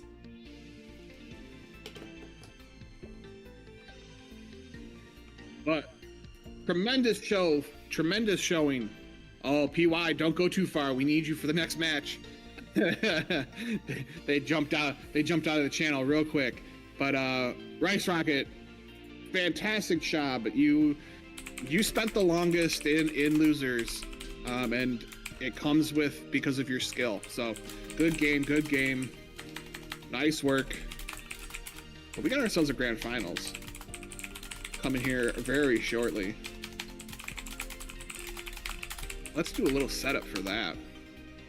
On one hand, we just saw PY. PY is playing the Darkrai Giratina deck. And someone we haven't seen a game. Oh no! Because they have dodged all of our cameras. No! Is Tobias Oak. Professor Oak is what I'm going to call him. Manning the Charizard deck. And so we've got ourselves a pretty unique. We saw a little flash of that earlier, getting into the grand finals. And so, Donnie, who do you got? Which side are you on? Who do I want to win? Yeah. You know what? That's a trick question. Okay, so you're asking me who I want to win, and there's really two factors involved here. Factor one is we've seen mirror matches all day, pretty much. So, getting away from the mirror match, I'm not completely opposed to. Saying that, though, it's Charizard. So, you know, I think that I think honestly I'm happy with whoever wins. To be completely honest, I think that this tournament has been great. I think we've had a great showing from all the people. I hate to say it, I think I want to see Charizard win. And this is the only time you'll ever hear me say that. Only time you'll ever hear me say that. Flip it, save it for the record books. We've got Donnie out here rooting for Charizard. As much as I love Charizard, and like I do want it to win, I think for the fun of it, I should be rooting for Darkrai Giratina. I should be the evil villain, rooting for evil. So like, I got you to root for Charizard. I'll take the Darkrai Giratina. One of us is going to be right. Yeah. At the end of this. Tell you what, actually, I'll do one little bit better. I will root for Giratina Darkrai right now, so that we get the reset, and then I'm going Charizard. You're going for the parlay. I love it. I'm going for the parlay. I'm going to be on the side of Darkrai Giratina so we can get the reset, and then once the reset happens, it's Charizard all the way. I love that, Drix. That hurts Donnie's soul. You have some sort of idea, Drix. You've been around long enough to know how much of my soul does get hurt by that statement. Yes. Got him. Got him. All right, so we are getting ready, guys. Get ready. Games are going to be starting pretty quick here. And here we are. We are at the grand finals, and how this is going to work is Professor Oak, the winner, has the upper hand. They are going to play a best of 3 right now. If Oak can win this best of 3, they win the whole tournament. It is over. But if PY can scrum up a victory over the Charizard deck, which they did not do, these two have already met. It was Oak that sent PY down to losers. So they've already seen what each other have. But if PY can somehow muster up a win in this first best of 3, they are going to reset everything, and basically it'll be just a second best of 3 from there. We haven't heard from Oak. Do you mind just sending him a hello? I don't even know what their. I don't even know what their Discord name is. Well, we'll give it a few minutes. I mean, to be fair, even if we stick to the 5-minute rule, I mean, Oaks definitely has time because of a reset, technically. Technically. Yeah, no. I do not have a Discord for them. They have done all their communication in the platform.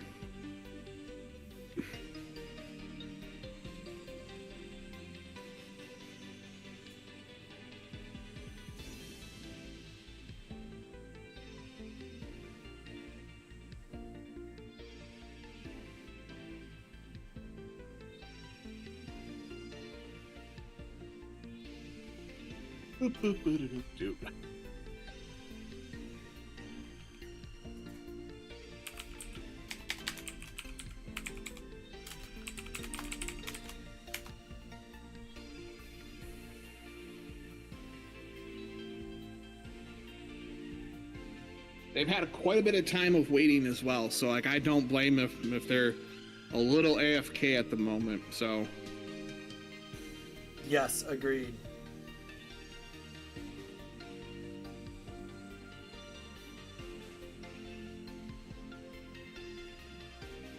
That being said, that's why you're always in the Discord. So that way I have a way of communicating with you.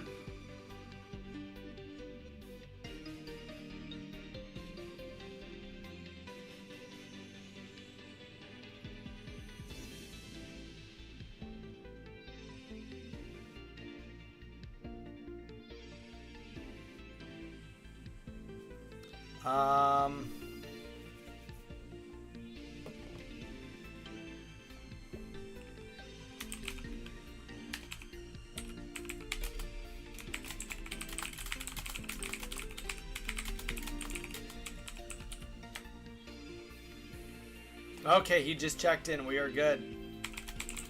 Beautiful. I was say, Oak, I don't know your Discord, but if you if you can see this message, it's game time. It's grand finale.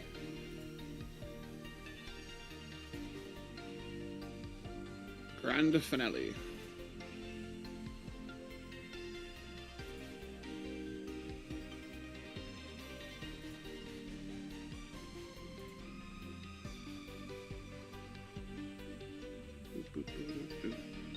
Yeah, we definitely, to anybody, you know, always want to give the benefit of the doubt, especially when we do make players wait like this.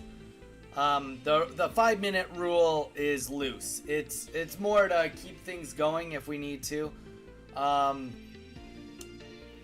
Pretty much, I mean, I don't want to say we would have been very flexible. We would have been a little bit more flexible for grand finals before we start DQing matches, though. I will say that. So, if you're going to be one of those people that comes in and be like, oh, they were 5 minutes late, be like, yeah, they were. But it also says that Donnie has the right to change any rules he wants. So, I tell you, not going to let a DQ take a win there. All right, here we go. We get it started. Boom. Against Trainer Red. How convenient. So our Charizard player Tobias needs to win 1 best of 3, whereas PY needs to win 2 best of 3s back to back here. Yeah, but if you need a little bit of a refresher, it's been a minute since we've had this matchup. On the side of the Darkrai Giratina player, just like all the other ones, they want to get all of their pieces online and start building right away. And on the side of the Charizard deck, step 1, get Charizard built. Step 2, somehow get roughly 5 energy on it. Step 3, go pew pew pew with that Crimson Storm. But as we see, there's a Charmander on the opening. I have not yet seen what the Charmander opening looks like in this matchup. I gotta think it's kind of scary. Unless he's been secretly hiding that Stoke in there, this is getting scary very quickly. Granted, it's still gonna take a few turns to make things happen. But yeah. I wouldn't even be mad if we saw energy retreat past turn. I know the deck's better than that, and here's your X speed to prove it. But I wouldn't have been mad if that was the outcome. Yeah, I need Moltres. I need Moltres to take some heat, so to speak, while we build up this Charmander into a big old mighty Charizard. And here we go. The Inferno Dance begins. The Dance of the Bird. And it hit. It hit about as good as you could get. Yeah, that's yeah. You swallowed that pill. That's how it goes. And two, cause like even just getting 1 energy on Darkrai on that Charmander would have been like, okay, now I can potentially Cyrus you down the road. Exactly. Now, but everything is coming up perfect for both players. We got they're building up both sides. We see Charmeleon making a play.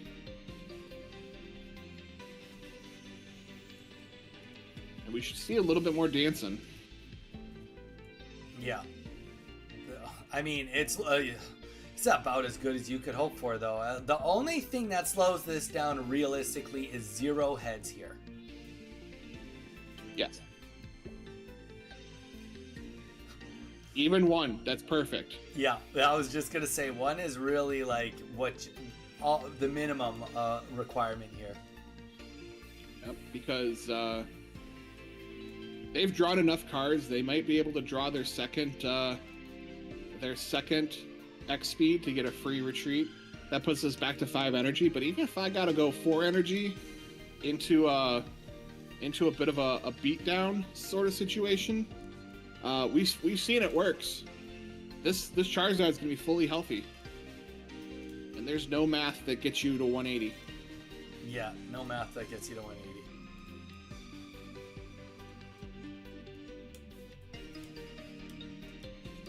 The cheeky rocket grunt, 50% of the time it does nothing. That tells me that Charizard might not be in hand, which is kind of a scary situation. Yeah, especially as we saw last time, if you don't have anything on the bench, we've seen it.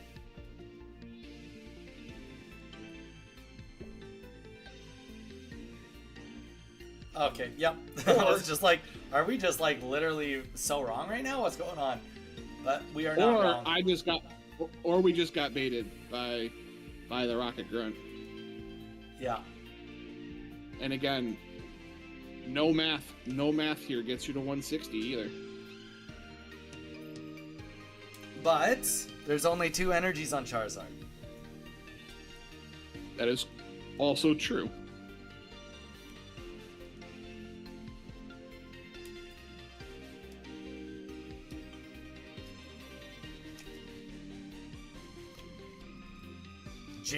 Jamie says, with full confidence, he must have Dawn. He must. Well, whether Dawn was there or not, there's no energy on that Moltres. This is also true.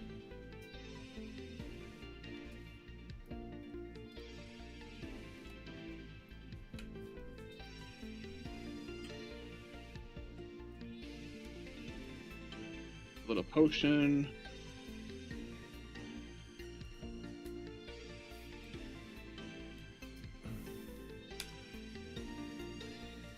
We might have gone in a little too early with that swap.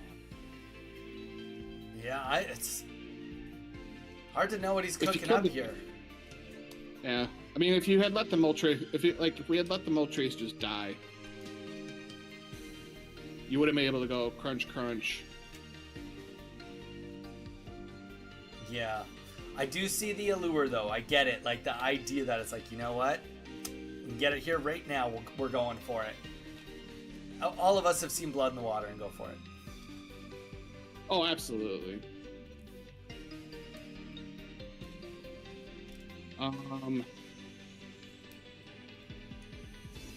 Pokeball?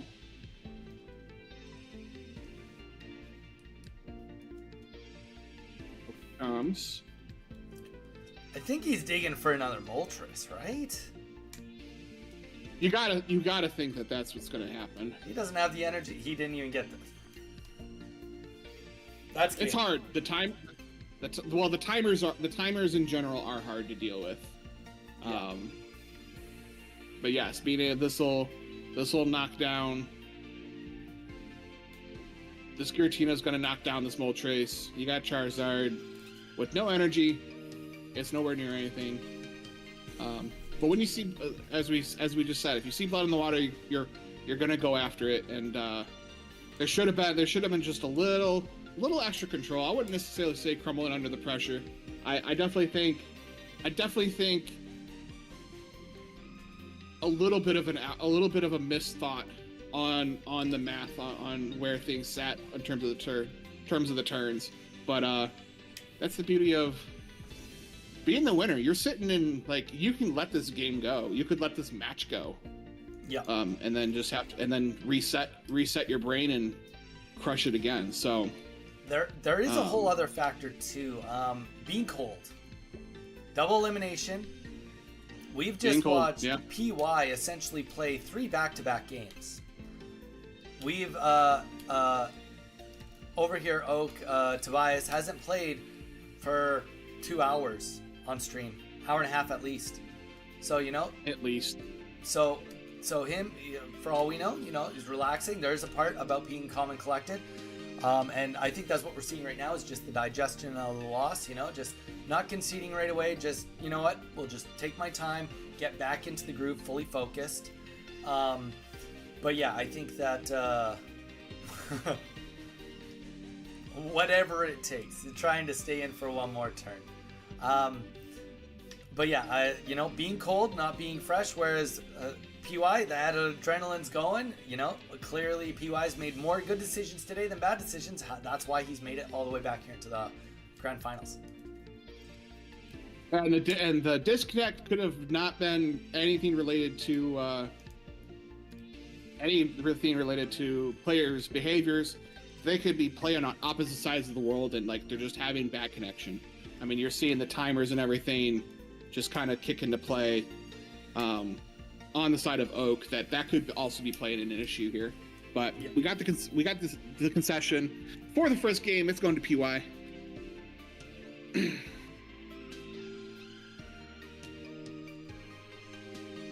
That's fair, but for anyone else in chat looking at what you said, I needed to clear that up because I don't need any people making assumptions about our players. Yeah. But yeah, no. So we're gonna see game one.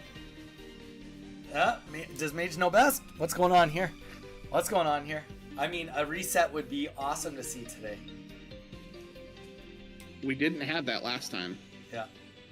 I can promise you guys, in any tournament I've ever been in, Smash Bros. Or Pokemon Pocket, I've never ever done a reset myself through losers to win.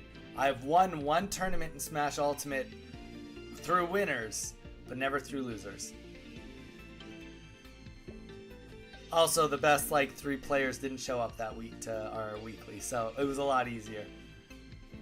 Hey, they gotta play to win. Yeah. All right, next game should be starting up pretty quick here.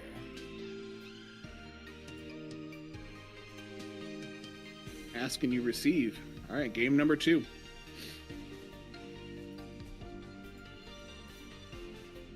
Thank you, Mew.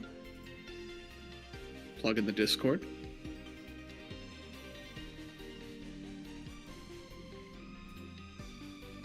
And here we go with Tobias getting first energy today.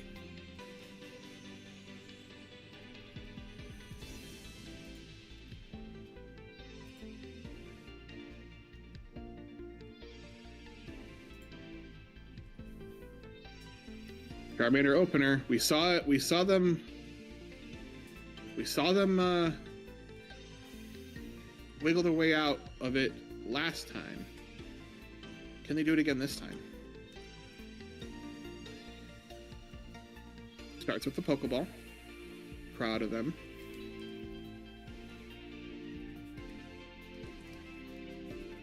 Dig a little deeper. See what they come up with.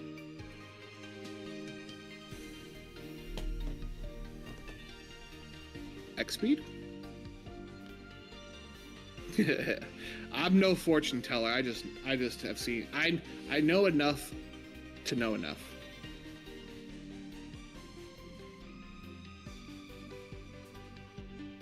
All right, both players are in their perfect positions right now, given the way the turns are going. We put the energy down on Darkrai. We do the Bellow. We pass the turn back. So at this point in time, again, both players are just doing their opening sequence. The Charizard player obviously needs to build Charizard and get a bunch of energy on it, while the Darkrai Giratina deck needs both pieces out on the field so you can build both of them up at the same time. Both are basically playing a game of get 2 quick one-shots in to win the match or win the game. And in the side of Charizard, that's all on the back of Charizard. And then with the Darkrai Giratina deck, it is split up. The responsibility is split up amongst the 2 of them. Yes. Where this Darkrai is going to want to maybe pick off the bird before it dies. And then Giratina is going to want to try to take out this Charizard. That being said, both decks have plenty of support, plenty of tools to change the tempo, change the disruption, which is what happens as you're building up your strategy. And also with just seeing the Inferno Dance only getting 1 energy, I mean, anyone that is fighting against the Charizard deck loves to see that. Loves to see the single energy. You'll have to see 0 more, but yes, 1 energy is like the bare minimum, and you know, it keeps as soon you as you on start the seeing same. more than 1 energy, it starts to snowball.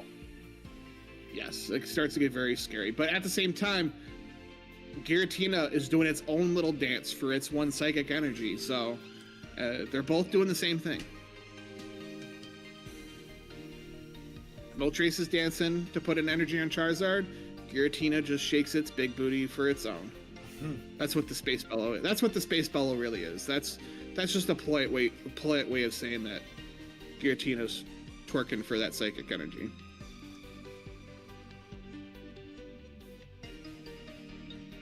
And only one again. I mean, hey, you know what? Like Mage said, it's better than 0. You take it when it's better than 0. Better than 0. And we do know that especially because of the cape going down, this will be another a turn where we don't see an attack go off. It makes the most sense to get that bellow down. Get just fully developed here. Get that little wiggle action out of Giratina for that psychic energy. And this is where we see like that Rocky Helmet come out. You know, that was the difference last time between the decks. And maybe just doing that extra 20 damage might be what they need to happen to win this. Mars coming out to shake things up.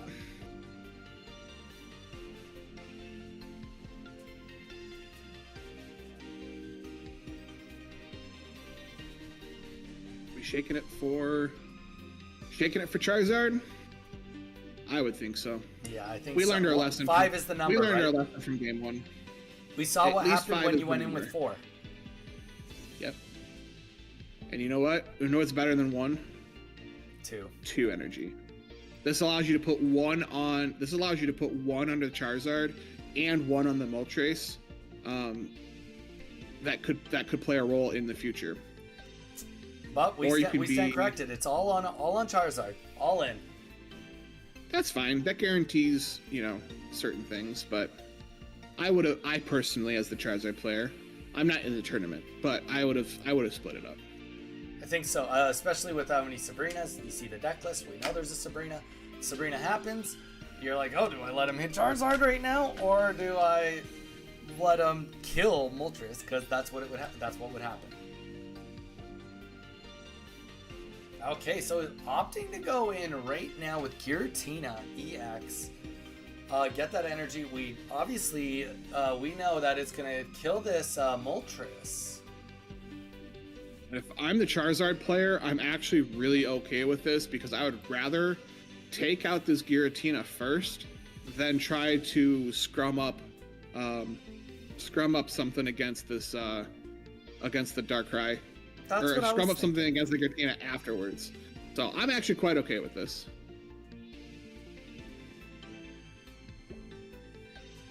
Yeah, I think that, the one thing that's really cool is some of these matches give us a good chance, Mage and I, if you guys want to see, we could probably, on a later date, go back and actually do like a pause diagnostics on some of these, talk about some of the other lines that we see that I'm sure our players are seeing also. They're just choosing the line that they're going down. But yeah, I think that, I think you hit it on the head. Tobias is probably very, very happy with how that just happened. The skies are clear, the lane is open. You can go ahead and get these points.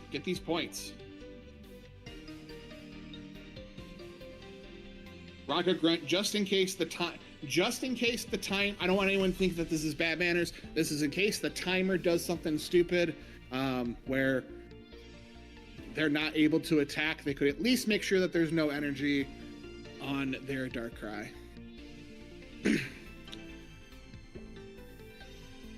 I know we talk in jest about, doing extra things when you have the death on the table. In ranked mode, where there's nothing on the line other than your own pride, you could probably just get the kill done. In these tournaments, weirder things have happened. You got to create those opportunities. You got to make sure that you do all those necessary steps just on the off chance. So, yeah. I know we talk about bad manners of like, there's the death on the table. Why aren't they just killing them? Because there's some weird things that happen in this game, and you want to make sure that if that happens, you're safe. Speaking of bad manners, we should maybe talk about that a little bit, because we did have a very minimal discussion about bad manners when it comes to tournament, and I think it's better for us to just be vocal about drawing the line on what bad manners is. And really, bad manners, in our opinion, unless something very out of the ordinary happens, it comes down to the communications. Don't be disrespectful when you're communicating with your party. Don't be disrespectful by making them wait, by not going into matches. If somebody's gonna drop a cape down when they've clearly killed you, if you're gonna come crying to us saying that that's BMing, I mean, if we draw the line there, we're gonna call stubbing your toe BMing at that point. So just as far as BMing goes, as far as the rules go, if anyone's caught doing actual things in our chat and or in the chat on Limitless, we will look into it and we will take care of it. But otherwise, come with us with only real concerns.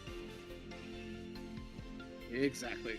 And so here we go. The Darkrai player, or the Darkrai Giratina player, missing the Giratina and just passing the turn, while the Charizard has both Moltres and Charmander. We talked about the recipes to success. It's all about getting the energy on that Charmander and turn it into a big, glorious Dargon. So here you go. A little dancey dance from this Moltres. Two's better than one, so we're going to go ahead and be okay with that. Passing it back over to the Darkrai player. Darkrai player plays in energy, and it looks like that's about all they can do. Again, missing out on any opportunity to go searching for that Giratina. And it's important that every turn that goes by, you're just delaying that 3 turns that has to get the Giratina going. So this game is quickly falling behind for PY. Yes. Nothing on the bench. Virtually no energies, and we already have a Charmeleon on the board. With 4 energies.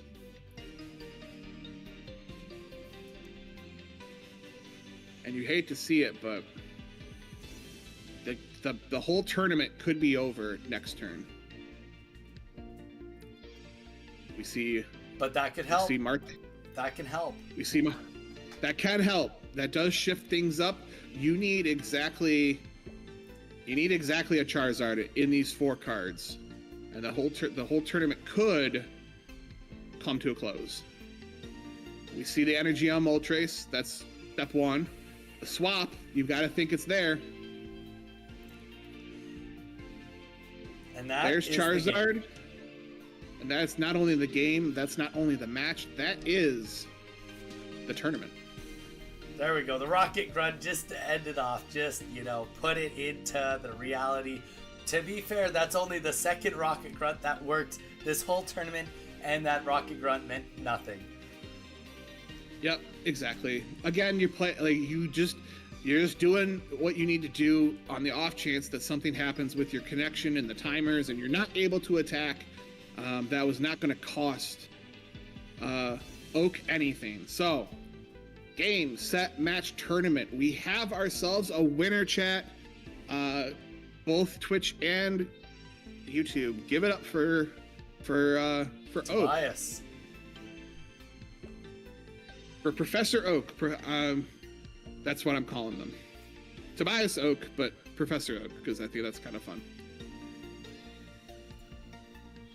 Well, you got to remember, Z, 50% of the time, Team Rocket Grunt does nothing.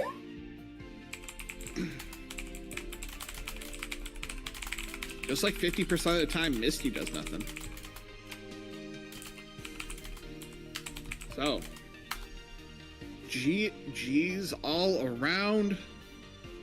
And just a quick reminder to everyone, and we will send a message out. Anybody that made it into the top 6 today, and we will say exactly who those bodies are. Tobias Oak, PY, Bryce Rocket, Weeza, Ellie, Dark, and Nick. Please send me a DM on Discord if you are interested in claiming your prize. I will not be chasing you down. There will be one message that goes down on Discord. I repeat, I will not be chasing you down. If you do not want your prize, just let me know. I will happily take the prize off your hands. I could use all the money for gold bars. We have a new set coming out on Wednesday. There we go. Thank you. That's my public service announcement. Also, saying that if you do not want your prize and you want it to go back into the community, you can absolutely dedicate it to something else. If you want to dedicate it to the King of the Hill, whatever you want, it's community funded. You are part of the community and you are a winner. So you take your wins and do what you want with them. Facts. That's why I only run one, cause YOLO. There we go, Zyre. That last round was crazy. Drix, appreciate you enjoying it. Jamie, GG's, congrats to all the winners. Guys, as the game goes on, we just want more and more winners. I honestly, there might be a point where we can do top 8 as getting prizes, but we will need to start getting bigger prize pools. With the end of the month coming underway, we will be paying out these prizes as well as deducting a little bit for the King of the Hill, and we will give you guys an update and tell you exactly where our prize pool funding is at, and then you guys can pick what we're up to for the next month. This is kind of a great time for anyone to come in. If you have any last questions, I don't like sand. It's coarse and rough and irritating, and it gets everywhere. It's a good time to just bring up that if you are not subscribed on YouTube, go and do it.